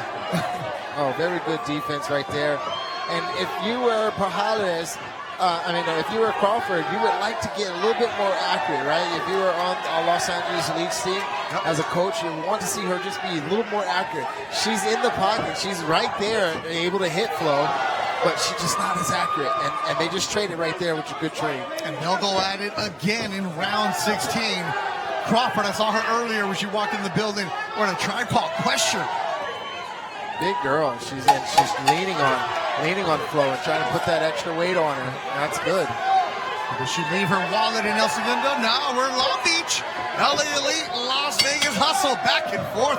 We'll see these two do it again in round 16. And I said, a lot of when the females get out there punching, they probably throw more hands than anybody. Yes, they do. They get it. They get going. the 2-minute rounds. Man, and still with those numbers, still throw more hands. It's a wonderful thing to watch. Saludos, Osvel Caballero Núñez. Oh, good counter right there by Flo against the ropes, doing a little bob and weave right there.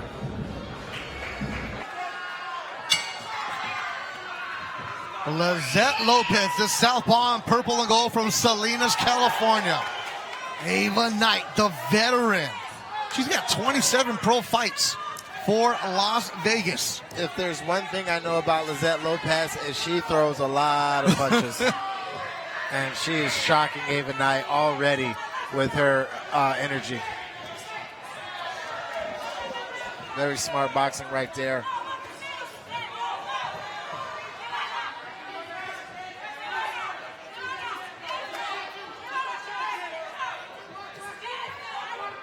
Good jabs to the body right there by Lizette. Ava's a vet. I love watching Ava fight. It was a good leap in right there. Leap in, left hook. Ooh, good right hand.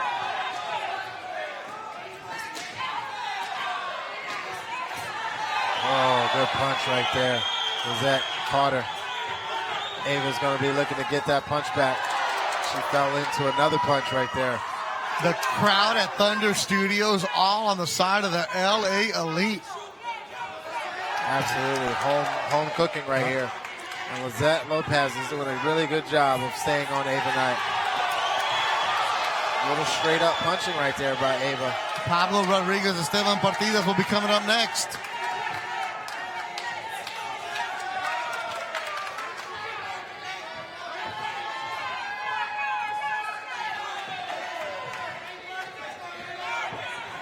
The 2-minute rounds for the ladies. You got to work fast. You got to work quick. Yeah, Ava's got to go if she wants to win this round, I believe. Good body shot right there.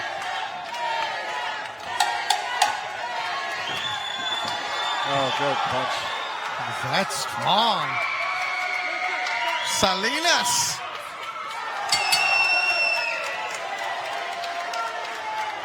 Yeah, good performance. LA is really, really doing a good job tonight, staying on top of the hustle team. They look like the team that is brought to bring my hustle. Oh, right hook right there. She even paused that left hand and brought that right hand. Slipped out of the way of the punches. Threw a left hook, a right hook, right jabs. Got away out of there.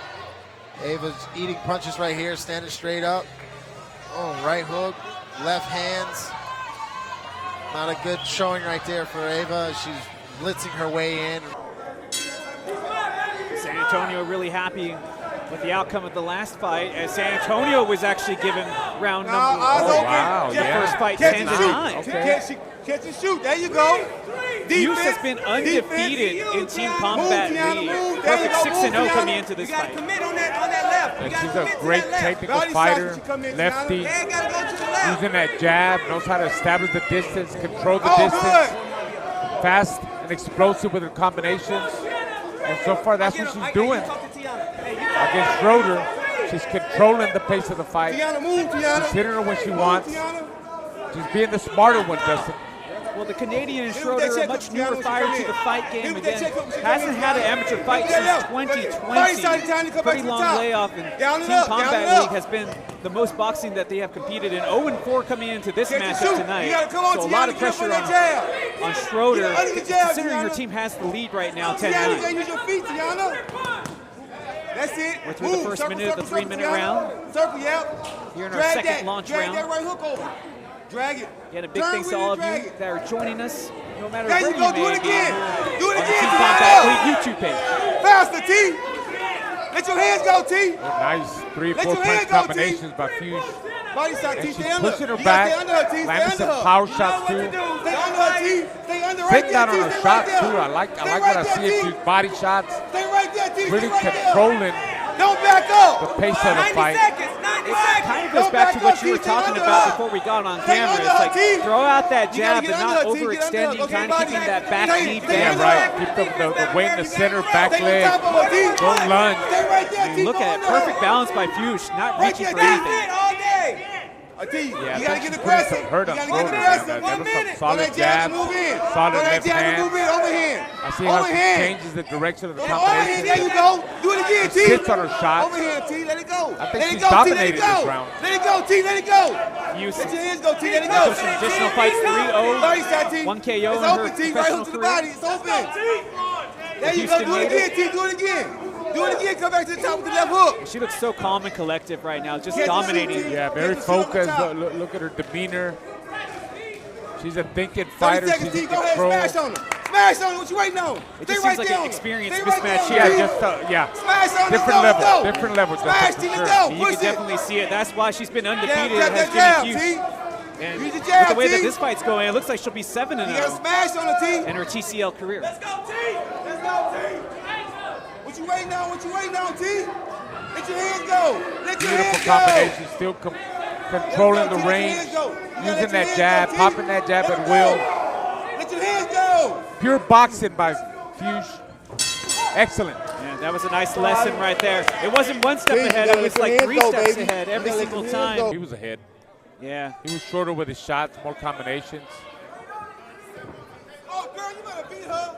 5th launch round here on the Team Combat League YouTube page is now 39-35. Yeah, those points deducted in that last fight. It's not just about the fighters, it's a team concept, so we add up all those points at the end.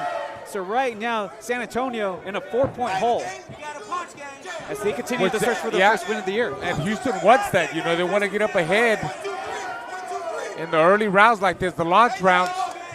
You know, I was talking to Kayla earlier. She does MMA, and she's still trying to get adjusted to boxing. You know, to the boxing ring. She's always in a cage. So she said she's been working on her jab a lot more, to trying to cut the distance. And as a matter of fact, I gave her some pointers, you know. I said, you got to carry your weight in the back leg and the center.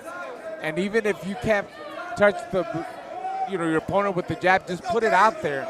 And I'm watching that. I'm seeing that she's using her jab more to find that range. I said, she's a girl that once she gets inside, she likes to brawl. Yeah, she likes to go toe-to-toe. And you can kind of see that with her approach, as how she's just walking down her opponent here. But and that's kind of that MMA background. But I like that she's using the jab to get in there now. As you see Gaines trying to utilize that left arm, trying to get some distance there. Now that you mentioned the jab, that was a good overhand right from Yontef.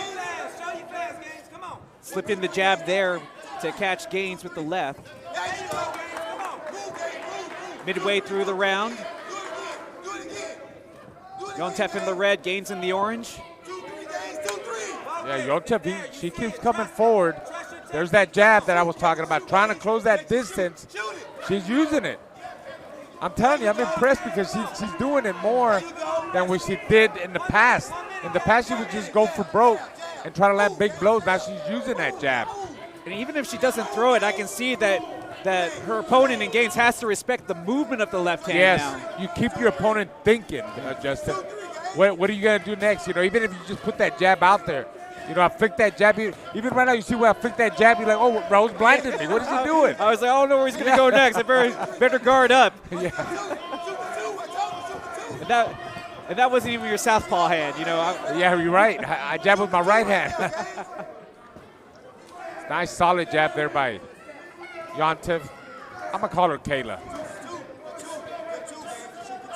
Yontef not backing down, continues to walk down Gaines here. She's definitely a pressure fighter, making the fight. Oh, took a shot there, but looks comfortable doing it. That's going to be a hard round to score, though. I think it goes to Yontef just because they were the more busy fighters. I believe so. Rounds. That's Melissa Holquin taking on Melissa Parker from representing the Hitmen. Parker 3-2 in Team Combat League. Coming off a loss. Yeah, I'm sorry. Parker literally ran, Justin, as soon as the bell rang, ran to Holquin to cut the distance. trying to intimidate her. Using that left hand. Talking about Parker. Trying to establish that jab. The battle of Melissa's Holquin 0-3 in Team Combat League, 4-2 in traditional boxing, though, with 2 KOs. So far, nice combinations by Parker, making Holquin miss. Holquin a little bit off range, off balance.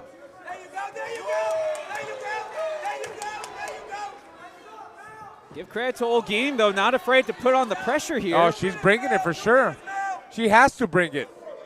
Not Melissa, just for herself. Yeah, Melissa's more skillful. You could tell she's a better skillful fighter. But look at Holquin, just caught her there with a right hand. Parker needs to put her hands up. Not really utilizing that jab, but throwing a lot of straight right hands is Holquin.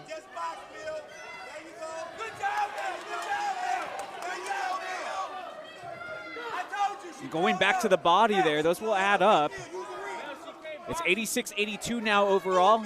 Houston in the lead.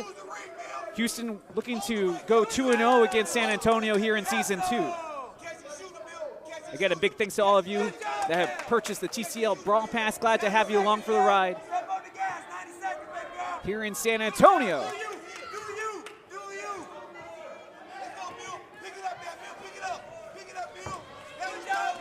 Holquin's had a lot of success with that hook to the body with the left hand. But you know, you also see Melissa Parker when she's fighting backwards, but she's throwing combinations fighting backwards too, so you got to watch that. But you're right, Holquin, she's landing some clear shots. Holquin is really landing those clear shots. Off that jab. Body punching too by Holquin. Tell you what, this is the close round. Yeah, I really don't know which way yeah, this is me going either. to go, I don't Diamante. know. It is Holquin putting on the pressure. Parker is trying to box her, move around, which she needs to do that. The way Holquin is applying that pressure. Oh, nice counters there by Parker. Oh, beautiful. Good counters again. Nice 1-2. She's trying to steal the round there. Parker ain't giving up. But look at Holquin. Oh, staying coming busy. back too, yeah. To the very end. Oh, that was an excellent round from both fighters. That was too close of a round, I tell you. I want to say Parker, but remember, we are in San Antonio. That's true. That's true. We've seen let's strange see things what happen. happens. Well, let's let Thomas Schreiber introduce our next fighters, and then we'll come back with more. With round number 11 and the 126-pound weight division. Introducing first, fighting out of the blue corner and representing the Houston Hitmen, Isaac Torres. And fighting out of the red corner and representing the San Antonio Snipers, Javier Fernandez.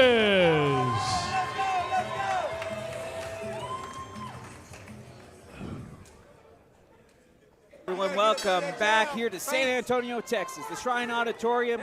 Team Combat League comes at you live this Thursday night. Tiana Schroeder taking on Jenny Fuchs. And Fuchs won the last fight in the launch rounds, but this is the money rounds, Raul. And this is where it all comes down to. As the Houston Hitmen only have a 2-point lead, but have lost the last 4 rounds. Yeah, they got to win some rounds now. Hughes did a great job of controlling the distance. She did everything right. The first matchup against Schroeder, and she's looking to do this again in the money round. So far, she's doing great, using her speed, double jab lead, basic boxing, good combination punching by Hughes. Get your jab and go inside. Get your Yeah, jab with that hook. Houston needs to win this round. I mean, but given Fuchs' record where they have remained perfect in Team Combat League, I think if you're Houston, your Coach Trout, your Coach Bennett, this is exactly who you want at this period of time, trying to stop this hot streak of the Snipers. You got to roll up on that hook.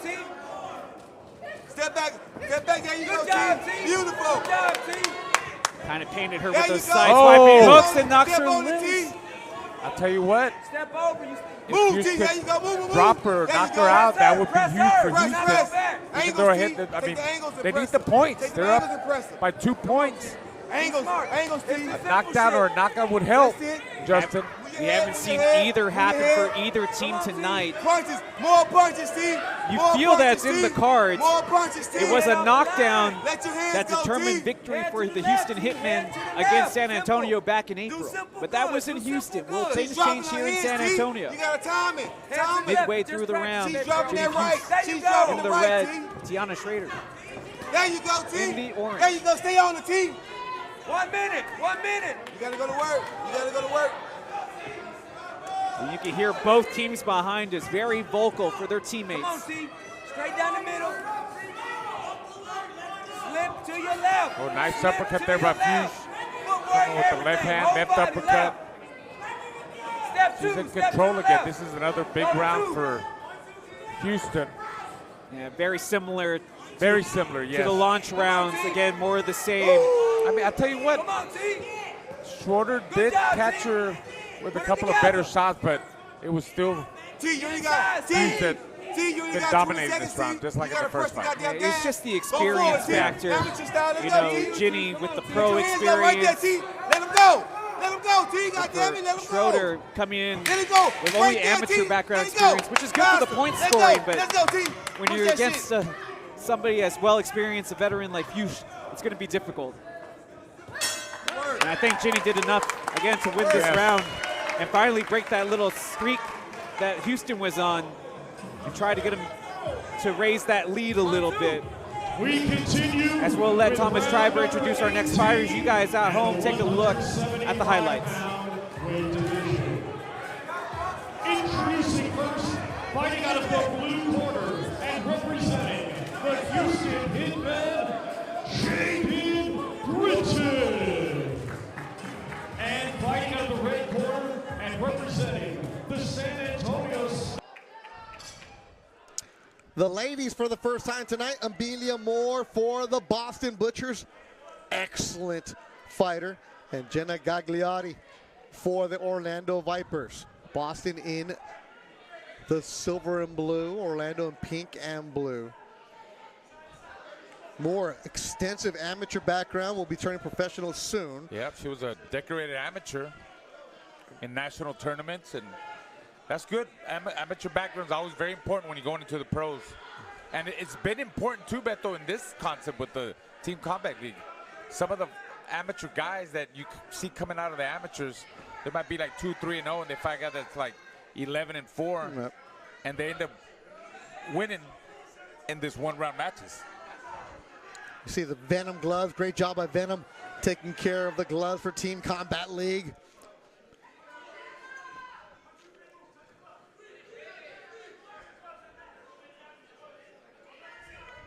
Moore attended the Naval Academy. Extensive amateur background. Was at the Colorado Springs at the USA facility. Came up short in her quest for the Olympics. So far, she's boxing, using her skills. Yeah, you see how she's very fluid as Amelia Moore. Moving side to side, jabbing, throwing her combinations, getting out of the way the line of fire so Gagliotti won't catch her. Love her Instagram, Amelia. One more round. One more round, I like that. She keeps circling around her opponent, Gagliotti. Not standing in front of her. Just that little side step to the right or to the left makes it hard for your opponent to catch you. So she's smart. She's a really good boxer, showing her skills and her technique. Showing she doesn't need to brawl. Yeah, She's good boxing. Yeah, boxing from the outside, stick and move, angles, combinations, fast combinations, controlling the distance with the jab, just popping it out there. Just giving her a boxing lesson, Beto. She's working. Good 1-2 from Amelia Moore.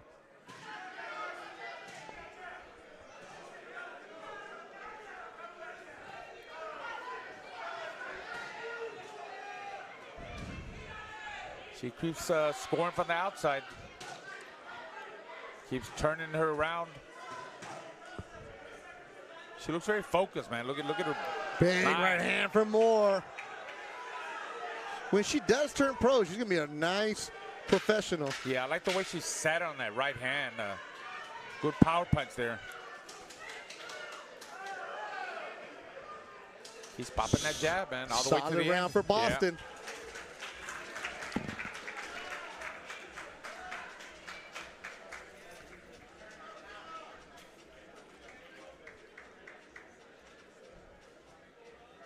We continue with round 5 in the 100. We're tied up in Miami.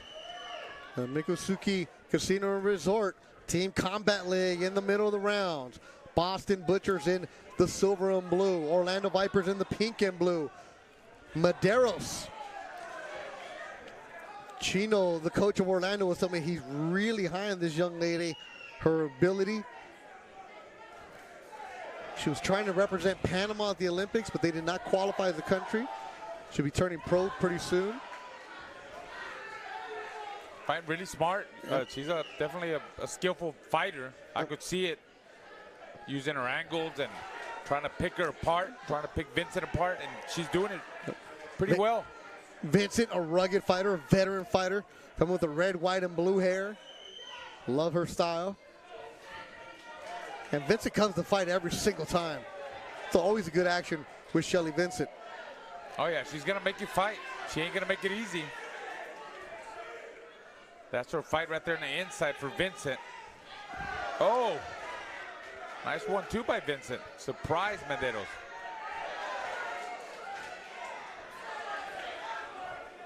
Medeiros gets in and out. And Vincent roughs it up. Left hand from Vincent. Back to the orthodox style.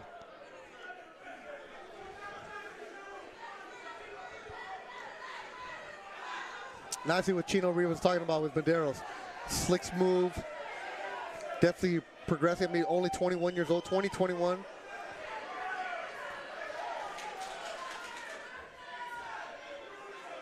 Very confident in there, Jedrzejczyk Medeiros.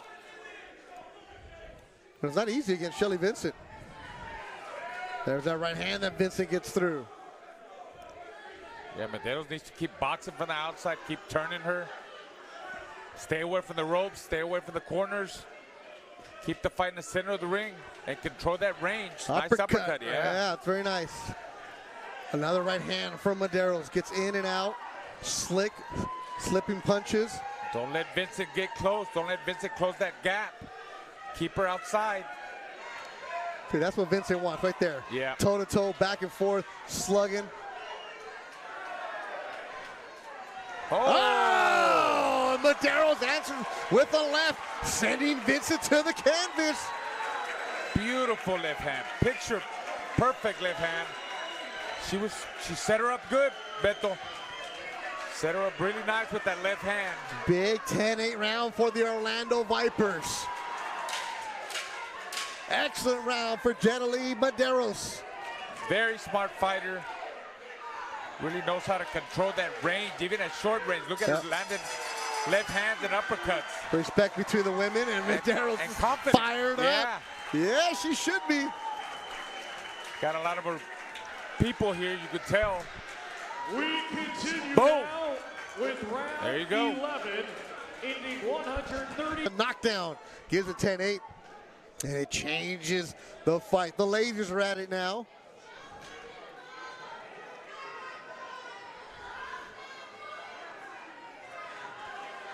Yvonne Flores for the Orlando Vipers. She's from El Paso, Texas.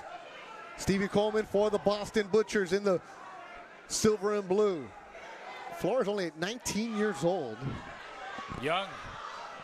Trying to box from the outside, using her jab, using angles.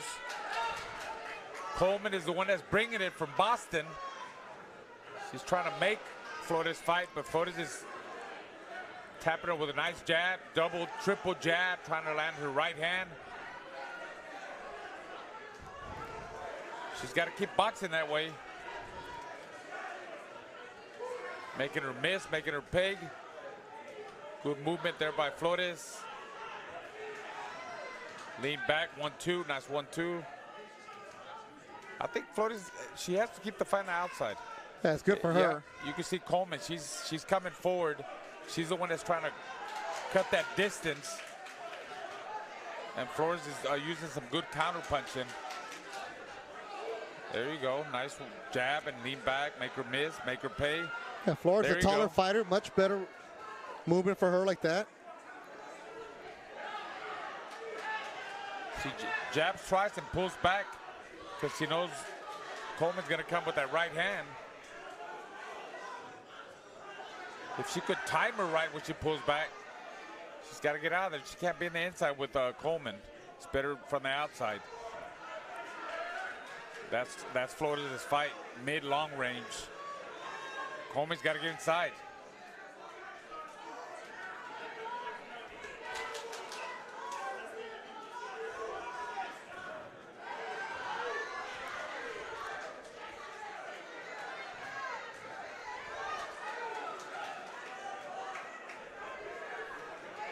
Good round for Yvonne Flores.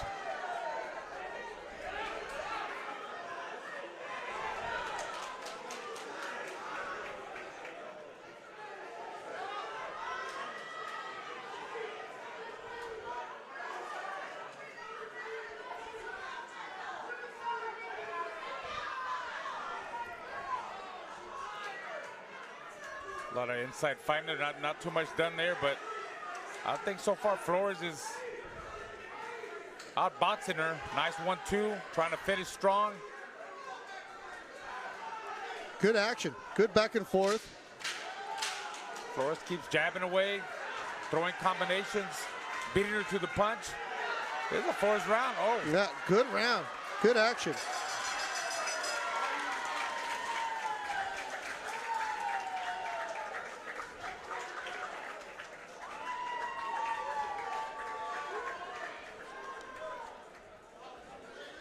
Excellent fighter.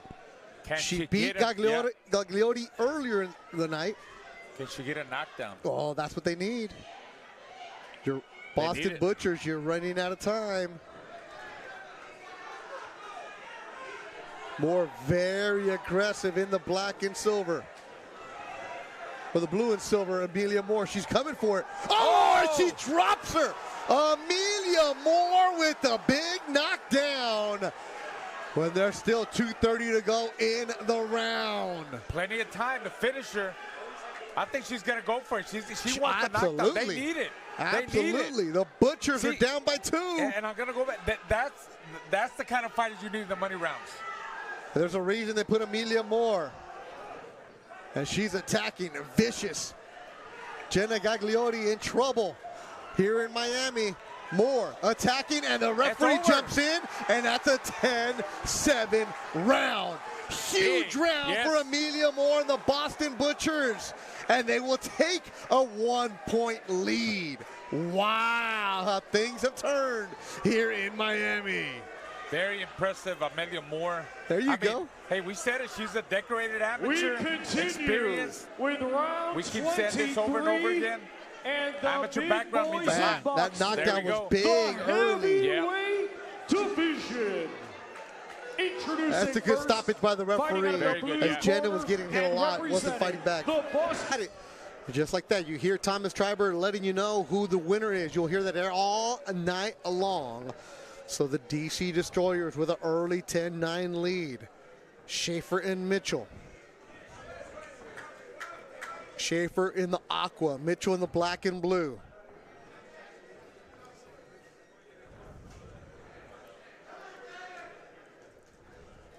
It's a good matchup between these two ladies. Both trying to keep busy with the jab, trying to establish that jab. A lot of in and out, in and out. Looks like they're both counter punchers. We'll see how this round develops. Venom Gloves, the official sponsor of gloves for Team Combat League, Adams Boxing also.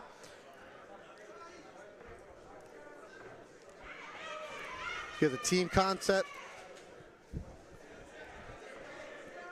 You have the Miami squad. You have DC, Orlando, Philadelphia, New York, Boston. Also San Antonio, Houston, LA, Las Vegas. Teams all over the country. You have fighters that are seasoned veterans. You have fighters that will be turning pro soon. This does go down on their box rec, as box rec has produced a TCL line. But it doesn't go down in their official professional boxing. Well, you got boxers that just want to, you know, they don't have any fights coming up, so they want to stay busy too, Beto. That's a great thing right there. Work. Keep them busy. Get some work in, get some rounds in. Yeah, and if you're a young up-and-coming fighter, you get some exposure.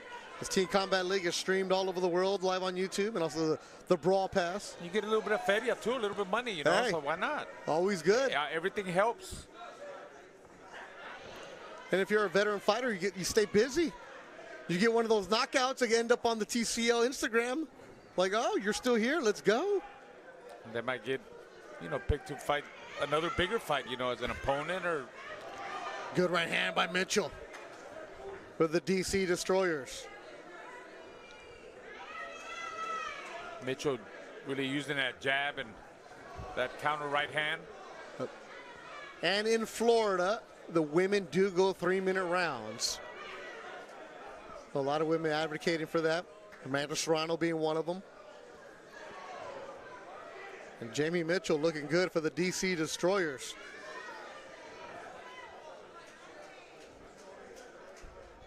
She's fighting smart. She's outboxing her, trying to picking her apart from the outside. Just being the more smarter fighter in there. Action round between the ladies. I think that's another round for the DC Destroyers.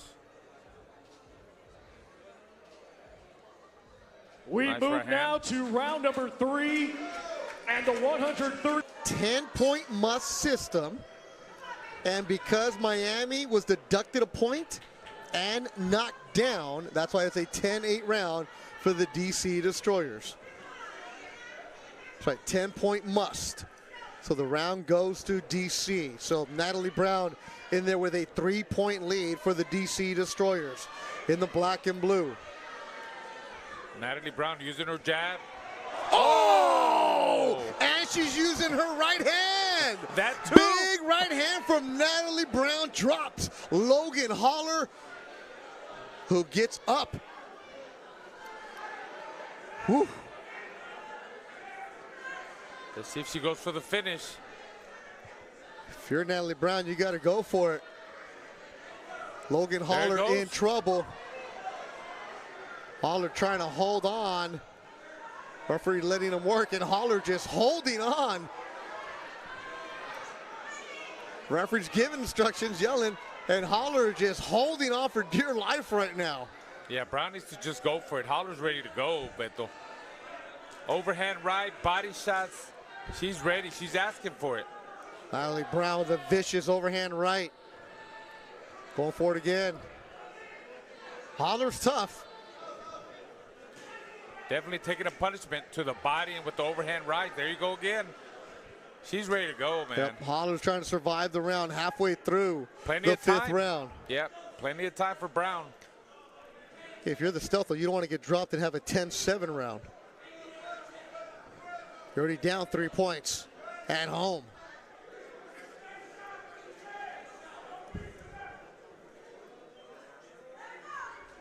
You can hear the referee saying, let her go.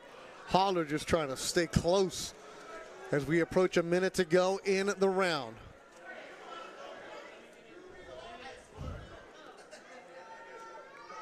Natalie Brown stalking, loading up that right hand. So at Team Combat League, you want to get the knockdowns, you want to get the knockouts. I think she's letting it go, Beto. She should have stopped her. Put the pressure got on. her. Yeah. Go for it. Oh, big right hand again. There you go. Holler is in trouble, and Natalie Brown has wobbled the legs of Holler. Referee looking very close, man. Yep. I'm surprised he hasn't jumped in. One more big right hand. Here it comes. Holler dropped again. She fell. She's exhausted. Yeah, she's exhausted. She wants to give up. No mas. And the referee No mas. stops it. No mas. With Cheating. 11 seconds to go in the round, it is over. Brown with a big 10-7 round for the DC Destroyers. Holler was game, but it was too much roll. Yeah, too much pressure, too much power by Brown. You see the big right hand. Laser out. We now move to round 6 and the 160. All right, so just win a round if you're the Miami stuff. That's what you have to do. And they did that. Now the lead is 6 for the DC Destroyers. And they got Lauren Michaels in the ring taking on Tyler Schaefer. These two ladies like to throw a lot of punches and bunches. This should be a good one here.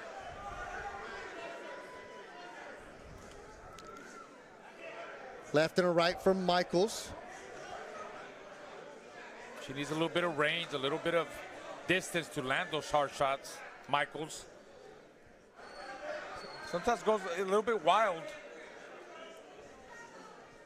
Trying to set it up behind a nice jab.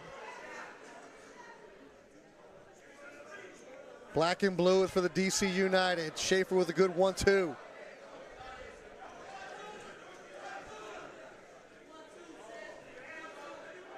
We're in the middle rounds. 24 rounds are scored. A couple fights were not able to happen tonight, so those rounds will be scored, and you'll see it on the scoreboard that you have on your graphics on your screen as we progress. We're going to skip round 14, but we'll get there. Every round is scored to get you those 24 rounds. Michael's trying to keep it at mid-long range. She knows Schaefer's going to come in now and trying to counter her coming in. Oh, no, Schaefer's changing it up now, not trying to box from the outside. And she counters Michaels. Being smart. Beto changing it up. In and out. Aggressive. I don't know, it's a close round so far. It is. Both ladies landing good shots. Right hand from Schaefer. Michaels counters. Schaefer gets a quick right hook in. Less than a minute to go in the round. It's a close round. Somebody's going to have to steal a round at the end or pull away.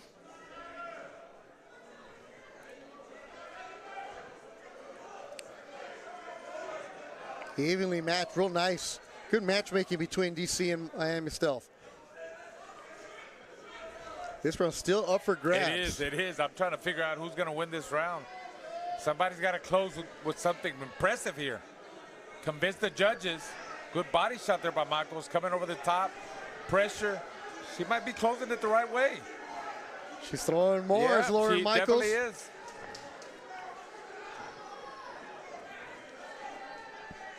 Being aggressive, 10 seconds to go. Michaels, Schaefer. The women going back and forth for the DC and Miami teams.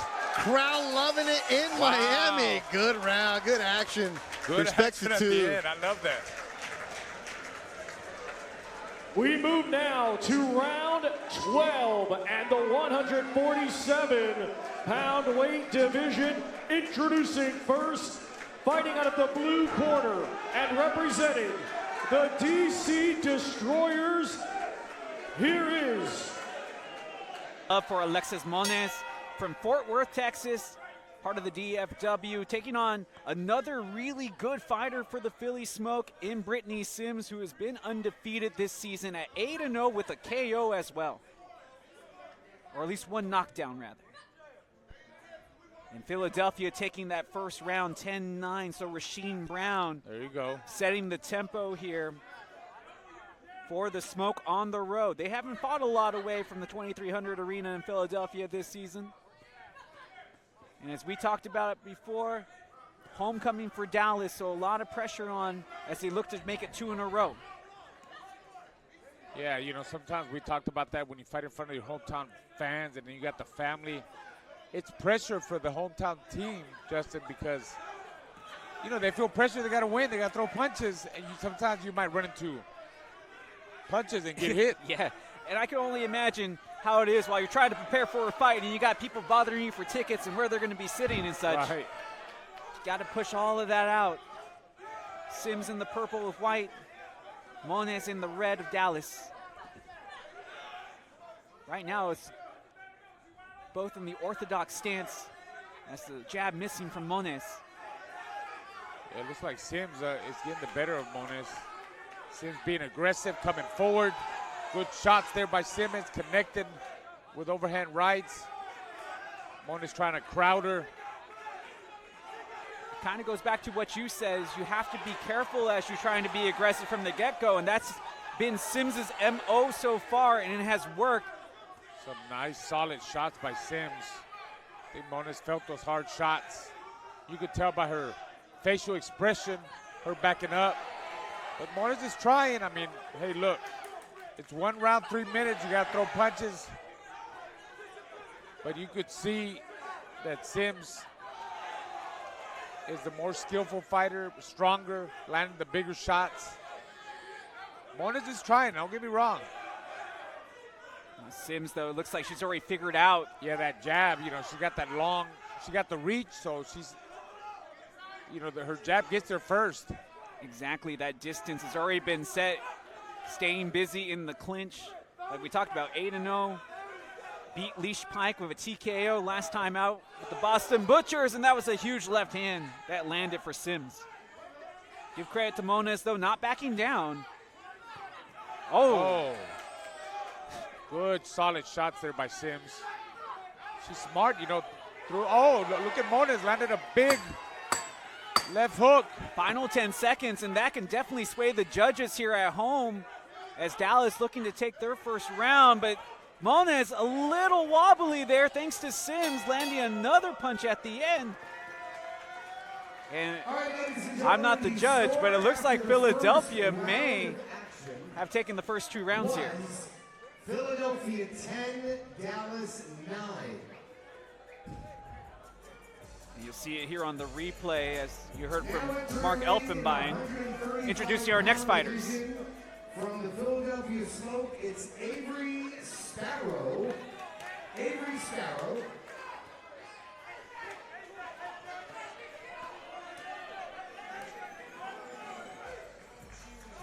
End of that round. And the cumulative score is 39-37. So it's now a 2-point lead for Philadelphia. As we jump back into the ring in the featherweight division with the women, Carrera from Arlington, Texas, with a big crowd on hand, and you can see the aggressiveness early on already from Carrera. Shamara Woods, 2-6 this season for Philly. Woods is trying to box, trying to circle around him, but look, Carrera landed some good, solid shots to the body, over the top. I just see Carrera more focused, more relaxed. That ring generalship, controlling the middle of the ring. Oh! Great shot landed there from Carrera. Yeah. Right hand, left hook. Good, solid shots there, going to the body, over the top. She's really making her punches count, Justin. I mean, like, she doesn't telegraph. It looks like she doesn't waste any punches. Every shot she throws makes it count. Look at that. Just like that. She has a counter for everything. And the wobbly legs. No knockdown scored, though. As the referee will let things continue. But if you're Carrera, you have to stay on Woods right now. That's Woods, mean mugging, but definitely in danger. Oh, big bounce by Carrera. She's going for it now. Oh, there it is! The first tumble of the night, and Woods is definitely shaken. The right hand for Carrera. Oh, she's out. That's it. No way. Oh, she's up to her feet, but she's out. Woods saying, I got back to my feet. The referee waving it off, and that's going to be a 10-7 round. Thanks to the right hand, the explosiveness of Brianna Carrera in front of her hometown fans. Sent her to Slumberville with that right hand. We'll see it again here on the replay. Boom! Oh, with the left and then the right. It might be too late, yeah. Might be too big of a lead, but it is up to these fighters to fight their hearts out. And Moniz trying to bounce back from that showing against Brittany Sims earlier on from the launch rounds. It would take 3 knockouts in a row. Okay, 3 knockouts in a row to do it. Can they do it? I don't know. Moniz was, like we said, with Sims at first, she was not very successful. If anybody would probably get a knockout, would be Sims, right? For Philly. I mean, undefeated coming into tonight, remains undefeated so far has Sims. And so cool and calm, collective has Sims been. Yes. Very smart, technical fighter, taking her time. Look at that. Nice 1-2 behind the jab, solid jab. Just walking her down. Very confident. Oh, going to the body, going on top. And ends with the jab again. Yeah. And she's a good fighter. She's a good boxer. Not even breathing hard. It seems Finesse. like, it seems like she's barely even working as Sims. She's relaxed. She's focused. She's relaxed. That's what it takes, like no pressure. Looks like a little cut has opened up over the bridge of the nose of Moniz. You can see Moniz actively trying to think of what to do right now, where Sims has just been all fluid. Just every movement goes into the next one, no wasted motions. And honestly, it seems like just Moniz she's just trying to stay away from her. She's trying to box and stay away from her and avoid from getting knocked out. Oh, good left hand there from Moniz. Oh, and you said it again, Raul. I need the lottery ticket numbers tonight, man. I think I am the broadcaster of the night now. You called all the knockouts. You said them happen. You set them up before they actually happened, man. Not what Dallas needed, but for you boxing fans out there, what you deserve with that knockdown. Brittany is ranked #1 by the WBA at 118 pounds. And they both fought each other. Oh, another shot delivered from Sims. Putting on a master class right now. They fought each other in the pros, with Brittany winning a very close fight. You wouldn't think it would have been that way with the way that these two have fought this evening. But that gives you an idea, like, what one round is just one round, but what happens when you go 6 rounds, 8 rounds. I mean, they did fight. Like I said, Brittany's #1 by the WBA at 118 pounds. And it was a close fight, but Brittany won. But here, Brittany's dominating this round. But it's only 1 round. Well, Moniz was able to get a couple of shots in there for good measure here down the stretch. But Sims just too powerful, too relaxed, and continues to just wall up Moniz here all the way to the end. Look at Sims. Knows that she got the job done. Another day's work.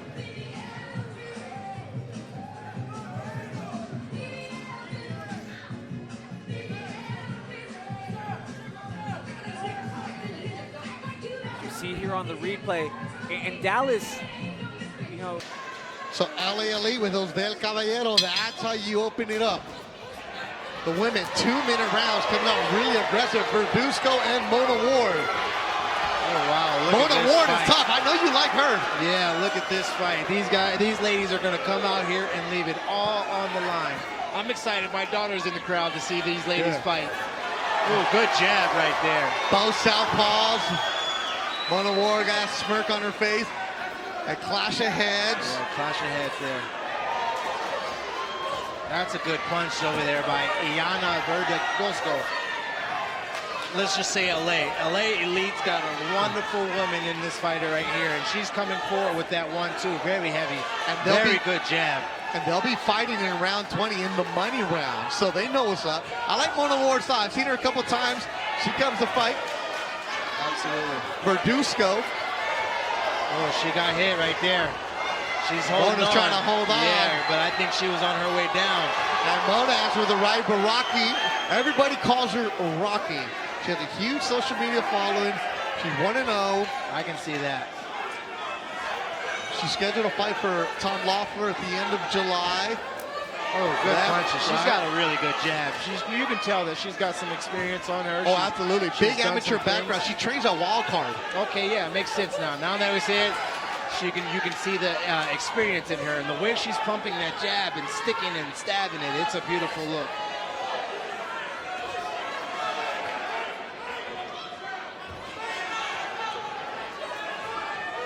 Yeah, everybody calls her Hook Rocky, like right hook Rocky. So she's got a mean right hook, I'm assuming, because she's caught Mona once or twice with that same right hook. 2-minute rounds for the lady. Really aggressive round Good jab, for the man. There's that right LA hook. There goes that right hook. Now I can understand it. And Rocky brought a crowd. The more I see Rocky rock, the more we understand why they call her that. Her mom is a trainer, Gloria, who used to train Costa, former world champion. Oh, that makes sense. Yeah, if your mom's doing it, if your mom's not in the kitchen, she's in the ring like this, then you might want to be in the ring like this as well. Awesome to see. Good fight. Good start for the night. Atlanta versus LA. We're going to be in for a good one right here. That's that right hook that we were talking about. She made Mona Ward miss, and then boom, landed a mean right hook. Very aggressive was Rocky. And that one, too, is good money. Davis in Atlanta. See, the homie Max knew what's up. He knew. Yeah, that was a good round by them. Maricela Cornejo, a veteran of the fight game, fighting at 147. Mari, you normally would see her at 160 up there, 168, against a very tough Ariel Davis. I like the way Ariel Davis comes to scrap, man. She's fun. Yeah, she looks like she wants it. That's that good Atlanta born right there. Oh, good trade right there. A little bit more accuracy, and we could have some damage right there. Mari Cornejo, saw her last year. A fight we worked on Golden Boy Show on DAZN in Costa Rica. She's fought for the world title. Fought Clarissa Shields. Good overhand. Lost to French Sean Cruz DeZern. So Mari's been around. She's a veteran. Yeah. And she's got a good composure about herself. She doesn't let her emotions get too high or too low. She's right in a nice even keel position and looks to be very aware of what's going on. Ooh, good punch right there. This is a good match of her and Ariel Davis. 10 rounds between them would be really nice. Ariel Davis got to get Atlanta in there. Yeah. Landed that overhand, but she's got to be more aggressive. What Atlanta's got to do tonight is know that they have a Los Angeles crowd that is not for them. So they're got to do more than just what the average person does. They got to make it look good on the optics. They got to keep the crowd out of it, and they got to finish these rounds. Uh-oh, Ariel lands a shot, spins around Cornejo. Yeah, I think Cornejo missed the hook. Cornejo got tagged. Yeah. Excellent round for Ariel Davis. Oh, Davis snapping back ahead of Cornejo. Ariel's one of the fun fighters for the Atlanta attack. That's what they needed. Ariel Davis delivered. And she looked very aggressive. I think that's going to Atlanta as well. Davis and Davis back to back on that one.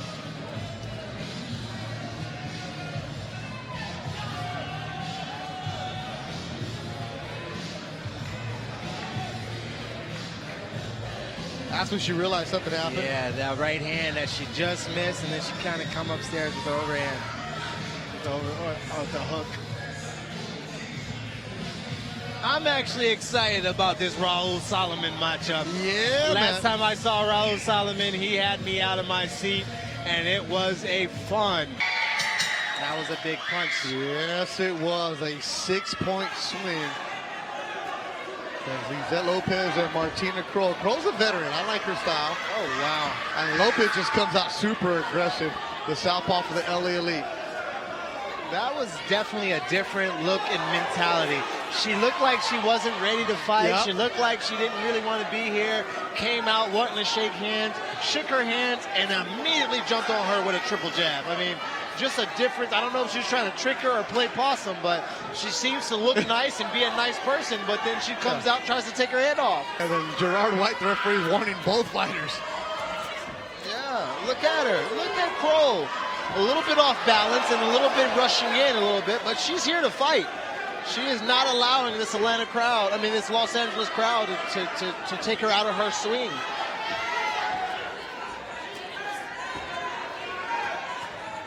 She's having a good time. She's talking his Kroll for the Atlanta attack. Was that an elbow that I saw right there? That was close. It looked a little bit different. She's here to fight. We're supposed to be boxing tonight.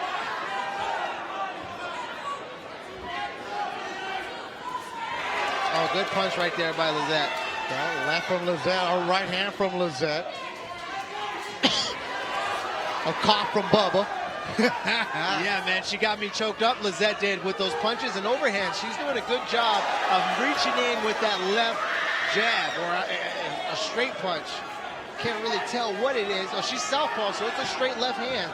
She's mixing it up and missing Kroll's jab and crushing with that left hand. Down goes Kroll. Just called that. You said it, Bubba. It was there. Final seconds of the round. Kroll arguing with the referee Gerard White.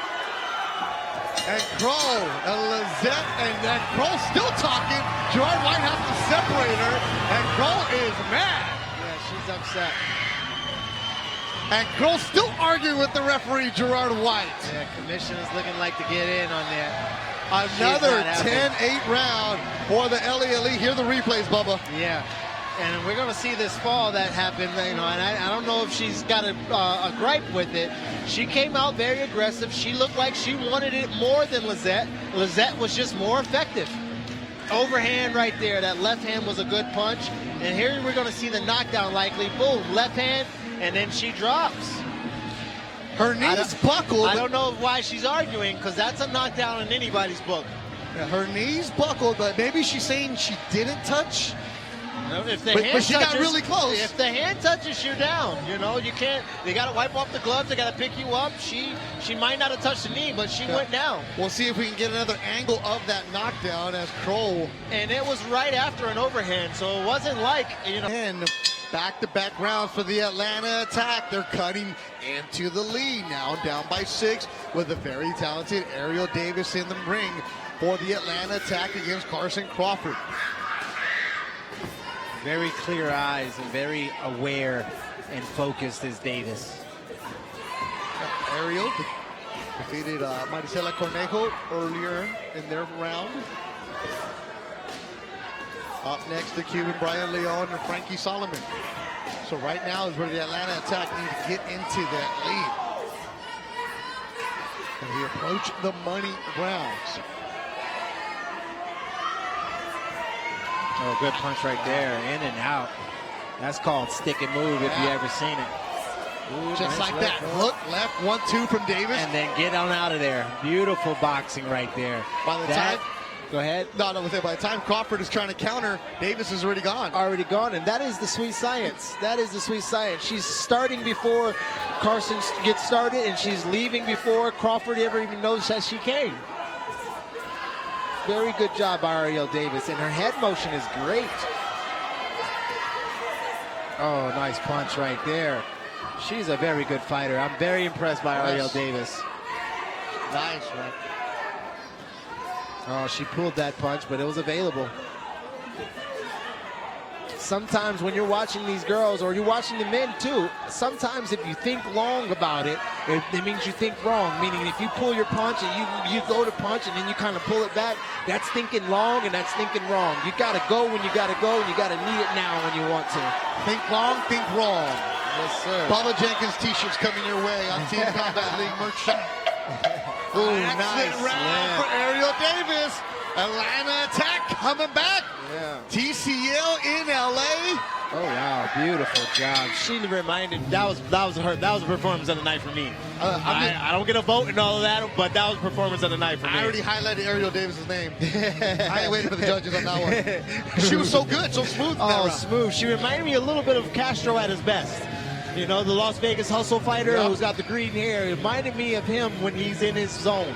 She was doing, not even looking at her right here, and missing and ripping and slipping, and it was very wonderful to see. Wonderful to watch. I hope my daughter should check that one out. Yeah, you got your kids here in attendance. Yeah, maybe I got my babies going with me.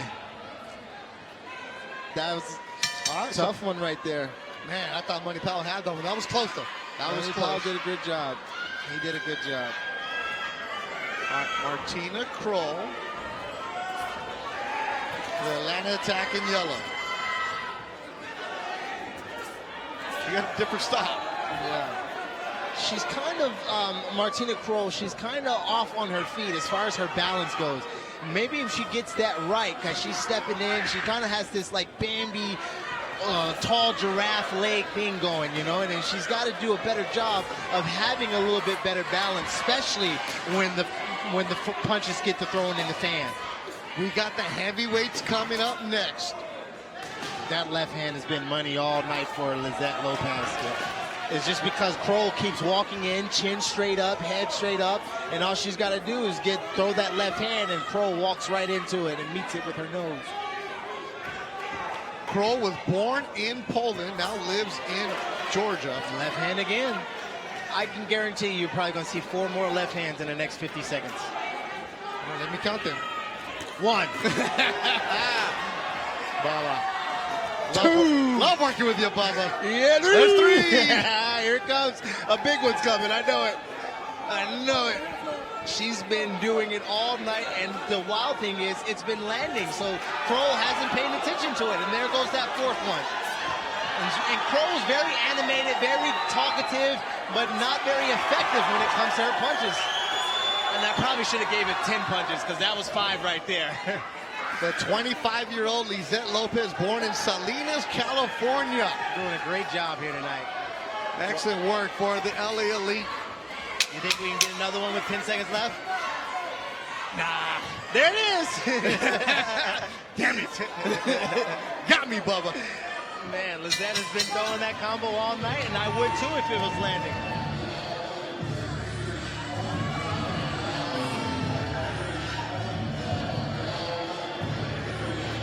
Yeah, a little bit of love right there. Lizette Lopez was looking to get out of the cage, looking to get out the ring, and Kroll wanted to high five and hug, and I don't know what Lopez said, but she wasn't about it. She was like, nah, I'm a fighter. Good left hands, though. That 1-2 was making money all night.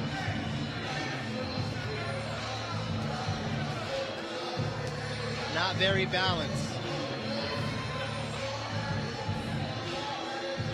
One thing I can say about Martina Kroll is she's tough as nails.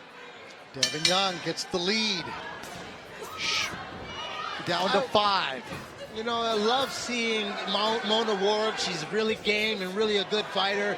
You know, she comes out and tries to give her all. But I really would have liked to see Roxy versus Davis, you know. Yeah. I don't know the weight classes, but as far as a fan goes, as far as Team Combat League goes, you know, mixing and matching the matchups would have been really, really awesome to see. And that is where the coaches come in. More so than any other league, the coaches really got to manipulate the lineup. Yeah, I told Mona, I saw her, I'm like, you're fun.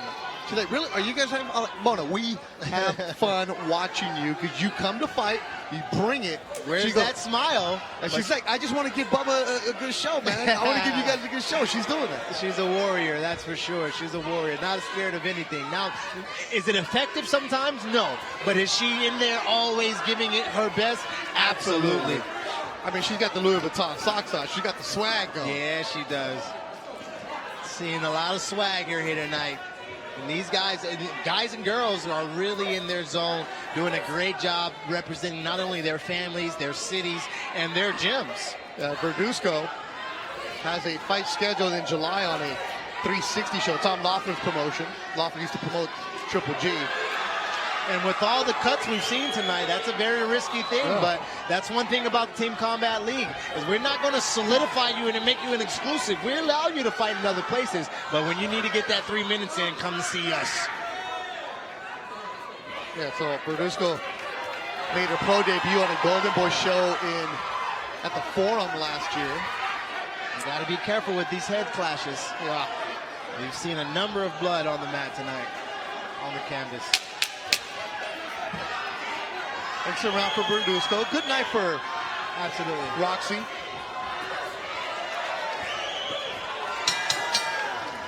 Absolutely. Good round for both of those ladies. There's always Bona Warren bringing the action here on Team Combat League. Have we seen these guys yet, Trevor Lawson? Don't think I've actually recognized this one. We saw Tinoco. Yeah, and we saw Trayvon Lawson. But that's Jeremiah Gallegos is going to let us know next. AG, the youngster, stole round 1. We advanced. Look, things move fast in the Team Combat League. Round number 2, women's featherweights. And the southpaw in the black shorts is 2020 U.S. Olympian Ginny Fuchs from here in Houston. Well, she's unbeaten in this format. Yeah, she is a very skillful fighter, very smart, very focused. I love the way she fights. I've never seen her lose a round. You're right. Tiana Schroeder is across from her in the red trunks, representing the Dallas Enforcers. You can see the skill level of Fuchs compared to Schroeder. And a lot of it has to do with that amateur background. You know, she was an Olympian. A lot of it is age too. Fuchs, 36 years old, turned pro after the 2020 Olympics, which of course took place in 2021 in Tokyo. But her opponent, Raul Schroeder, just 21 from Calgary in Canada. A very young fighter there, making her TCL and pro debut this evening. Yeah, Fuchs is a lot faster, a lot sharper, more explosive. She keeps tattooing her with that jab and that left hand. Good counter Schroeder right comes, there. yeah, that was a good counter by Schroeder, but she's got to be busier. I think she's got to make it an inside fight. Schroeder's got to take it inside, find a way to get inside. Raul Fuchs knows how to win rounds, whether it's high-level amateurs. She's 3-0 as a pro in traditional boxing, 8-0 in the TCL. Some of that is strategy. You know how to take the edges and convince the judges. Yeah, she's smart. She's focused. She knows how to win the rounds, like you said. The jab. The jab, to me, is very important. Even if you don't hit her with the jab, she's still establishing, controlling that distance, Brian. Mid, long range. You see if you still jabbing. Sometimes you don't hit her with the jab, but it sets up that left hand. Tiana Schroeder staying active. Both of these two will fight again later this evening against each other in the middle rounds. So we'll see how they feel each other out here early, but it's not about feeling out. It's about scoring points for your team. And can Ginny Fuchs of the Houston Hitmen stay unbeaten? Clean shots landing. Solid left hand, yeah, you're right. She really sat on that left hand, trying to put some hurt on Schroeder, but Schroeder is tough. She keeps coming forward. She's got heart, she's game, she's trying against a fighter that's a different level, but it's good experience for Schroeder. No doubt it's really about good it. experience. You can't go wrong here. The 21-year-old Schroeder had just 7 amateur fights, went 6-1 overall. And tonight, her pro debut. And if you're looking for clarification, Team Combat League bouts are kept separate from pro bouts, but they're still considered professional outings. 3-4 punch combinations all the way to the end for Fuchs, trying to close the show. And round 2 is in the books.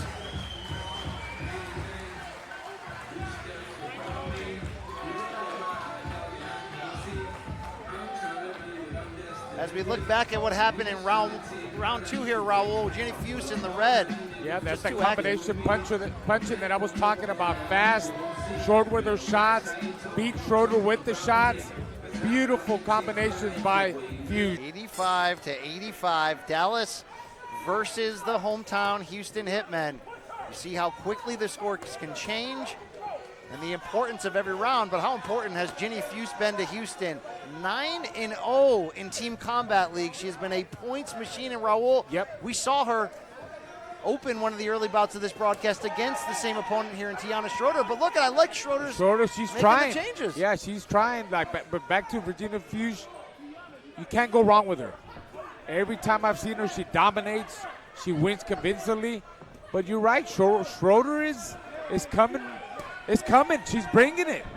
She's attacking. She's throwing more punches. Well, you have to believe the Dallas coaching staff must have said, look, it's activity. It's so much that Fuchs does well, the speed, the placement. But at the very least, you got to meet her workload head on. And at the very least, we're seeing Tiana Schroeder attempt that, the 21-year-old from Calgary.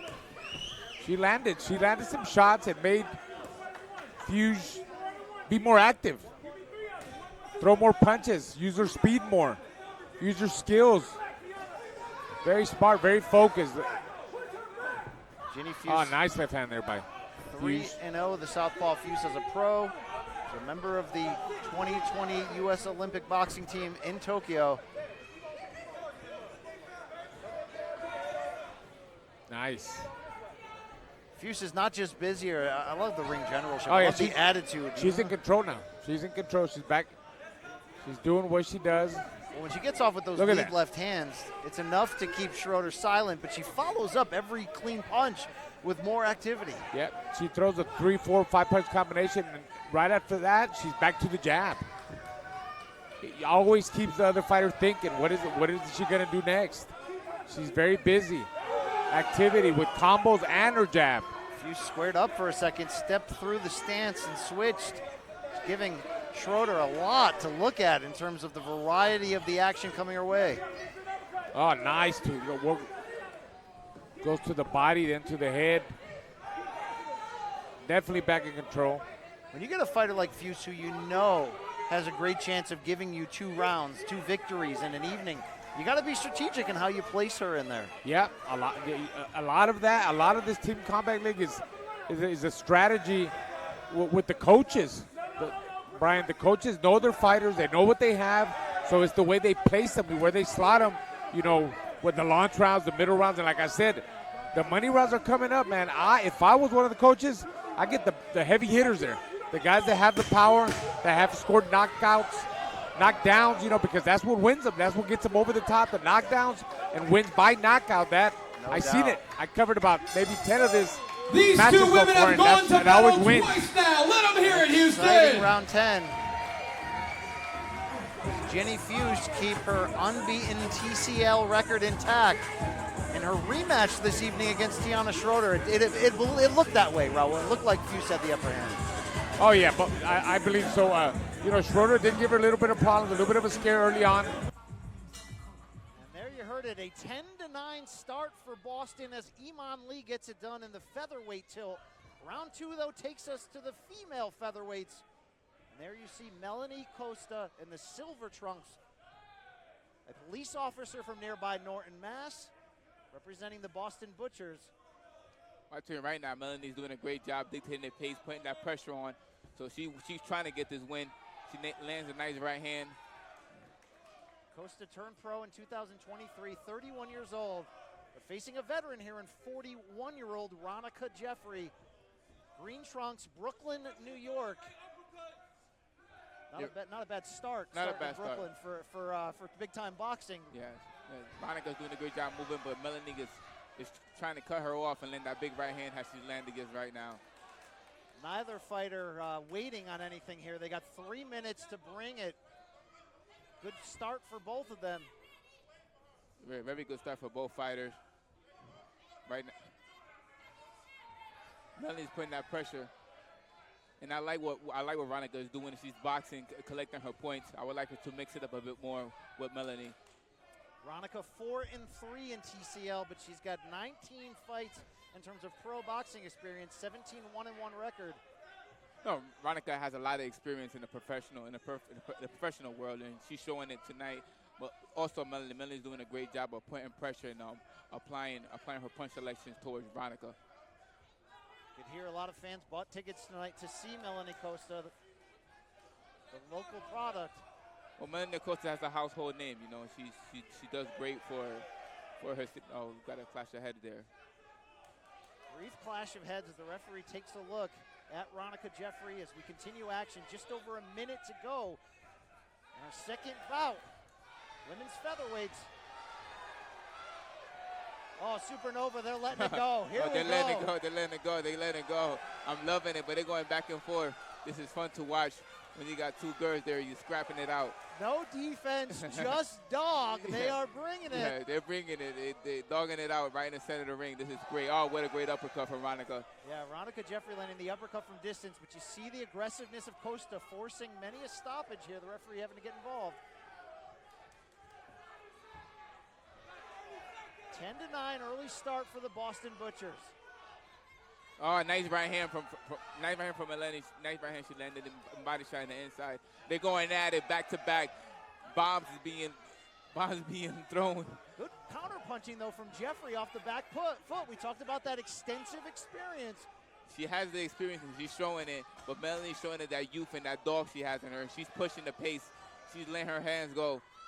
Big finish from both women here in this featherweight matchup. The big finish. Wow. You see the joy between the fighters as they embrace. We were thankful for their effort ringside here, but it will be up to those judges. Yes. Abraham, we look back at the action. They met each other early and often in the center of that ring. They definitely did. They both exchanged big punches. And then I'm just excited. I was excited to see that round and see how these girls perform in the center of the ring. Big swing, potential big swing there as Irvin Gonzalez rallies to get the 10-9 edge over Ariel Lopez. Let's move on to the women's featherweight division. You see the veteran, 40-year-old Melissa St. Ville in the green trunks, combat sports veteran of many bouts. Bringing that experience here for the NYC Attitude, but Abril Anguiano, the 25-year-old from Dallas, making it interesting early. Making it interesting.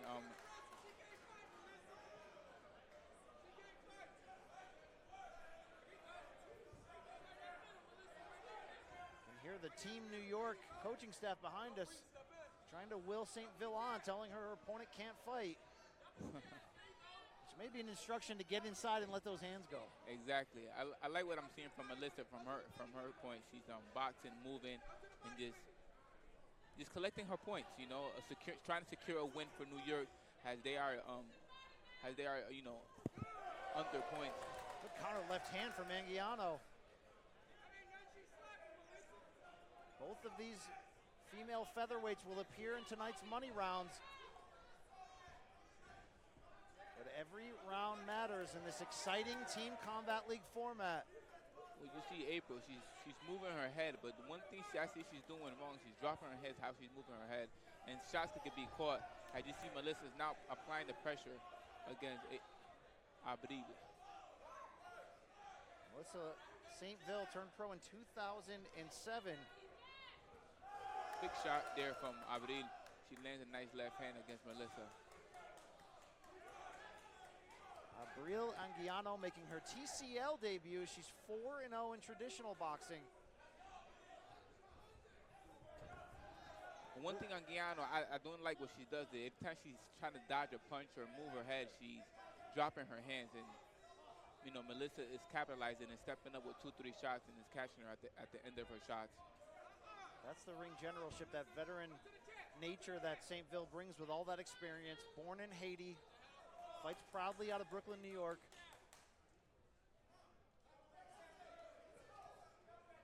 But a slow pace here in the final minute of this women's featherweight round.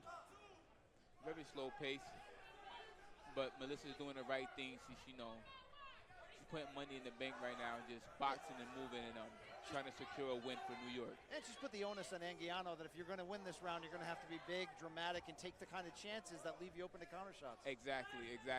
Making her expose herself. Final 10 seconds approach. Oh, nice big right hand from Melissa. The veteran St. Ville, has she done enough here as we clinch in the final 5 seconds? Good finish. Yes. The Royale in Boston Team Combat League. Boston versus New York with a playoff berth on the line for New York as we look back at the action in this featherweight battle. But it was St. Ville in the green trunks, Abraham. I just like the activity. I like about a momentum shift. The knockout from Konja Nathan before the end of the middle rounds has carried over to the start of the money rounds. New York out to its first lead of the evening. Out to the first lead. They're doing a great job for the great comeback. New York, it's establishing, but now we have. Well, it shows you why every round matters, Abraham, because both of these women, Jeffrey and Anguiano, lost earlier tonight. But you don't pack up and go home sad. You got to come back and win this round for your team. No, you can't, and that's exactly what he did. He came, he adjusted, and he got that W for his team. Now we got Abril here putting the pressure against Ronica, and she's doing a great job. She's changing her whole style up. Instead of sitting back, she's applying pressure, and she knows that Boston needs this win to stay on top. Anguiano, made her pro debut earlier this evening. And her first TCL bout. Here is appearance number 2. Came up empty, did Anguiano, against Melissa St. Ville, who we'll see in a little bit. She came up empty, but she's applying that pressure. She's throwing those big shots against Veronica, and Veronica, you know, is trying to use her experience to stay away and trying to counterpunch her. But I say one thing, New York cannot get comfortable because Boston is coming. Not with this scoring format, not with the hunger between these two teams to finish what you started in this regular season and build that momentum heading into the playoffs. For New York, it's get into the playoffs and try to defend that championship. Exactly. This is a very switch up from the last fight that we saw from both of these fighters. We had Abril on the back foot. Now we got Abril on the front foot, putting that pressure against Veronica. What a changeup on both of these fighters from the last time we saw them in the square circle. Veronica Jeffrey fought in our second round of the evening when she came up empty against Melanie Costa. Jeffrey, the oldest competitor here this evening, 41 years old. Well, I tell you one thing, she don't look it. She's doing a great job of staying physique right and competing and using her experience and her skill set in there. But I tell you one thing, Abril is applying that pressure. She's imposing her will and showing that she wants to get this victory tonight for herself and for Boston. Brian Campbell, Abraham Nova with you here live on DAZN from the Boston Royale Team Combat League. And a good aggression from Jeffrey. Back comes Anguiano. You hear the NYC chants from the New York City Attitude Bench directly behind us. Melissa St. Ville, the veteran, on her feet, cheering on her teammate, Veronica Jeffrey. New York building the 1-point lead, but under 10 seconds to go. When they're going at it, you know, you see the determination from both of these fighters, how they want to get that W for their team and for themselves. There's no I in team. There is one in both win and victory, as we'll find out. Some individual performances getting paired together here for the benefit of the team. Very close action once again. Very close, very close. Every round, every minute, every second is needed in these last money rounds. Comes down to TCL champions have extended that lead after a very slow start, 171 to 169 over the Boston Butchers. We see for the second time both St. Ville and Costa, and both came away with victories early tonight, Abraham, so you knew this one was going to be high stakes and high speed. Very high stake, very high speed. As we see it right now, both of these ladies are throwing power punches, combination punches and bunches, and they know what's at stake tonight. This is the money rounds, and they trying to load up the bank. Letting them hands go. Melania Costa supplying that pressure. Melissa's boxing, using her feet. Let's see who gets there first and can convince the judges who will get the victory tonight for their self and for their team. But big shots from both of these fighters on the inside. One thing I would say, they need to be careful with the clash of heads on the inside as they both are coming in with their heads high. Referees have been kept busy tonight. Costa, a 31-year-old police officer by day, recently turned pro just a year ago. Her fourth. Clash of heads we have, like I said, they need to be careful. Big shot from both of these fighters. Well, neither of these fighters are looking to get a jab. And a headbutt. It was a headbutt. Like I said, a clash of heads. Time is called here. Clash of heads. Like I said, these ladies need to be careful with the clash of heads. We thought it was a knockdown, but Abraham Nova called it correctly. Referee ruling a clash of heads, but giving Melanie Costa the time to recover here. It could have been a pivotal swing scoring-wise, but the right call seemed to have been made here as Costa takes time to recover. The referee talks to St. Ville, but this is going to make the last 90 seconds very interesting. Very interesting. Clash of heads. Let's see if Melanie Costa, is thinking straight, is got her feet under her, and let's see what happens here. They need to be very careful so this thing won't happen again.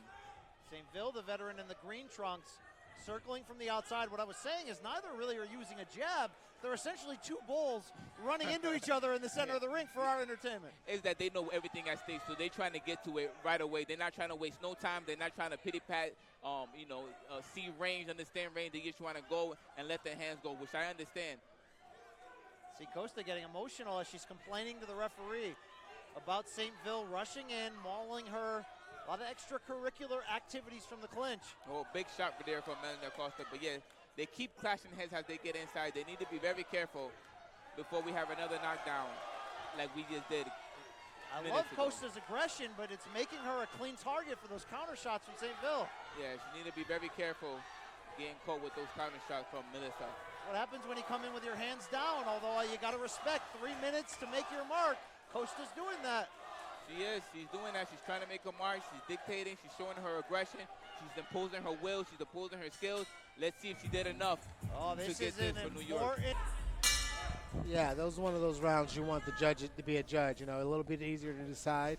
You don't like those rounds when they're a little bit difficult to decide, especially when they're short time. The southpaw is Isabel Vasquez. She has Panamanian roots. And the women are going 3 minutes here in Team Combat League. Lizette Lopez has fought 21 rounds in Team Combat League. She's from Salinas, California, the 25-year-old. The first time we see Vasquez in Team Combat League. Hand. I've been told that Vasquez is the one to watch for Orlando. Good left hand by Vasquez that she was coming in. Delay was coming in. Good motion. She's doing a good job of sticking and moving. This is this is the sweet science definition of hit and not get hit. She's swinging, countering, and moving her feet on her bike. Yeah, Vasquez from Orlando. This kind of report from her coach, Chino Rivas, that she gets in there, slick, moves, can bang if she needs to. Really, really talented. Yeah, very slick and answer. The pressure from LA, though, is very good pressure, and she can make her make a mistake. She goes to right punches while the girl is moving. It's going to be a beautiful thing. That left overhand was a beautiful shot. Lizette Lopez, she's been with the LA Elite all season long. Solid veteran. Landed the 1-2 from the southpaw stance in purple and gold. There's basket for Orlando. Get in, get out, moves. Lands a left and a right, then moves back. Yeah, Orlando crowd is into it. Not much happening there, but you can see Orlando team really rooting her on. Got a little scar under her eye right here. Daniel Morales and Malik Lark coming up next for Orlando. It's playoff time. Quarterfinals in Boston. Good jab by Orlando. Working high and low, going upstairs and downstairs. It's beautiful. Now I see what Chino Rivas was talking about his team, why they like the movement from Isabel Vasquez, spelled with 2 S's. Isabel Maciel Vasquez.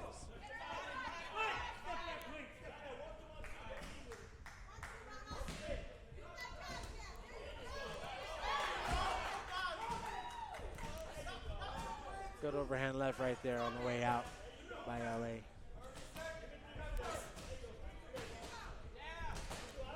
Excellent round for the ladies. Oh, she got caught in the corner right there. Off the ropes, banging off is Vasquez. Very smart right there. Pull her in and try to throw that uppercut, but end up getting caught there on the ropes. Close round. LA closing it. Is that enough to win the round? As the ladies go 3 minutes in good action between Lizette Lopez and Isabel Vasquez in the second round of the quarterfinals. It's awesome to see them go 3 rounds. A little bit ahead to see on their faces that little bit of a pace, Try to figure it out a little bit longer. Look at the highlights here, Bubba. Good jab, 1-2, clearing out, getting out of there, moving her head. Good job, but it's good patience by a Los Angeles fighter. She just stayed in her nice little cocoon right there with her guard up, try to stick on the way in and counter. Beautiful job by both ladies right there. Caught her in the ropes.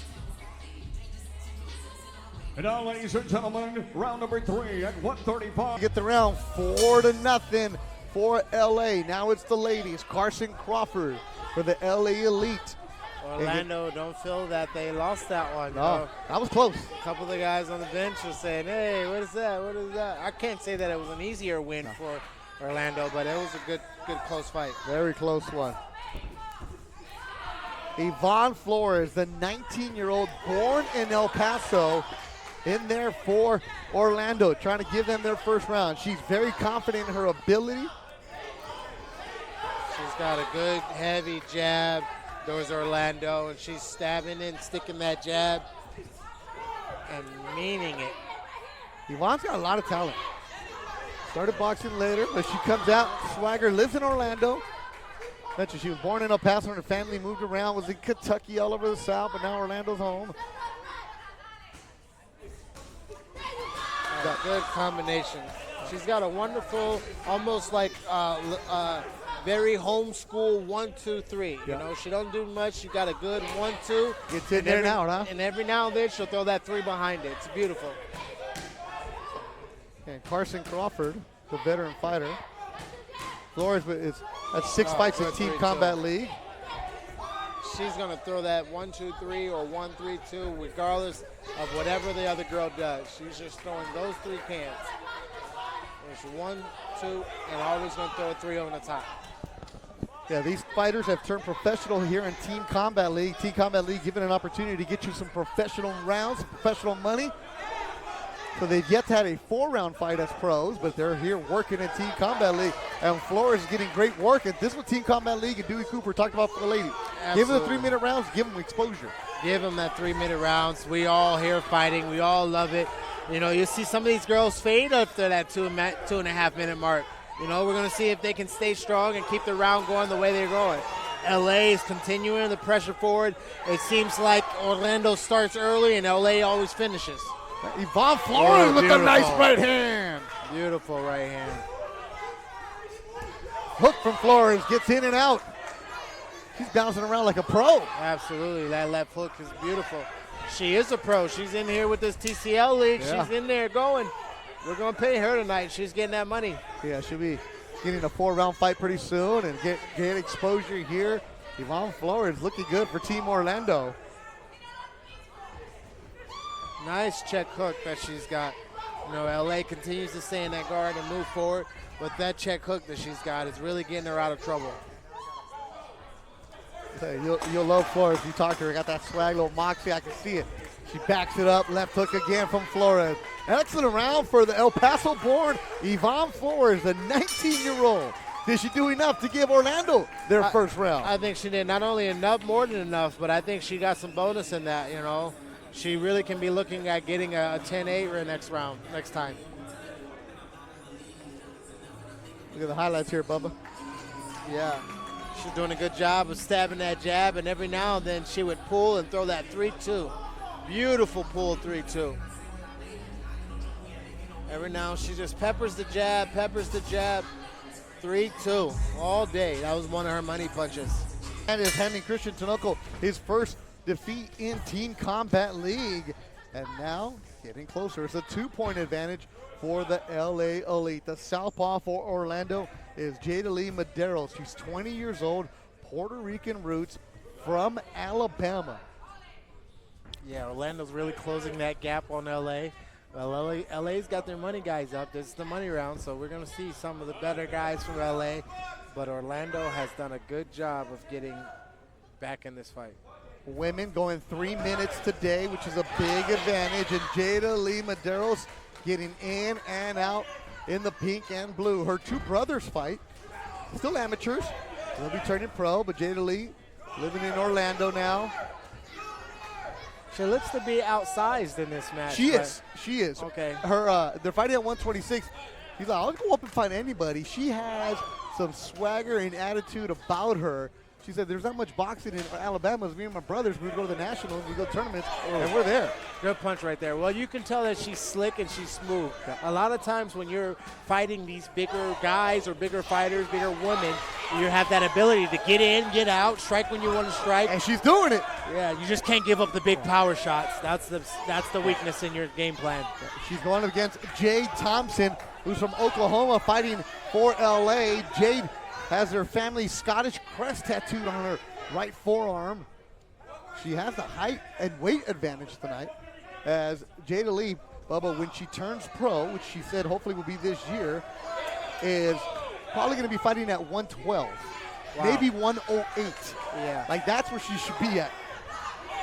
And we're in the middle rounds right now, and Orlando down by 2. They're getting great work from Jadalee Medeiros here in the middle rounds. Yeah, correction. We're in the middle rounds, but it matters a lot where some of these LA fighters got to turn it up. They can't rest on their laurels and do what they've done all year and count on those money rounds. Orlando has got a little momentum. The crowd is getting into it for Orlando, and they're starting to do their job of punching themselves back into this fight. Well, for Jada Lee, she's only fighting once tonight. This might as well be her money round for her, and she's acting like it. And she's getting the best of her LA right now. And the whole Orlando team telling her she's tired, she's tired. Now she's starting to swag and feel herself a little bit. Maybe she can feel that those points leading into her favor. She can go and get those if she puts down on the gas tank. LA had a 3-point lead at the end of the launch round. Angel Hernandez gets the round 9 for Orlando. And they're all right. LA is tired. Swinging and missing makes you tired a lot. Final seconds of round 10. The Puerto Rican Jada Lee Medeiros, roll tie for her as she's coming out strong for the Orlando Vipers. Yeah. Woo, look at that swag on her. I told you like her. 1-point battle. LA's led since the opening round. They're up by 1. And now the ladies, again, 3-minute rounds for the ladies, which is something that the veteran Maricela Cornejo from the purple and gold has been advocating her entire professional career. Cornejo now 37 years old. She's fought for the championships, had the belts up there, been on the bigger stages. Here at Team Combat League doing work for the LA Elite against Carice Brown. Yeah, swings heavy. Orlando swings heavy, really means it on every shot, right? You gotta be a little bit more strategic with how you swing and punch. Gotta be paceful. Yeah. Carice Brown just going after it. Her 4th fight for Team Combat League. Both these ladies 37 veterans. Cornejo actually has a fight on Saturday. Tomorrow morning, Bubba, she's taking the first flight out to Costa Rica. She'll be fighting at a soccer stadium on the undercard of former world champion Costa, who's from Costa Rica. They said about 15,000 people are expected there, and that's where Cornejo's at.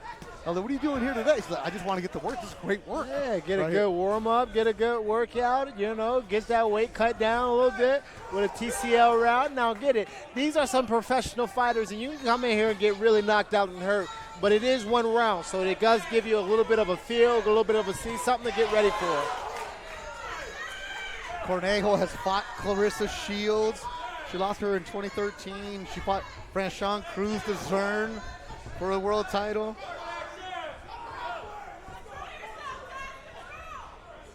That was for the WBC belt. Yeah, she's a little bit more paceful. She's, got a little patience to herself. Marcelo's doing a really good job of just keeping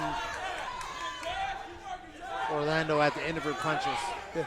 Cornejo, the weird thing in boxing, she went from fighting at 68 down to 47. And a big right hand from Mighty Cornejo. Man, Carice Brown is tough. I love watching Carice fight because she just comes at you. Yeah, absolutely. Now, Cornejo has knocked the braids out of Orlando's head, but she's doing a good job of just staying in there. Big right hand. All right, like I was just saying, Carice is just doing a good job of being resilient. Giving up a little bit of size, but just punching hard. Oh, Carice with the right hand. A warrior is Carice. Ms. Brown is going in there, giving it her all. She brings it every time. It might not be the prettiest, but Ms. Brown's trying to get this round done for her team. Yeah, it's not going to be easy. Oh, another big right hand for Carice Brown. Is that enough to take the round? And Mighty with a good one, too. Good round by these ladies. Excellent round for the ladies. Cornejo on her way to Costa Rica. Already on weight. Look at the highlights for the ladies, Bubba. Absolutely. Good punching right here. A lot of power shots from the ladies. You don't see that a lot. Got off balance right there, but that overhand club meant something. Got her in the corner and tried to line her up a little bit. Check hooked her way out and pushed out, but some amazing boxing going on here in TCL.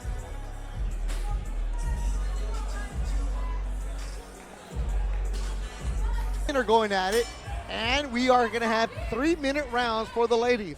Team Combat League has been advocating for it, and they get it. Deidre Rhodes making her TCL debut for Atlanta. She's coming out super aggressive. Yeah, they came out ready to fight.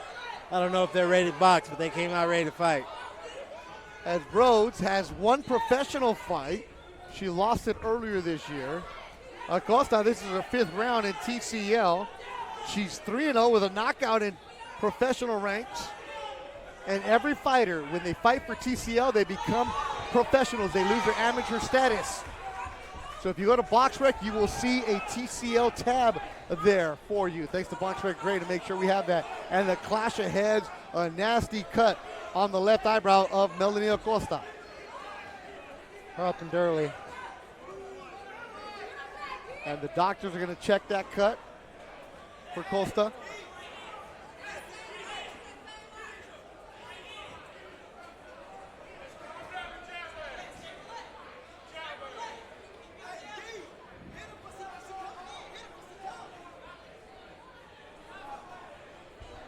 Doctors are looking, talking.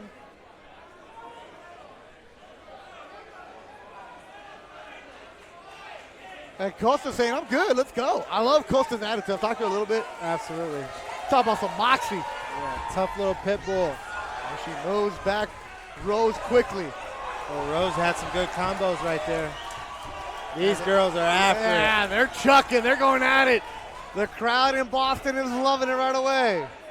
Forget the technique. We're just going to throw it down here, Bubba Jenkins. Yeah, we just want to fight. We want to get on.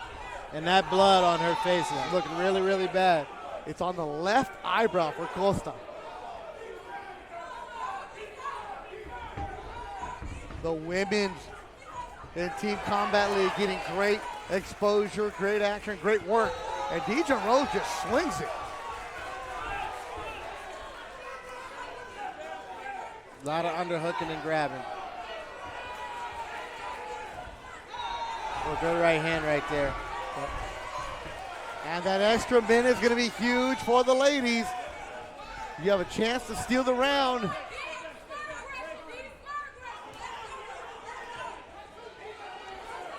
Yeah, we're a part of this fight too. We got a little blood on the paper right here. Yeah, Bubba. We're getting in it. Yeah, ringside, blood flying, obviously from the left eye of Costa. Less than a minute to go. And Costa's face is all bloody. She has a big smile on her face, Bubba. Yes, and they got after it tonight. They came out ready to brawl and, give it all on the line. They're fighting like it's the playoff time. A good one coming up next, Alejandro Paulino and Nicholas Sullivan. The ladies putting it on the show. It's only the second round. We have 24 here in Team Combat League. Costa's a pit bull. She doesn't stop. Yeah. And so is Rhodes. You have two pit bulls going at each other. Yeah, you got to love this style, this type of clash. It's about who's stronger, who's more resilient, who can get those punches off a little faster. Final seconds of what's been a fun, entertaining round between the ladies.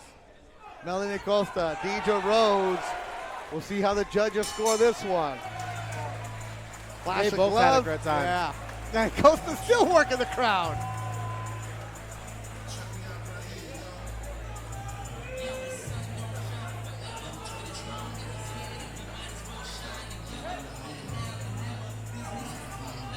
Yeah, a lot of the offense was inside, a lot of the dirty boxing phone booth, getting it on. It was a good right hand right there. A lot of tying up. If they could get their balance, they'd be a lot better, but it was really good. And Sullivan was knocked out. He's no longer eligible to come back and fight in the money rounds, and he was scheduled to be in round 18. So that's another 10 points for Boston. Everything going the Butcher's way right now. Yeah, Atlanta's in a big hole. Having started in the hole and having still being in the hole, they have to come out. Big, big, big down play. All right, this is about as 50-50 a fight as it comes. They fought once this year. Moore won with a split decision. They're both Rookie of the Year candidates. So they're also fighting for an ability to win the Rookie of the Year award.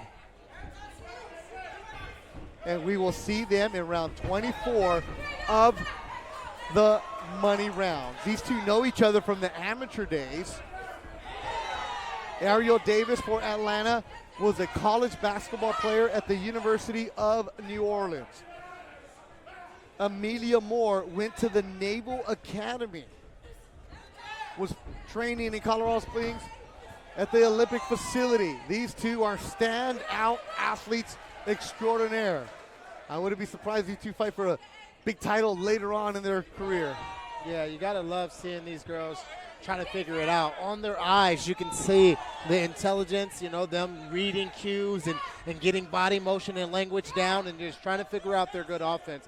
Good fight going on right now. Yeah, this one, look, this is the one you're going to pay for when it's 10 rounds. Absolutely. Because these two are really, really talented.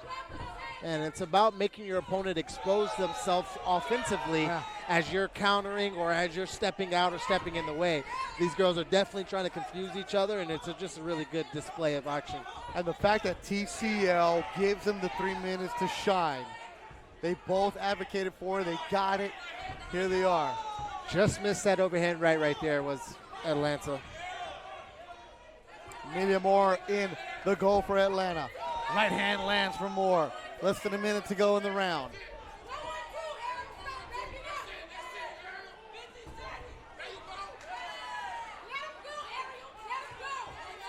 Like if you ask me, like, oh, who do you think's gonna win this round? I'm not even getting involved. Like I don't want anything to do with this one. 30 seconds left. It's still anybody's round. Absolutely. Good clean punches by Ariel right there. And Atlanta needs points.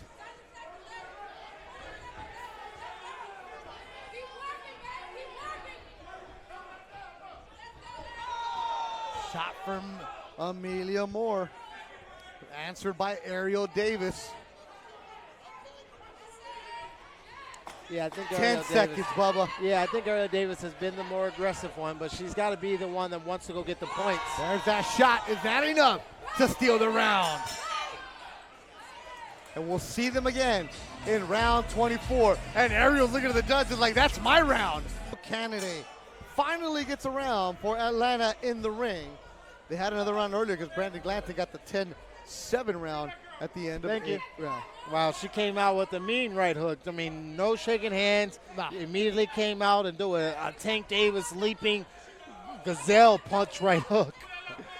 April Anguiano from Texas representing the Boston Butchers. Mona Ward. We love Mona. We love her style. Mona has 16 rounds with Team Combat League this season. Mona's a wonderful fighter. She's crowd favorite, audience favorite, truly in there giving her heart, going out there doing what she can, and oftentimes getting good results out of it. Yeah, Mona's a baller.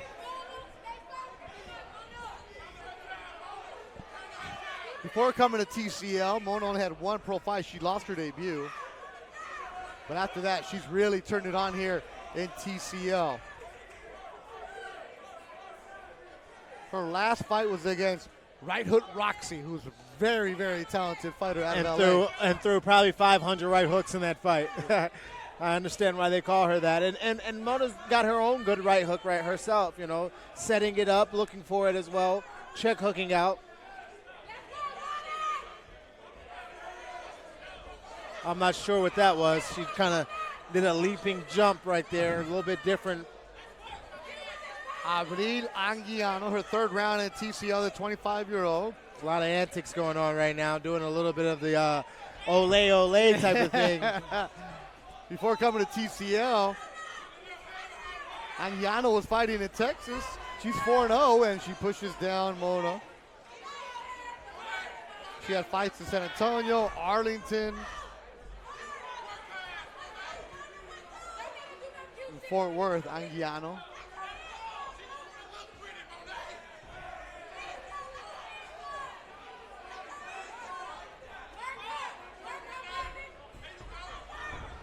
Ole.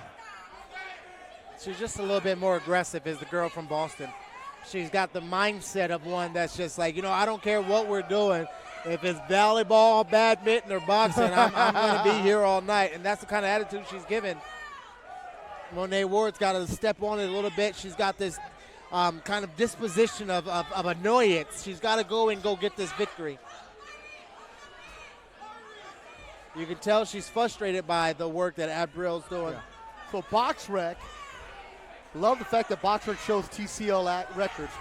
So their record I've been telling you is how many rounds they've had in TCL in season 1 and 2. So Mona Ward has only had 4 in season 2, but we have a whole running thing. And that's why TCL is a professional league, Bubba Jenkins. Everything going Boston's way. Kina Luna gets the edge. And now here the ladies. Stevie Jane Coleman for Boston in the silver. Oh, Brooke good right Mullen. hand. Hey, watch out with Brooke Mullen for Atlanta.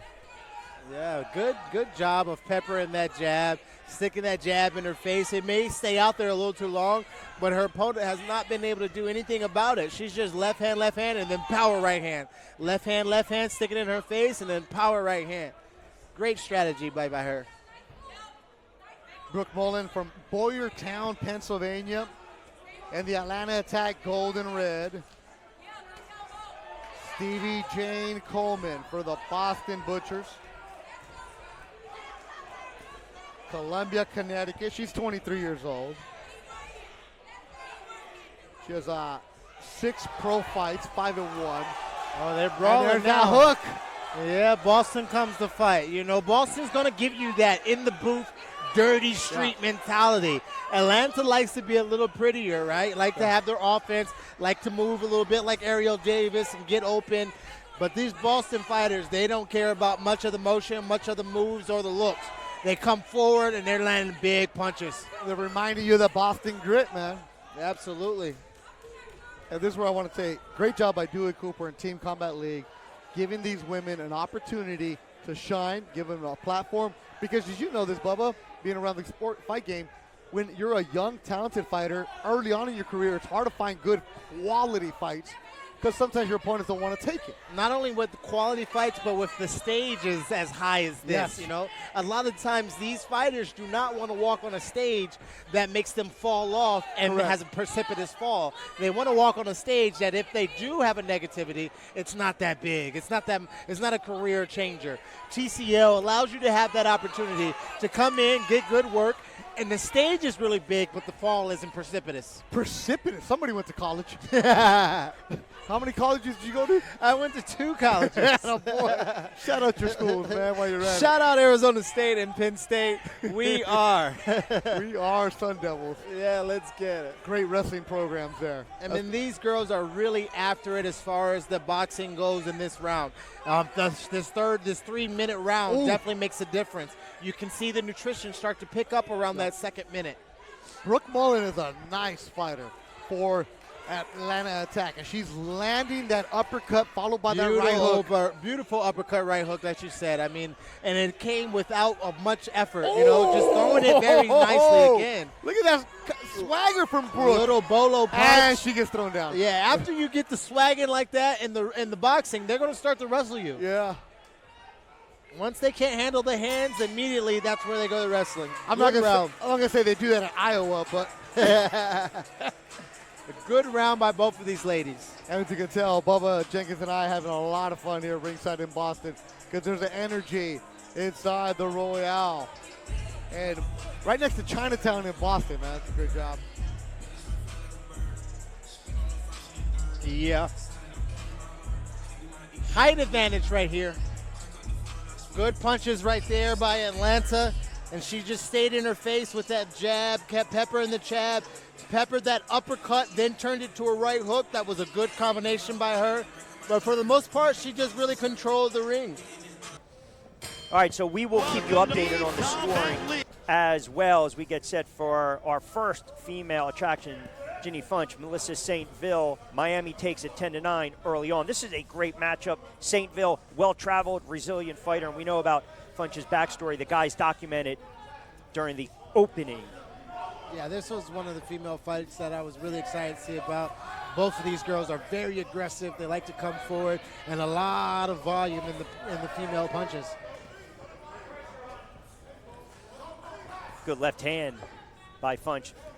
St. Ville, as tough as they come, volume puncher, moves around, loves to attack and go to the body. I think the females might be the difference in this matchup today. You got some really schooled and excellent fighters.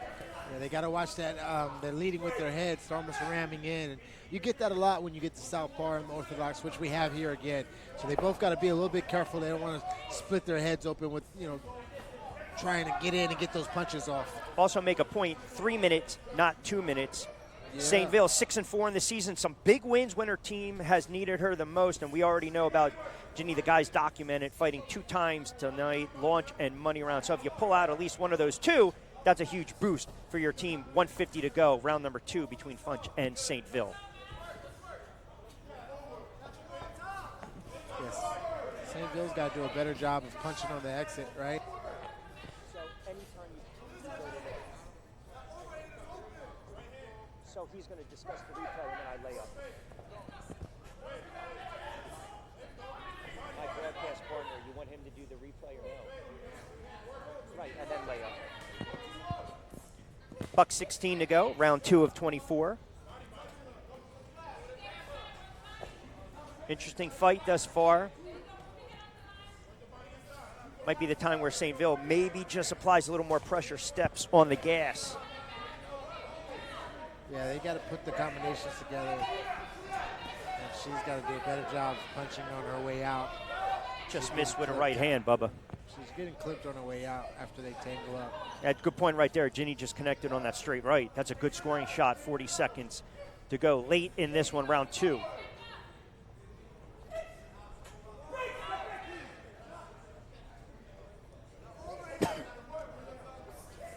St. Ville trying to get on that stick.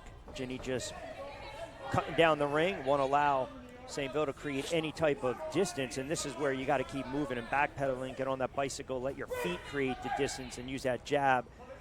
Under 20, they'll get broken apart. Action resumes.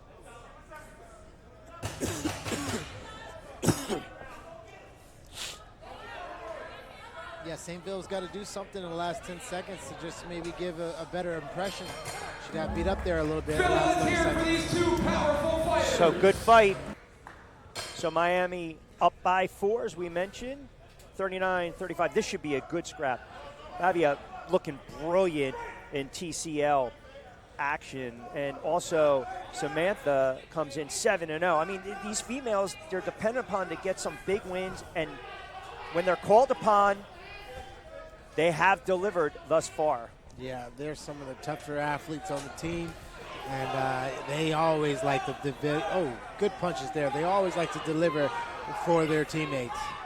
And I don't know if it's that motherly love that they got, but they want to always nurture those wins and get those points up there. And these two are familiar with each other. They just recently fought,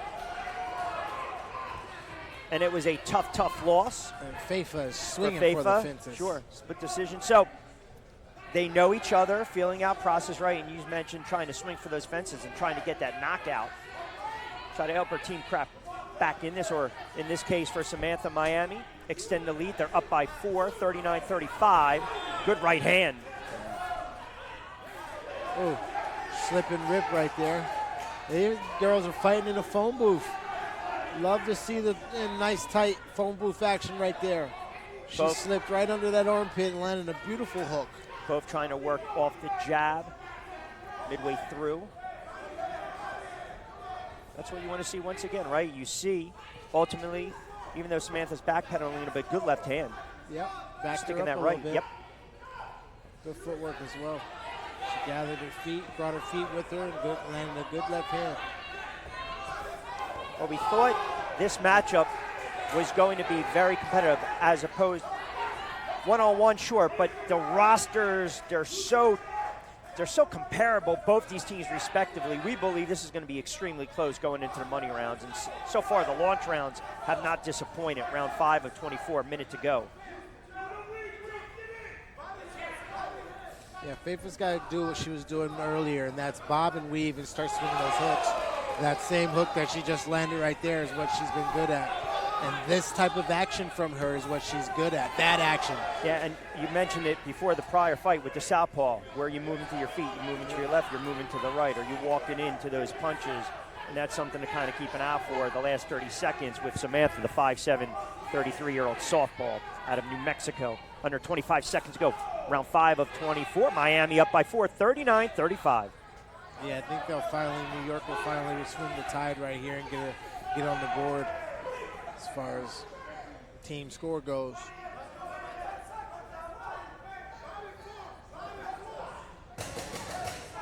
Yeah, win definitely. You stop the bleeding a little bit and you try to take back some of that momentum.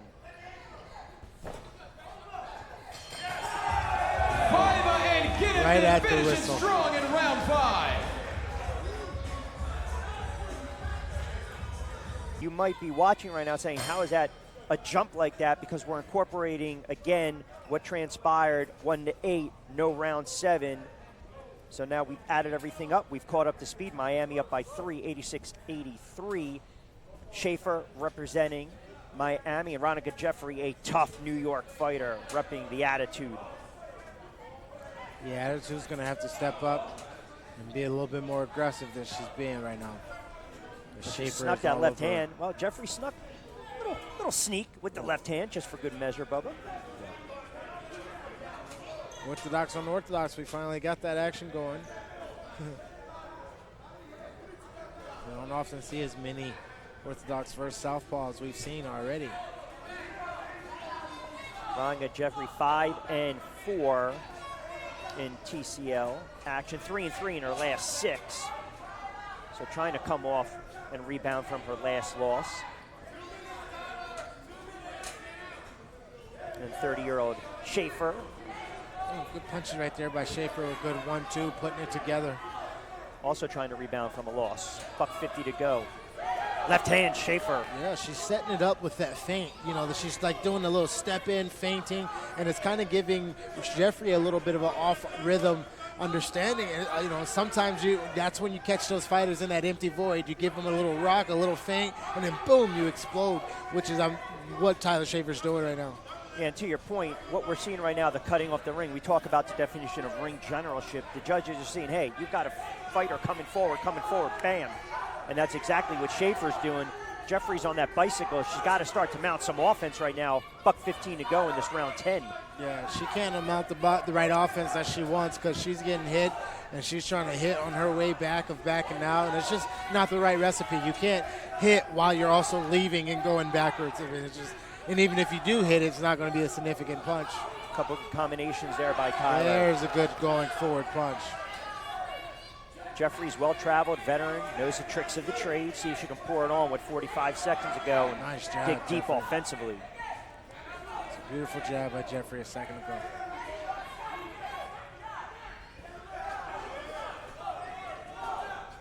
Left hand again, doubled up by Taylor. Ooh, on the counter too with the right hand. Oh, good right hand. Straight right by Jeffrey. You see, both teams respectively trying to, the oohs and the ahs, we're trying to sway the judges right here. Yeah. And it's been a last good, 45 seconds for Jeffries. I wouldn't say it's been her round, but I would say that she's had a good last minute.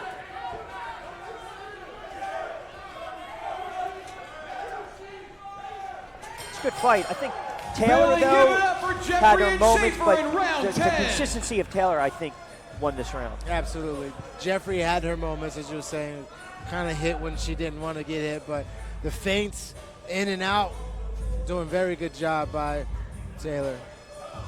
Jeffrey was punching on her way back, and there was just some times where she didn't have it. Right there was a good combination right there for her.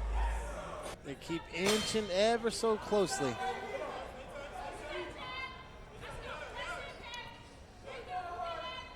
So female fair. Give you some particulars in a moment. Lerner making her TCL debut against Jontef. So tough sledding right here. A lot of pressure right now. Miami still up by 2, 114, 112. Lerner, BK experience as a pro 1-1.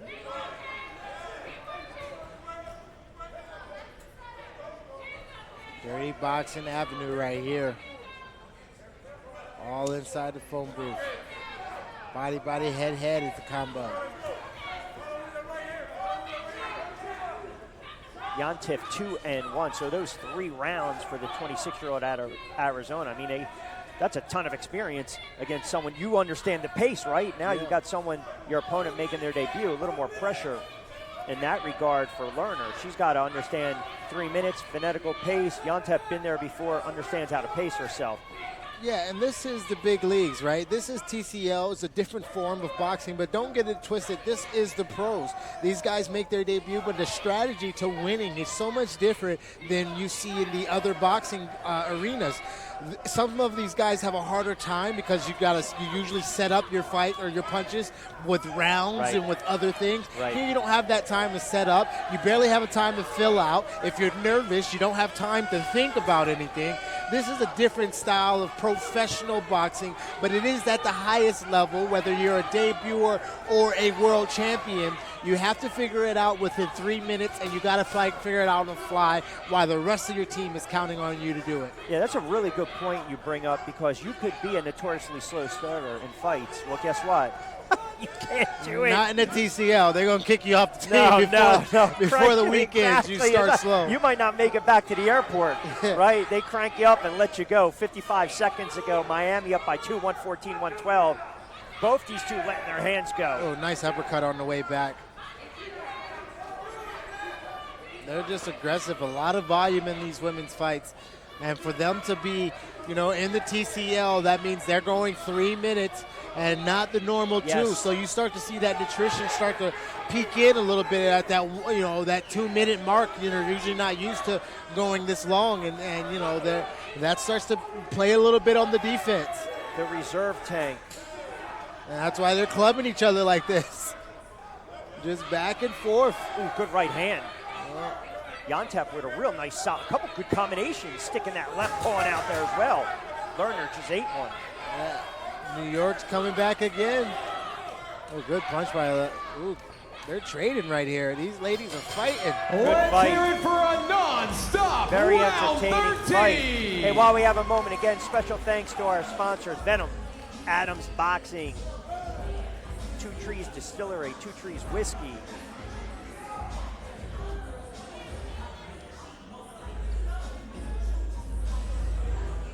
right here, that right hand, boom, beautiful. Right hand back at you. Amazing job by both of these. So right now, Miami well in control. This round, 3 left. Punch in St. Ville. And St. Ville, she's going to empty out the reserve tank here and give it her all. Absolutely. St. Ville will still go out on her shield, even though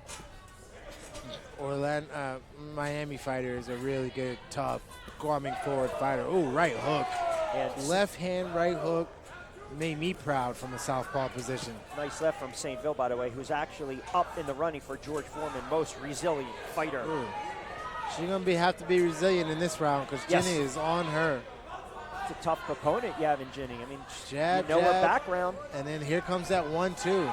She's good money with it. It's like classic 1-1, 1-2, and every now and then throws a 3 on there. It's a beautiful combination she's got. Every now and then, like I said, throws a 3 on there. Yeah. Here comes a 1, pepper in with a 2, and every now and then here comes a nice ripping 3. Yeah, remember when you were a kid, right? And you're just trying to grab that little cookie real quick and not get smacked. Boom, you get in, you get out. That's what she's doing with her Absolutely. jab. In, out, not to be touched. 148 to go, round 21 to 24. She is a fantastic fighter. 192, 183, Miami. Feeling it.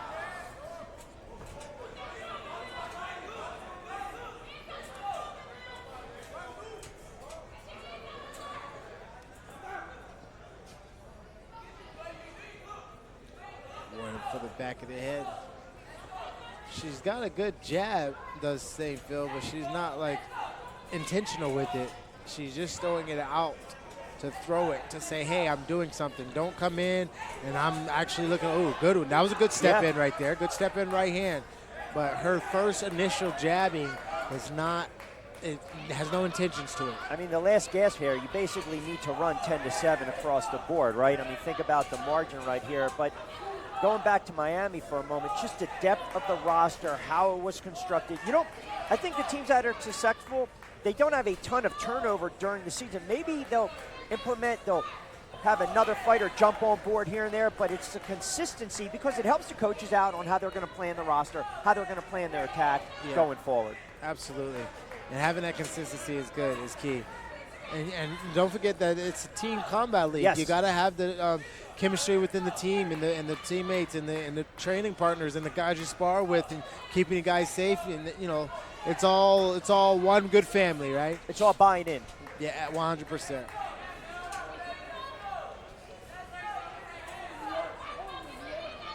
A little dirty boxing here by Jenny. Every time she looks to break, she rips to the body. That was a funny little interaction right there.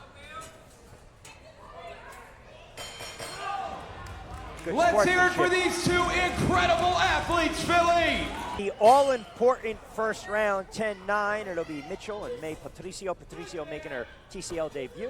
Mitchell 2-1 in TCL combat action. I know the Las Vegas Hustlers are already like, all right, here we go again with that nonsense.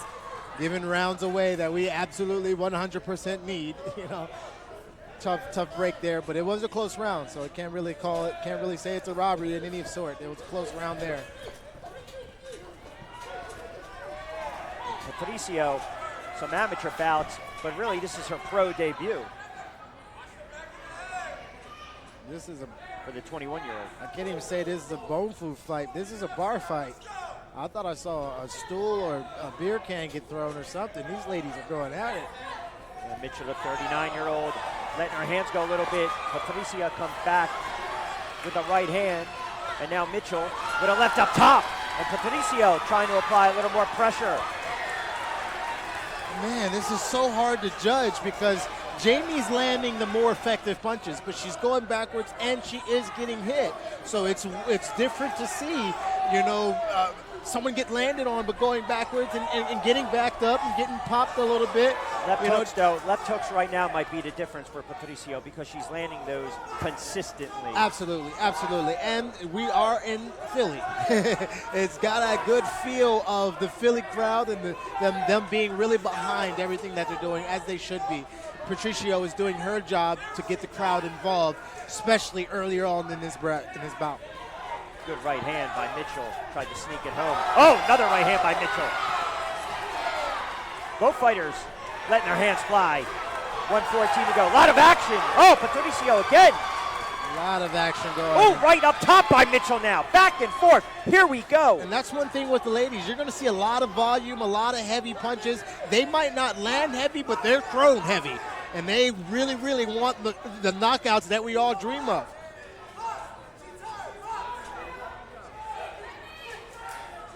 Sharon May, the 21-year-old. This is where that, sorry to cut you off. No. This is where that 2-minute mark where they normally box at, and now they're at the 3-minute mark in TCL, and both of these girls within the last 20 seconds have slowed down drastically. You start to see that 2 minutes and that 3 minutes really make a difference here in the professionals at TCL. And that's why you have to finish the round strong, even if you think you're running out of gas, because again, it's leaving that lasting impression on the judges. Under 20 to go. Counter left by Mitchell, just grazing Patricio. See if she can get back inside. 1 under 10, round 2 of 24.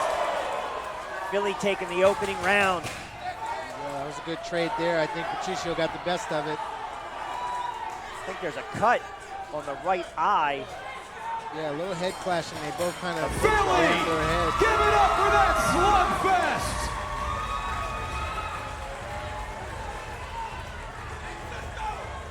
Hard round to judge, but I think Patricio took that one. Left hook landed right there. Left hook for Jamie right there. Both land right there. A couple hooks there, going backwards, couple punches there. Really, really hard. The optics are hard to judge on that. They traded left hooks there, but I think Patricio got the better of her there. Now 4 rounds in, and Vegas has not captured a round. Can they do it right here? Wow. Lopez, Estrada, Philly up 4, 40-36. That was a tough, you could have made a case, obviously, for Castro in round number 3. Pardon me, in round number 4, to be fair. Yeah, absolutely. And then it really takes the steam away from what Vegas is doing. They feel like even if they win the round, they got to get a knockout or just – because I thought that was very, very one-sided, in my opinion. Well, remember, too, everything's subjective at the end of the day. What are the judges looking at, right? Right, I mean, if you can just go and rip off knockouts after knockout like Miami was doing, or we've seen other teams doing pass, then obviously you don't leave it to chance. So this is a good matchup on paper between these teams, and a lot of rounds left. It's going to be close, very close all the way through. But Spencer is doing a good job of answering when Isabella punches, because she's come over the top of that jab 2 or 3 times, and I'm just like, ooh, that is very skilled, very beautifully looking. Lopez with a straight right hand, Lopez though. answered back right there. Good right hand by Lopez. She did what she got done to. She came right over the top, rolled with it. Spencer trying to create a little space, little combination. 1:42 to go. The night is young, but we're here in Philly. I'm surprised I'm not seeing more Philly shells. I'm surprised I'm not seeing more of the shell, more of the rock'em sock'em robot type of style that you get from those Philly fighters. Give it time, my friend. We're only in the launch rounds. 1:22 to go, and Lopez kind of shaking, nodding her head a little bit, moving around. Body shot. Spencer tries coming to counter left of her own. Another shot. Ooh, good combination and good exchange right there. Under a minute to go. Good left hook to the head. Good by Isabel. Good pressure by Mary Spencer. Right hand by Lopez. Another right.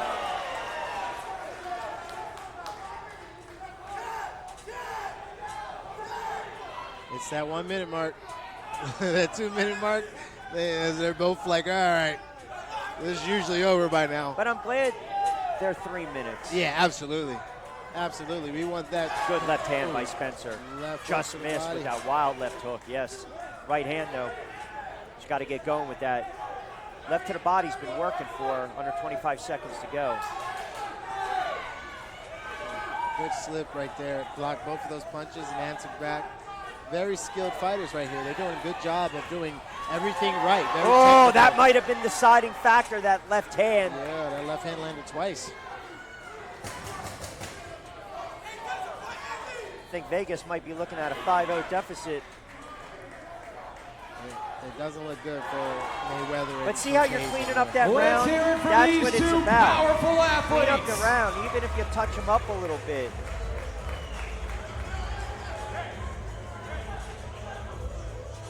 Good exchanges here. That 1, 2, 3. She tried to land. Boom. Both coming over top. Just missing with the same hand. 1, 2 landed, and she got up out of there very nicely. Try to jump in with another jab, and then that overhand. Boom. 3 landed. 1, 2. That was the deciding matter right there. The 81. Bank another round for Philly. Patricio, we saw her in her debut. Good win against Mitchell in round 2. See if Parker can get Vegas on the board. Doing a good job cutting off the ring. Good left hand by Parker. Long jabs by Parker. She's doing a good job of being in front of Patricio's face, not going backwards. The difference with Jamie is Jamie was moving around, having this kind of like, oh, we got a bunch of rounds feel. So she was almost wanting to relax the pace, but Patricio put that gas on her and was really in her face. So Parker's got to do a better job of not allowing Patricio to be on the front foot, but good long jabs backing her up. Patricio does a real good job fighting backwards. For the most part, keeping herself out of harm's way. Just 21 years of age. Right hand just for good measure.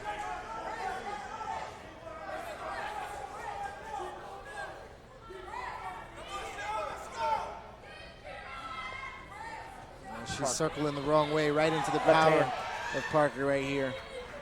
Well, that was a left hand by Parker. That's a good scoring shot. $1:45 to go. Nice job. Ooh, overhand caught her.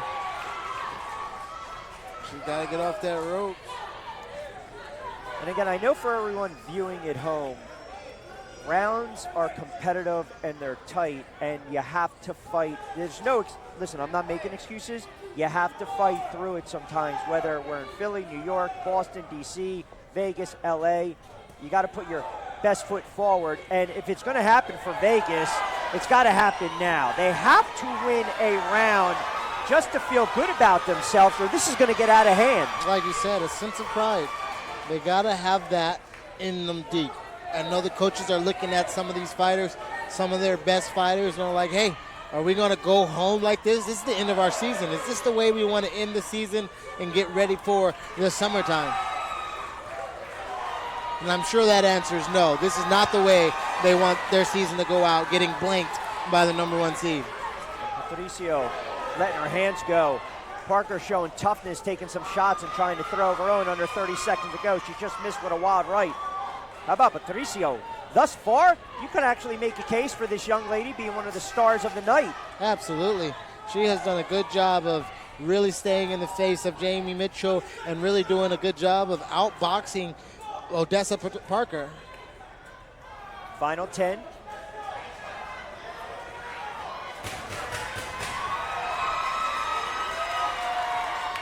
She called her to the center of the ring.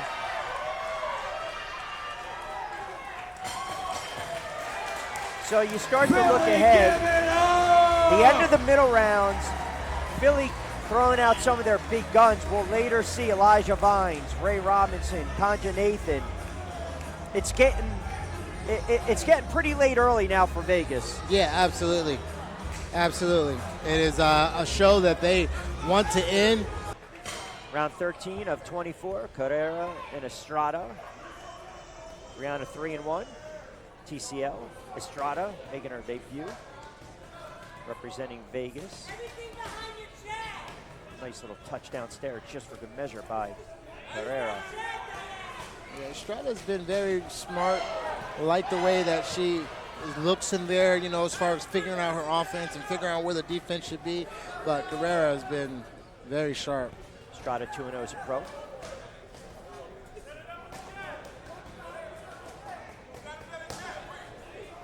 Carrera, just 20 years of age, out of Arlington, Texas. Very reactionary. Both of these girls got great reaction. She's got clipped with that too, but hit her back with a 3. Yeah, and you see the body line of Carrera is very confident, right? You just see, look at her eyes, look at her face. She's real confident. She doesn't really get phased. Confident. If she gets hit and like put down, she's gonna be surprised. It's not like, you know, she's looking for the war. She's looking for that action. You can see it in her face. As a warrior and a hunter, you know what they look like, right? As a boxer or someone who's seen the sport, you just kind of have this look about you that said, I really want the action. I really want to create some pain or create some motion for my offense. Yes. And you can see that in the way that they stand, the way that they move, the way that they strike, and the way that they're looking at their opponent. A little shoulder push right there. Get up off me. A little dirty box. 122, round 13 of 24. Thus far, through 13. Well, I should say plus through 12. Philly has just dominated tonight. But there is a lot of rounds left. Yep, a lot of rounds left, but you can feel it in the crowd. Vegas needs some help. They need some milk. Vegas needs some milk. They need to get some momentum going by one of these fighters and really just kind of shock the crowd so they can jumpstart. It's almost like a dead car. You can jumpstart it with a big punch or a big win. And that's the thing about boxing. A big punch can change the momentum of everything. Good body shot by Carrera, under 30 to go. Oh, she's swinging for that overhand, which has landed. She's just out of the way. Well, she's timing. Yeah, she's definitely timing. You know what I mean? 3 in a row, 4 in a row. She's really trying to get that girl to drop her left hand, Estrada, to drop her left hand. And that's brilliant. Look what she does. Touch jab up the downstairs body, and right back up top. right up top. Fall. And she hasn't changed her strategy. No. I'm still going to left hand you and then try to murder you with this right hand over the top. And just because I'm trying to left hand to the face or left hand to the body doesn't mean I'm not trying to sledgehammer you with the right hand. That's a Philly round.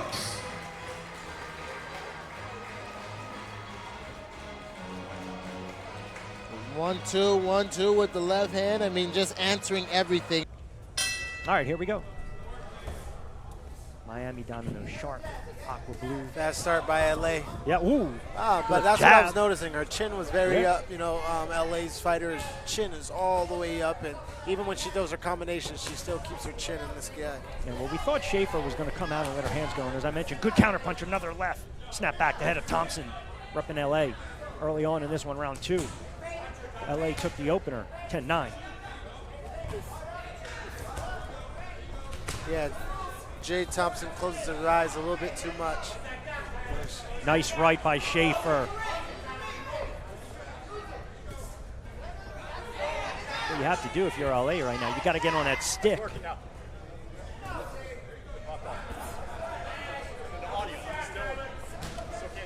Early stages in this one.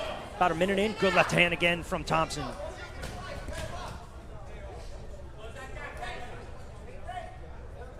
So Schaefer applying the pressure and trying to win the early stages of this round. We know the ebb and flow. We've seen it throughout TCL this season.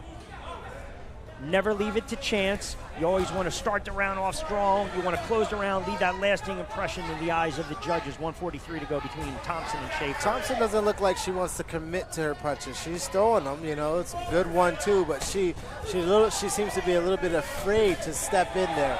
You know, she likes to do it from a distance, which isn't a bad idea, but, you know, sometimes you got to get gritty, especially in these 3 minutes. Yeah, and I think it's, you know, quite honestly, she was catching a lot of leather early on, especially with those combinations and that really strong jab by Schaefer. $1:15 to go, round 2 of 24. That can change things when you're leaping in or you're on your way in and you get hit with some leather, you get met with some leather. Yeah, that'll make you a little gun shy, and you know, like this right now. That's a little bit street fighting right there. A little held to head and punching.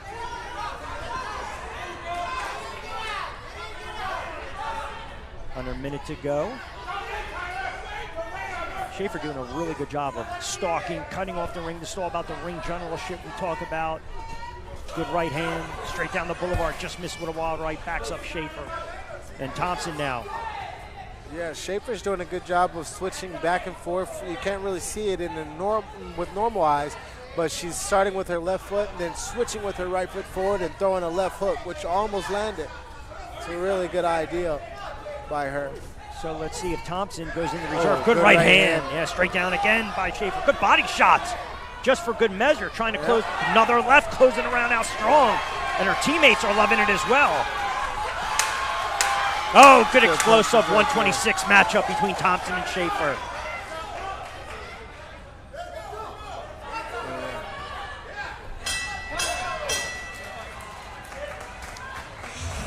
So a very good round for Miami. We'll take a look at the action.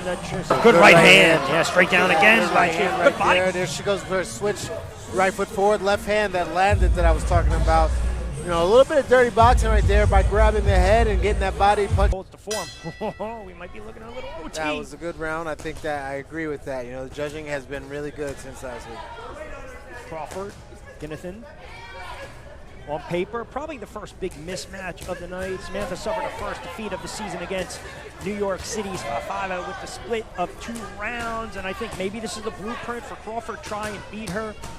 On the other end, I think Samantha's got a substantial amount of skill and just connected with that left, but Crawford's a very aggressive fighter, Bubba. Yeah, Crawford's aggressive, but she's getting clipped up as Samantha is working her counter punching, and being a southpaw, you got that left hand that blinds a lot of orthodox fighters. She switches back and forth.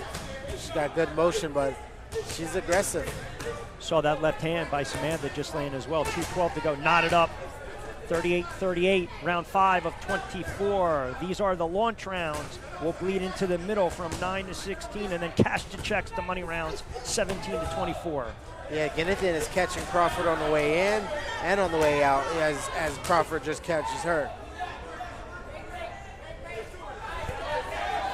A good punch there by Crawford. And the coaches so come into play when we get to this.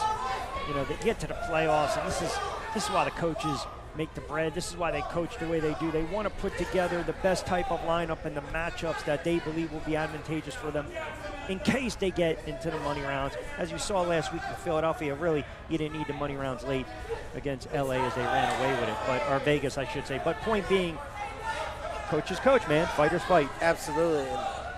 Ginathan is fighting very well with their coach's IQ. You know, reading that right hook and that left hand straight down the pipe as Crawford throws her jab. It's a beautiful combination that Ginathan is trying to set up. Another left hand again right there. Left hand land at home. we believe all these fights and matchups. Good job. Good work right there by Crawford. Shoe shining. Are going to be competitive. Staying in this fight. I think if you are LA, though, Bubba, you've got to apply the pressure. You've got to bank these rounds. I look at, again, right now, the launch rounds, they don't favor LA, right? So, again, since they're favored technically on paper, right, from a handicapping standpoint, you want to bank some early ones and put pressure on Miami. And I don't know, the emotional, is it really an emotional letdown from Miami defeating Absolutely. the TCL champs last week in New York City, right? Absolutely. You beat them, you get out here, and you try to, come to Philly and beat up on Miami a little bit. And Crawford's doing a good job of getting back in this fight. Jonathan had a lull there, and Crawford stayed on her.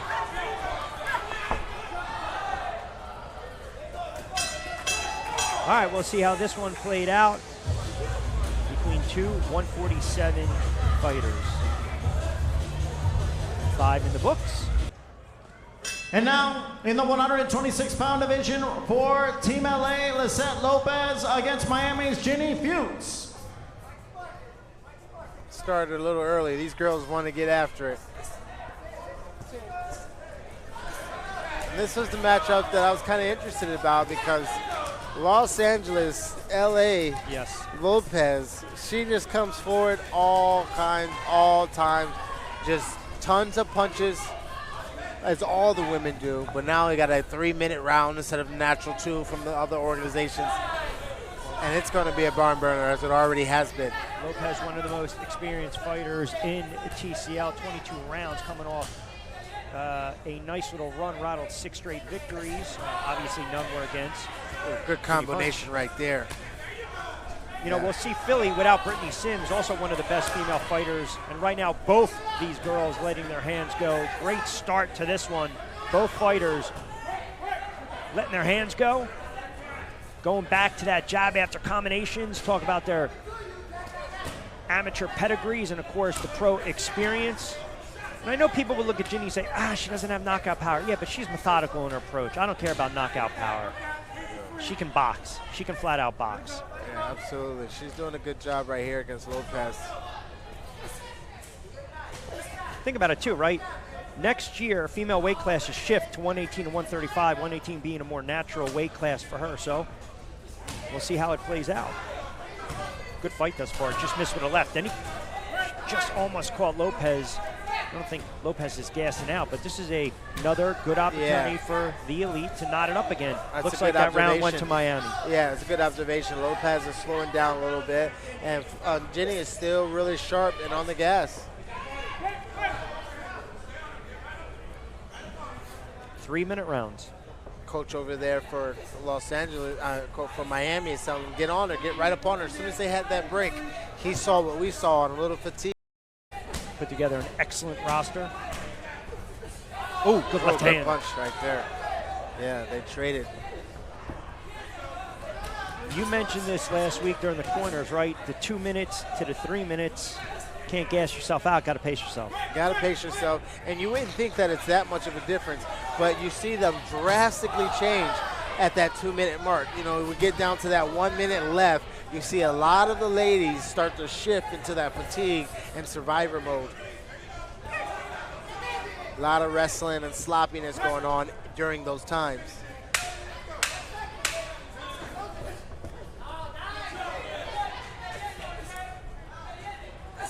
I think this was a tale of 2 halves this type of round. Lopez, notoriously fast starter, and then 115, 113, obviously we just saw Samantha. Marcelo, good fighter.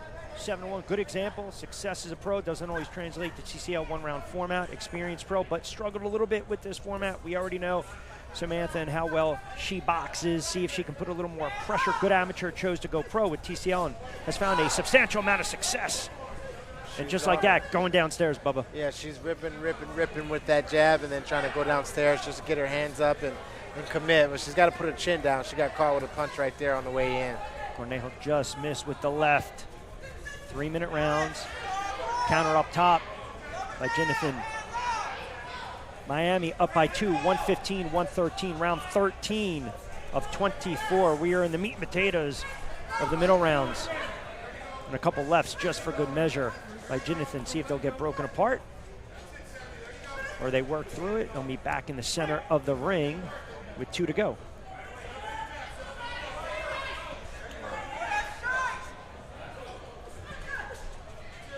Yeah, and about the footwork, you know, it's usually the fighter with his foot on the inside. You know, when you get a southpaw against an orthodox like this, the fighter with the foot on the outside is on the outside of the punches. They got to go a longer distance to get to their target. Fighter on the inside, you get your punches off, your defense comes back, you're a little bit more aware and a little bit faster with your counters. I always tell the younger fighter, too, when you're going against a southpaw, be careful where you're moving to, right? To the left, to the right. You don't want to walk into the punches. 121 to go, round 13 of 24. LA, I would say, stole a round that I thought Miami took off, so to speak. But right now, 115, 113. Miami up by 2, round 13 of 24.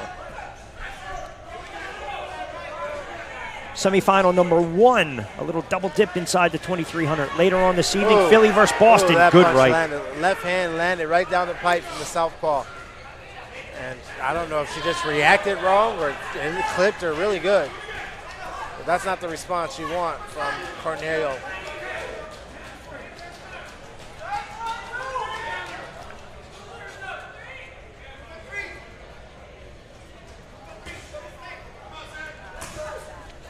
We saw Ginathan in the launch rounds. And again, we don't want to belabor the point, but man, I'll tell you, you're in a tough spot. You got to wait a couple fights.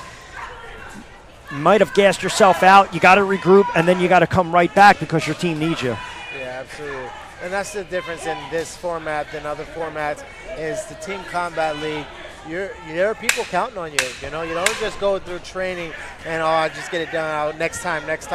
It matters right here, right now, because there are people who are putting their training in the line and really mattering for you. And you know this is a fighter, right?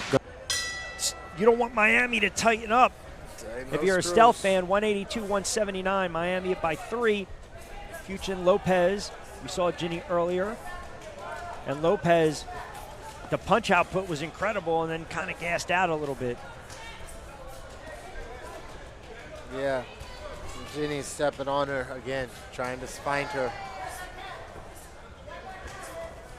Ooh, good punches right there. Yeah, they just traded and got Ginny caught her on the lip. Why does my gut tell me this is coming down to round 24? Because you've been eating the right things. Well, you mocked me because I brought my chicken breast, my protein shake, my yogurt, and I explained to you, you're a young guy. You can get away with the pizza and the fries. I got to work that off. Your gut hasn't lied to you yet, and it's not going to lie to us tonight. You said it. I see Raul doing what he's supposed to do. Ryan Martin maybe coming and squeezing away his victory and coming down to the last little bit, like you said.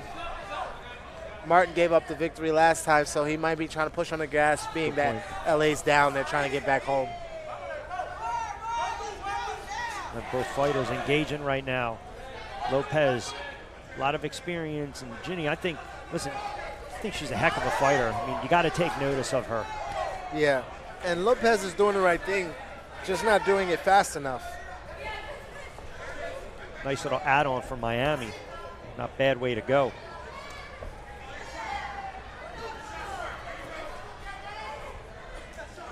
And these two fights, right? We talked about the first meeting. It's always about the swing. You mentioned it, the swing. And for Ginny, new member of the team for the playoffs, right? She got picked up from Houston. She had 2 wins last week from Miami. Style, the pedigree, fan-friendly fighter. Both these fighters are fan-friendly. I love the action, and I certainly love the energy and the passion they're putting forth under a minute to go, around 20 of 24. Miami up by 3, 182, 179. Most of the fighters that are women in the TCL are audience fan favorites, because they don't get enough opportunity to show what they have in the regular sport. So when they get in there with one round, they really rattle off those punches and bunches. I mean, ripping them more so than they would in a regular fight, because they don't have the time and they don't have the stage. Yeah, and they all have fantastic stories to tell outside of the ring. It's just very admirable. Under 20 to go. Jenny's huge stepping round on it. right now. Yeah. Huge round 20 right now. And Jenny's the one stepping on it and fighting as though they're losing.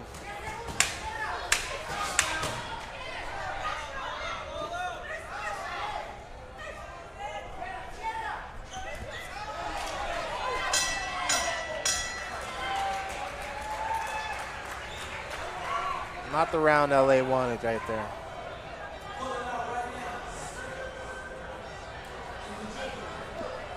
Good action, though. Right hook, left hand straight. Jenny was just really on the gas right there, swinging and missing and still just coming forward. For Boston, Patricia, we saw her last week. She was brilliant in action for Philadelphia. Another one of those punchers. She'll work the body, but she'll do everything off the jab, tight guard, see her pressing forward from the get-go. Yeah, she was very impressive last time we saw her share Patricio, and just coming out aggressive on the front foot, not giving any space. Anguiano has to make it an ugly fight. I think she's got to figure out, if I can get inside, let me get inside, but I do have to make this an ugly fight, not let Patricio get off.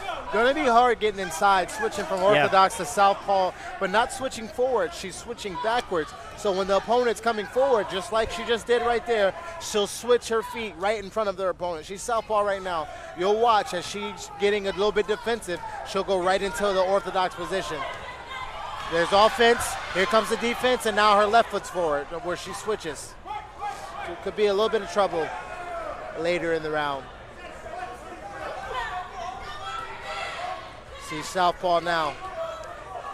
She'll be representing Boston too later on in the money rounds, midway through, but this is what she needs to do, make it a little bit of an ugly affair. And that's different and a little bit special, to be offensively orthodox, to be defensively southpaw. So she's defensively right here in a southpaw position. She gave up some punching because you're usually not used to that. And let me correct myself, Patricio will be representing Philly in the money rounds. Just want to be accurate on that.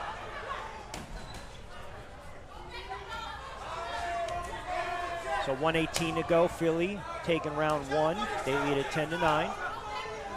Minute 15 left, it's still anyone's round. Yes.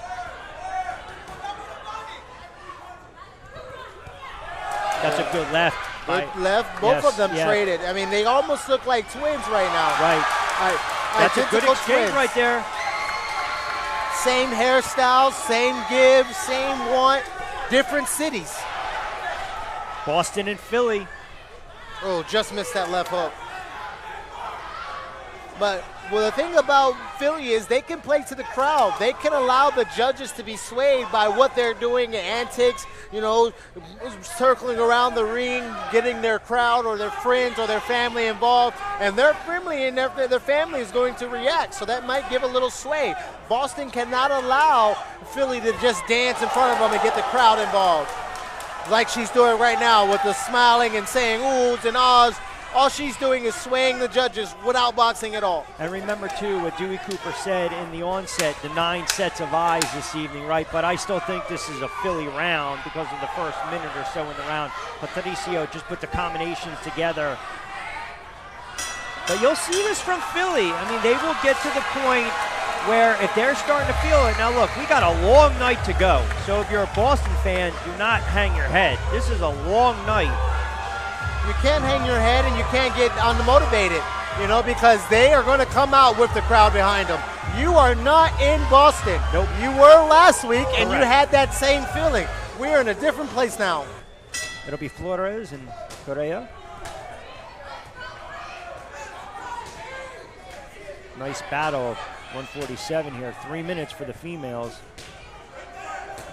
Brianna, a little touch downstairs just for good measure to start things off. Trying to back out. Flores and a right and a left. Good switch up. Usually people do the left hand, then the right hand from that left foot forward. So it's going to be the 1, then a 2. She kind of pictured the left hand, looked like she threw it out there and then slid that 2-1 in there, which is a little bit surprising and a little bit different of a technique. Most people go 1, 1, 1, 2, or 1, 2. She did it like a fake 1, 2-1, and it was beautifully timed. Right now has Flores guessing a little bit on her bicycle Yeah, Flores has got to be first. Why wait? You know, when the girl's at home and she's got the swag going, she's already tricked you with the 2-1. Why wait on her to do something to you? You got to get your offense going and go first. Some of the bouncing around and just moving your hands. Commit to something towards your opponent and get your opponent to start reacting to you, and you stop reacting to your opponent. Agree. Midway through, Carrera does a nice job of just touching up downstairs, get Flores to drop that guard. She comes right back over the top with that right hand. And that's what I've been seeing a lot in the TCL. A lot of the times when the opponents are fighting someone at home and the crowd's involved, they seem less aggressive. It's almost like they don't want to get embarrassed, hesitant, or don't want to get embarrassed by the crowd or the opponent doing something and getting the crowd involved. But if anything you do, whether you miss a punch or you miss the combination and that opponent realizes that you missed, they're going to act like they're doing the Ali shuffle, the moonwalk, and the robot just to get their crowd involved. But you got to stay locked in, and stay understanding that those antics aren't boxing. Those antics are just for the crowd. What you got to do is box for the judges. You got to fight through it. And right now, both fighters with a little exchange. Carrera starting to get the best of Flores. I mean, you can hear the crowd in our ears and right behind us just going nuts right now. Pushing Carrera forward, right? The crowd is motivating her to go after whatever that oohs and ahs, that anticipation, that anxiety. That is building. You can feel it because we're in Philly, and Philly has some of the best sports crowds that there is. But with 20 seconds left, you can reach your arm out and grab the tension and probably hit one of these girls with it. It is standing room only inside the 2300. And to be honest, I've called hundreds of fights here for so many years. I've never heard it this loud before. It's amazing what TCL has done to captivate this city and this squad. Unbelievable job, and a hell of a fight between Carrera and Flores. Yeah, wonderful fight between Flores. She was just a little late on that left hook. Carrera was getting through with that right hand. Beautiful overhand right that just beat the left hook of Flores. Got a little wrestling in there. Side. Yep. I scored that round for Boston, so you guys can get on me later down the road. 88-83. That's a round they needed. McTammy, she's a fighter, man. And Vasquez showing the fast, slick hands, too. I think McTammy's a fighter where if you make it ugly, you're basically fighting her fight. I think Vasquez has to just pepper her from the outside and outbox her. Don't make it a street brawl because McTammy's going to get the better of you. Right, you got to look slick. It's almost like the difference between college basketball and one, right? And one's got the fanciness. Some of the rules aren't the same. The and one style is a little bit different. And then there's the college basketball where you got the fundamentals, right? Vasquez got to do a little bit of allowing her fundamentals to bring out that and one style of McTammy. McTammy's going to be throwing a lot of big punches, not very technical, and Vasquez has got to do a better job of being the technical, sweet science type of person, being the college style boxer. Agree. Sweet science has got to be a lot for Vasquez. And there's a difference between boxing and fighting. Some of these boxers are good at fighting, just throwing those hands and receiving punches. Some of these fighters are good at boxing, where it's hit and not be hit. But see right there, Vasquez hesitated, gave McTammy a moment to engage, and boom, the judges will see she was first. Now there's your counter by Vasquez. She needs to just flat out try to outbox Jacqueline McTammy right now. Right, 100%. She hesitated, she thought long, and it was wrong. As soon as she thought about her technique and went for it, that's when she landed the punches and landed behind her. Again, McTammy, big, wide punches. Yeah, but just being first, right? Yeah. And you'll be able to see a lot of the stuff that McTammy does. She's not trying to hide it. She's a powerful puncher, a brawler in a sense. Good punching right there by Vasquez, throwing a left hand uppercut, sliding out of the way and trying to get that left hand off again. Very smooth and technical. We're going to be technical versus brawler. And Philly, without one of their best fighters, female or not, Brittany Sims, who's just been a breakout star this year in TCL. And you would have definitely saw her early on and certainly the money rounds.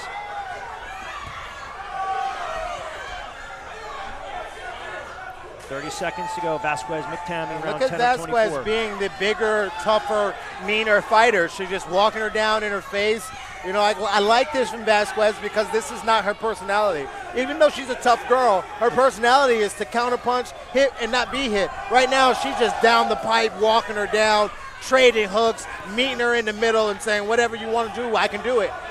But I think in a fight like this, in a 4 or 6 round affair, Vasquez is the better boxer. But in a round like 3 minutes, it's tailor-made for McTammy because she's going to come forward, be aggressive, try to make it ugly. She's going to bully you, and she's going to try to win the round. Yeah, that was Boston's fight. I don't care, 9 eyes, 12 eyes, 16 eyes. That round goes to Vasquez. She was the better boxer, and this is boxing. Up to McKinnon's 3-round winning streak snapped big time. Now it's Lopez. See if she can make it 2 straight for Philadelphia against Coleman for Boston. Butcher's down 4, 116-112, round 13 of 24. Semifinals inside the 2300. Like to thank our sponsors, Venom, Adams Boxing, Two Trees Distillery, Bubba Jenkins, Rich Canoe is ringside, Miguel Flores, Stephen Breadman Edwards doing a great job at the panel. The hostess this evening. Oh, right hand. Ooh. What a beautiful punching. Great right hand by Coleman. Coleman is doing a good job of finding those holes to interrupt Lopez. You know, that was a good punch right there by Lopez. Lopez is a gamer now. We got us a little bit of a barn burner on our hands. Good 3-2 right there. Nice battle, 147. Both fighters. Love the exchange. Yeah, she's a searcher now. Lopez is looking. She's got that eye of the tiger. She ain't afraid of nothing. She's throwing them punches like she really wants to commit to it. Some of these ladies get out here and they fight with a little bit of a, my brother making me fight, my big cousin is making me fight. But some of these ladies get out here with that, I'm a dog, I should be in a different league type of look on their face. And Lopez, even though she's not running over Coleman, she's got that look in that eye like, what's up, what you trying to do? And she's punching with the ability to get some action going. Little welt right under that right eye. With Lopez taking some rights, but then delivering with a right hand, just missed with the left. Touch Coleman downstairs for a moment. Coleman had good success the first 25-30 seconds in this one. Good right hand to the body that she just ripped on Coleman. She landed a beautiful stiff jab and then ripped the right hand to the body. She did again, good left to the body by Coleman. Just a little touch up there. Coleman seems to be throwing the right punches. She's just a step behind or a step out of the range. It's almost like she needs to walk her down with her feet while she's moving her hands, while she's throwing her punches. She needs to be taking steps with her feet to get into the zone that she wants to land in, or she needs to commit more and just add a little bit more attitude into the end of her punches with a little bit more speed.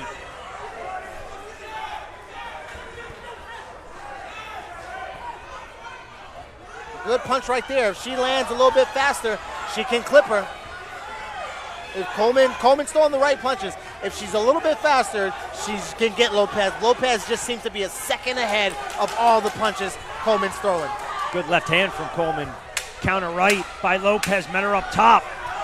Great fight. Oh, we might have a fight of the night nominee right here. Absolutely. Excellent fight at 147, Lopez and Coleman.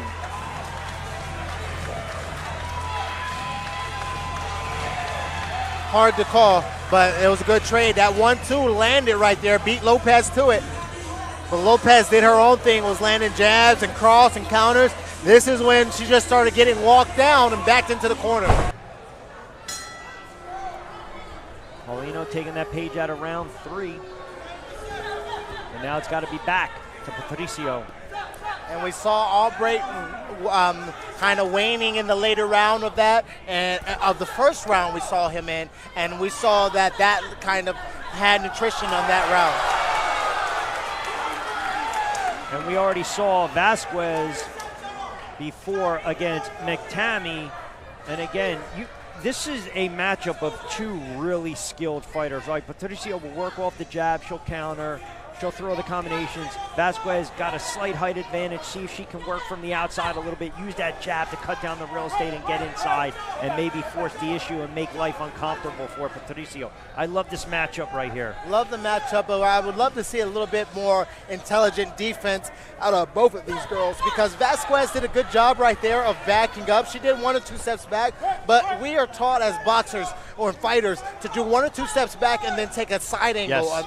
a third angle, a 1-2 step, and then a side angle. She's doing a 1-2 step back and almost like dive double leg. It's like a couple steps back and then she dives underneath. Patricio, she needs to take a step back and then hook off, maybe doing a right hook or a left hook to get from under there, because every time she dives underneath, it looks bad optically. And it looks like Patricio is just trying to run her over. Just walk her down and make her dive underneath, which isn't good optically. 1:30 to go, round 18 of 24. Good punch right there, leading in. She can't dip her head down right there. She's got to stay in the fight. Good right hooks right there. Doubled up on it.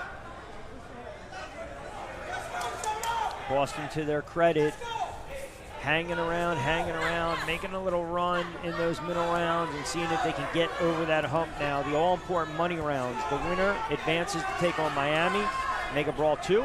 Right now, it's round 18 of 24, under a minute to go. Patricio and Vasquez, Still two anyone's really good round. fighters. Still anyone's round for sure with a minute left.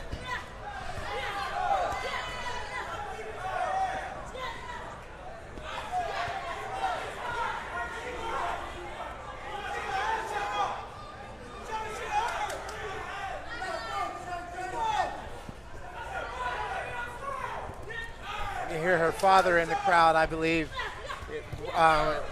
employing Patricio to get up and get going, stay on the gas pedal. You know, her father has got this look of keep coming forward. And I don't know if it's her father or not, but they resemble each other, and he's definitely invested in this fight. I see a lot of times the corners respectively, as you mentioned, they'll wave on, come forward, try to clean up the round. Final 10, good right hand up top by Patricio. Absolutely. I couldn't tell you who won this round because they both had good parts.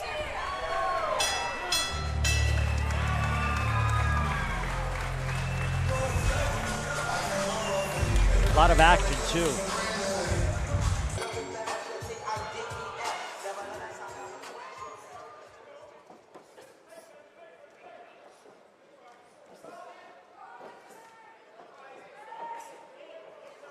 All right, so we will get you that score from that opening round, as we do have live scoring on your screen.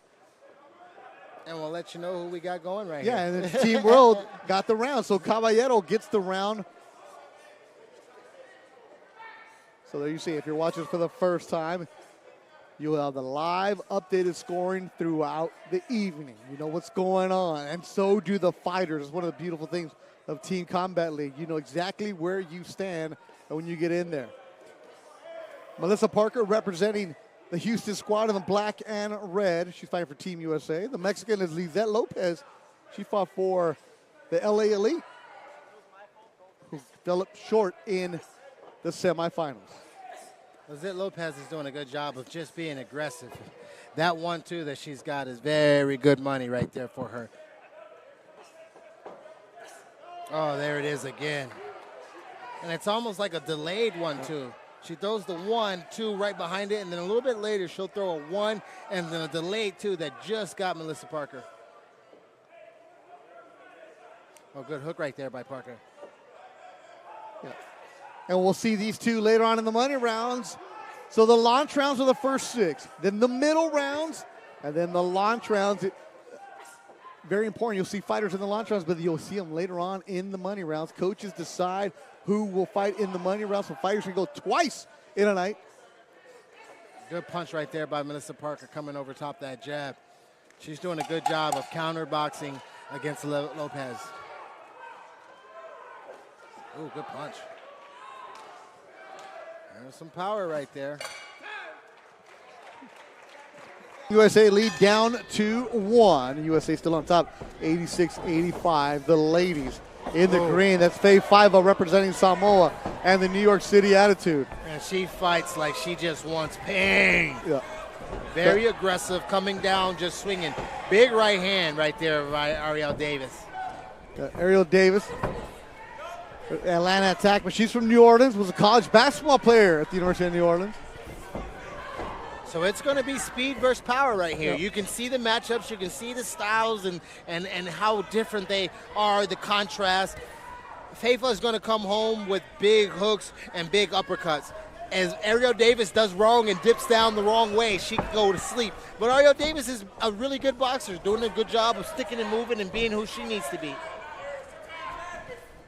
Good punch right there by Ariel Davis. Yeah, 147 pounds in Teen Combat League was loaded this year. You have Amelia Moore from Boston, Samantha Ginson from Houston, Stevie Jane Coleman also of Boston, Ariel Davis in the mix. They're going to be fighting twice. We'll see them later on in the money round. That's how important a matchup this is. Jab is doing good work for Ariel Davis. That 1-2 is keeping her at bay. Good left, good right hook by Fafa.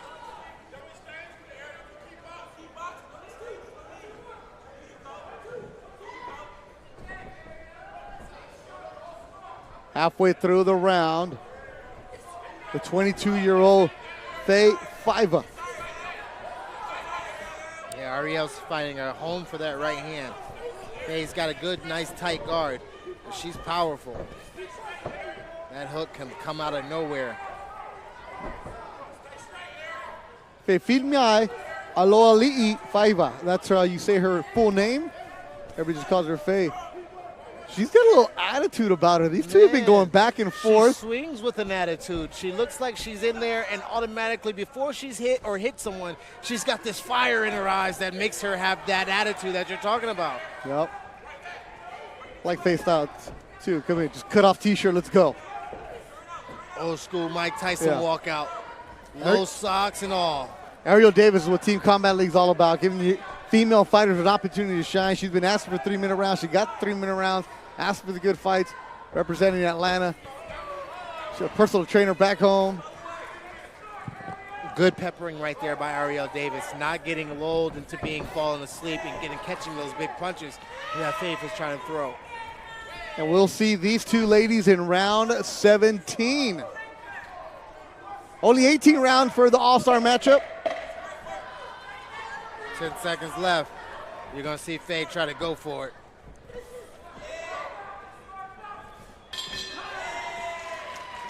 They don't even shake hands after that one. They're like, I'll see you in the money rounds. Vera Caballero won the 2 rounds in the money rounds, and now it's tied up. We're in Los Angeles, but we couldn't have written a better script for this money rounds right now. Get to the ladies, and it's tied 133. And a 3-minute round for the ladies, so they're going to have that extra minute to work with. Lopez edged Parker in round 2 earlier tonight. Oh, trading right there. Good trade. They're going to trade left hands. Oh, good right hook from Melissa Parker. The southpaw in the black and red. Yeah, Melissa looks like she's going to come out a little bit more aggressive than she did. Yeah. It looks like Lizette Lopez jumped on her the first time, and Parker's not going to allow that to happen this time around. Lopez, Mexican roots. That's what she's fighting in the Team World. Fought for the LA Elite this year. LA Elite coming up short in the semifinals to Miami. They're represented in the All-Star matchup. This is round 15. Only 18 rounds in the All-Star matchup. Coming down to the last 3 rounds, and it's a tie fight. Parker is making a reason for her team to be winning. Parker landed good combinations. Good combinations. Just getting out of the way, but they got some heat on them. She pulled that last punch, but Lopez has got to get her offense going. That 1-1-2 that she's really good with, or the 1-2 that she's been money with all night, she's got to find that again.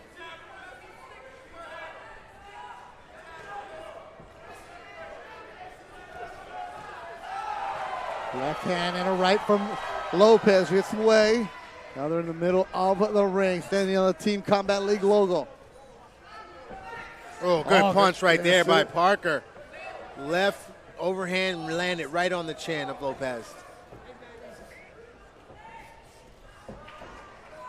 Good third punch on that one. Less than a minute to go in the round. 1-2 from Lopez again. Parker with 1-2 of her own. Lopez has got to do a better job of seeing when Parker's punching and then trying to counter, because Parker's coming straight back, hands down, chin up.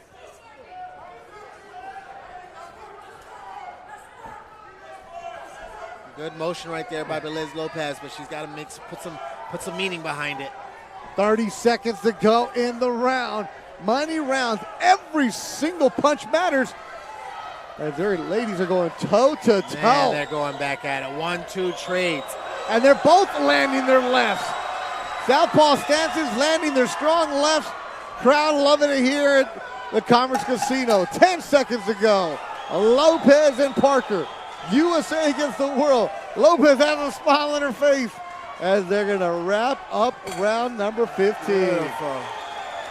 Good job, ladies. Yeah. Excellent work from the ladies. Absolutely. Yeah, even the referee, Tom Taylor, looked at us like thumbs up, like, yeah, that was good. The Yemi gets Miami first. That was a good comeback by Opeyemi. He was in trouble there, like he was saying. Sheramae Patricio, the Hawaiian, representing Philadelphia, coming out aggressive against Paige Gilbert. And Gilbert ain't showing no backstep either. She's letting them go as well. Gilbert representing Miami, the Southpaw. Yeah, both of these girls like fireworks right here. We're going to see some action. Patricio has been impressive since last season. She's on a little bit of a win streak right now, on fire. Gilbert is yet to win in TCL action. She's tough, though. She is very, very tough. And it is a championship night. Anything can happen tonight. Someone can have that Cinderella performance, and Paige Gilbert is looking to be that girl. Good jab there, right there by Paige. Oh, very fast hands by Paige. In trouble. Davison, or Gilbert, is getting tagged. Yeah, a little bit confused by where to go right there. She needs to huddle up. And Rudy Barragan, the referee, is going to have to stop them because Gilbert keeps on pushing afterwards.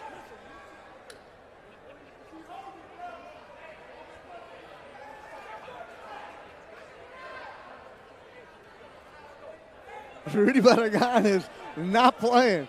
So stop pushing. Yeah. Well, he was trying to break him up. They kept on pushing. As Gilbert Patricio leads in with the head. Yeah, Warned about that. That's how she gets in with her offense a little bit. She wants to brawl with you. Yeah. You see that feint she's doing right there. She steps in and feints. And then what she does to get started, she needs to lead with punches, but sometimes she leads with her head. Gets clocked right there. 3-minute rounds for the ladies. As Gilbert, the southpaw, she'll wing some punches and land them every now and then.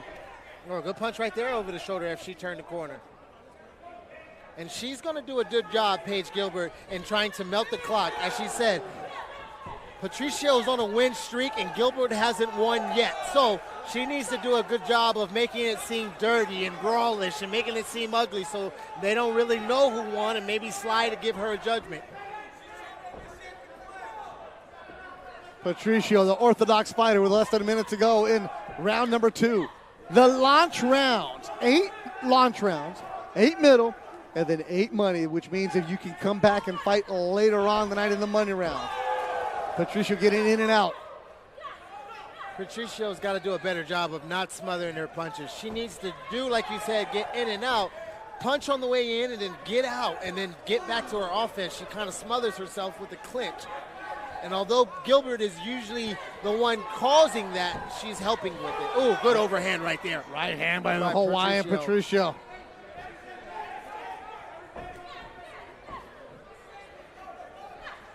Ladies going back and forth. Yeah, I would hate to see Patricio in the mall. She looks like a sweetheart, and she comes out and just gets all over her opponents. Gilbert is tough as well. The lefty eats a left hook. That'll do it as Patricio shoves down Gilbert. No love lost in that one. There's a championship right here. And they're supposed to be coming out a certain way. Look at the highlights. Yeah, Gilbert jumps on her right here, but the Hawaiian comes right back with her vicious attack of punches, and Gilbert doesn't stop. She comes back. It's going to be an even night all night. And this is going to be an interesting one. So Miami all season long had trouble with their ladies.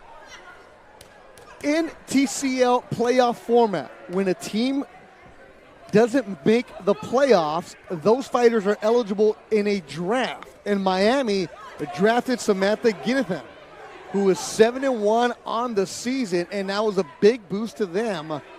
It addressed a need that they needed a lot of help with in the females. And they also got Jeannie Fuchs, who we'll see later on. Immediately, it strengthens the team in Miami. It strengthens them going into the playoffs, and it makes them, you know, a qualified team to be here for the Mega Ball too. And Carrera was picked up by Philadelphia. So both teams using the draft right well. Switch And from Carrera southpaw. with an overhand right lands flush. Yeah, switches back and forth from orthodox to southpaw and landed a beautiful punch right there. These two actually fought a year ago as amateurs, and it was Samantha who got the slight edge. What will they do here as pros in Team Combat League? Oh, good punch to the body right there. Again, 3-minute rounds for the ladies. Team Combat League advocating for it, and they got it.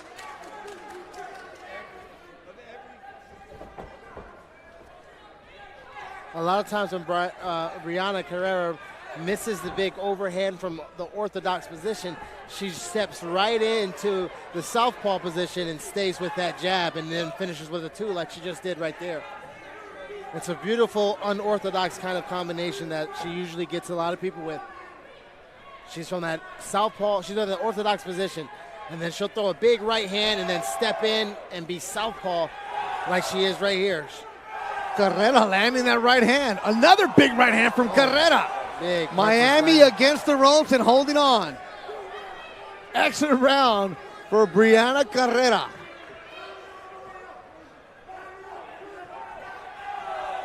She's got to be careful with chin up, walking in on Samantha. Well, she's landing that right hand the way she wants to, so.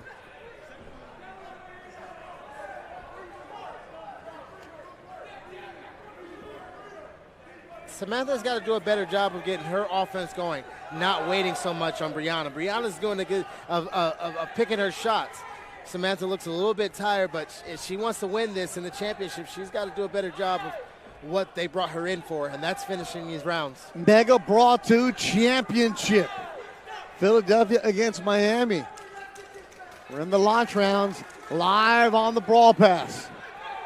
And a big announcement today that next season, season 3, there'll be teams in Nashville and Phoenix. The expansion keeps on growing as Team Combat League gets bigger and better. Excellent round between the ladies and Philadelphia. Jesse Hart all excited in his corner for Brianna Carrera. Yeah, he can be pretty excited. I'm sure Philly got that win. Brianna was throwing those right hands all night, landing with will. Samantha didn't have much to give her. I think Philly walked away with that one.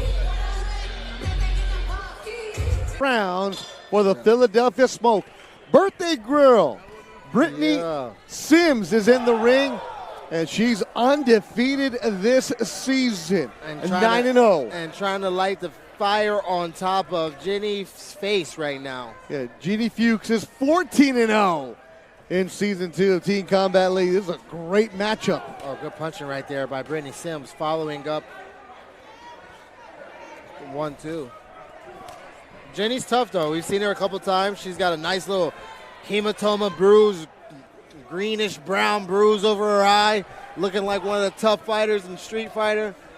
And she's out here, southpaw stance, giving it her all. Sims is a harder puncher. She's effective. She has the aggression. This is a good stylistic matchup. As Philadelphia is pulling away in Mega Brawl 2. Jeannie Fuchs really needs to win around for Miami. To give them that boost, to give them that mental. She's got to stop that momentum that Philly's got. And Philly's been doing this all year. We've seen this with Vegas. We've seen this in Boston. If they get a win streak going, they get the Hart to talking. Josh Hart gets to talking, and ain't nothing left out of their opponents after that. Oh, good right hook that landed. By Fuchs, yep. She got in the way and smothered herself, but Sims might have went down if she didn't. Oh, good punch right there. Catching her on the way she's ducking down.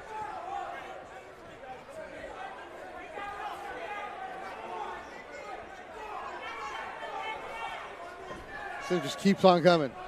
Yeah. Pit bull attitude. Absolutely. And for a three-minute round, different than most women fight at, it's going to be good to kind of keep that attitude. Rudy Barragan finally separates him. He was letting him work out. This is a close round. Yeah, very close. Still undecided, in my opinion. Nashir Albright and Nikolai Job coming up next. Oh, good punch there. Jenny landing a little bit. Brittany slowing down ever so slightly, but still coming forward.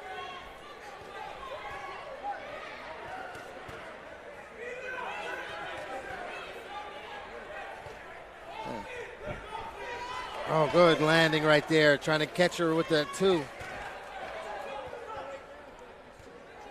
Yeah, this is a tight round. Birthday girl, Brittany Sims. Undefeated Jeannie Fuchs. Final 10 seconds. Right hand landed by Sims. Man, got the spit knocked out of her mouth and then came right back and knocked the spit or the mouthpiece out of Jenny's mouth. That was good trading right there. Round 23. Shea Patricio for Philadelphia. Jeannie Fuchs. Now this is going to be a good scrap. They're just going to let their hands fly. I got 150 punches coming out of this one. In the first minute? Yep. Yeah, yep. I mean, these girls are known to be really, really high pace, really, really high in volume, and especially Patricio and Jenny.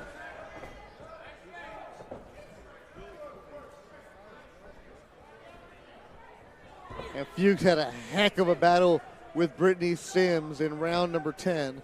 Sims got the edge.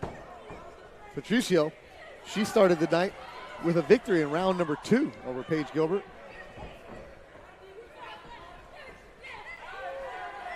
So Philadelphia looking to go undefeated for the women tonight. It's been a good showing for Jenny, though.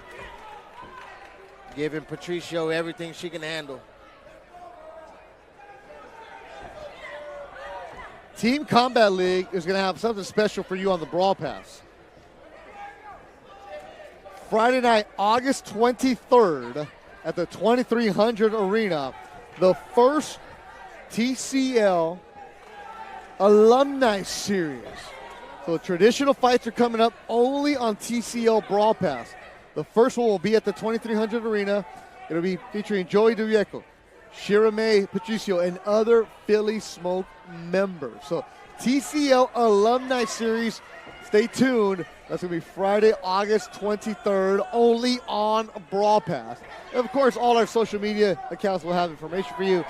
Go and check out our Instagram, our YouTube, all that good stuff to give you exclusive behind-the-scenes coverage of what's going on. And hey, if you're a fighter and you're like, I want to be part of Season 3, stay tuned because their tryouts are going to be happening really, really soon. You got to get into them tryouts, man. Some of those tryouts are some of the most exciting events in your city around that time. I've been to LA's, Texas, and Vegas's tryouts, and they have been some amazing, amazing shows. You see why Team Combat League is what it is, because those tryouts are really building a team and an attitude and a fortitude that lasts you to the championship. Philly probably had an amazing tryout. That's why they're left with an amazing team here in Team Combat League. Yeah, there's a couple fighters that made rosters after their second try. They didn't make the first team, where I'm not going to give any names of where we're at, but they didn't make the city that they tried out. They went to another city and they made it because, you know, the numbers always fall in your favor.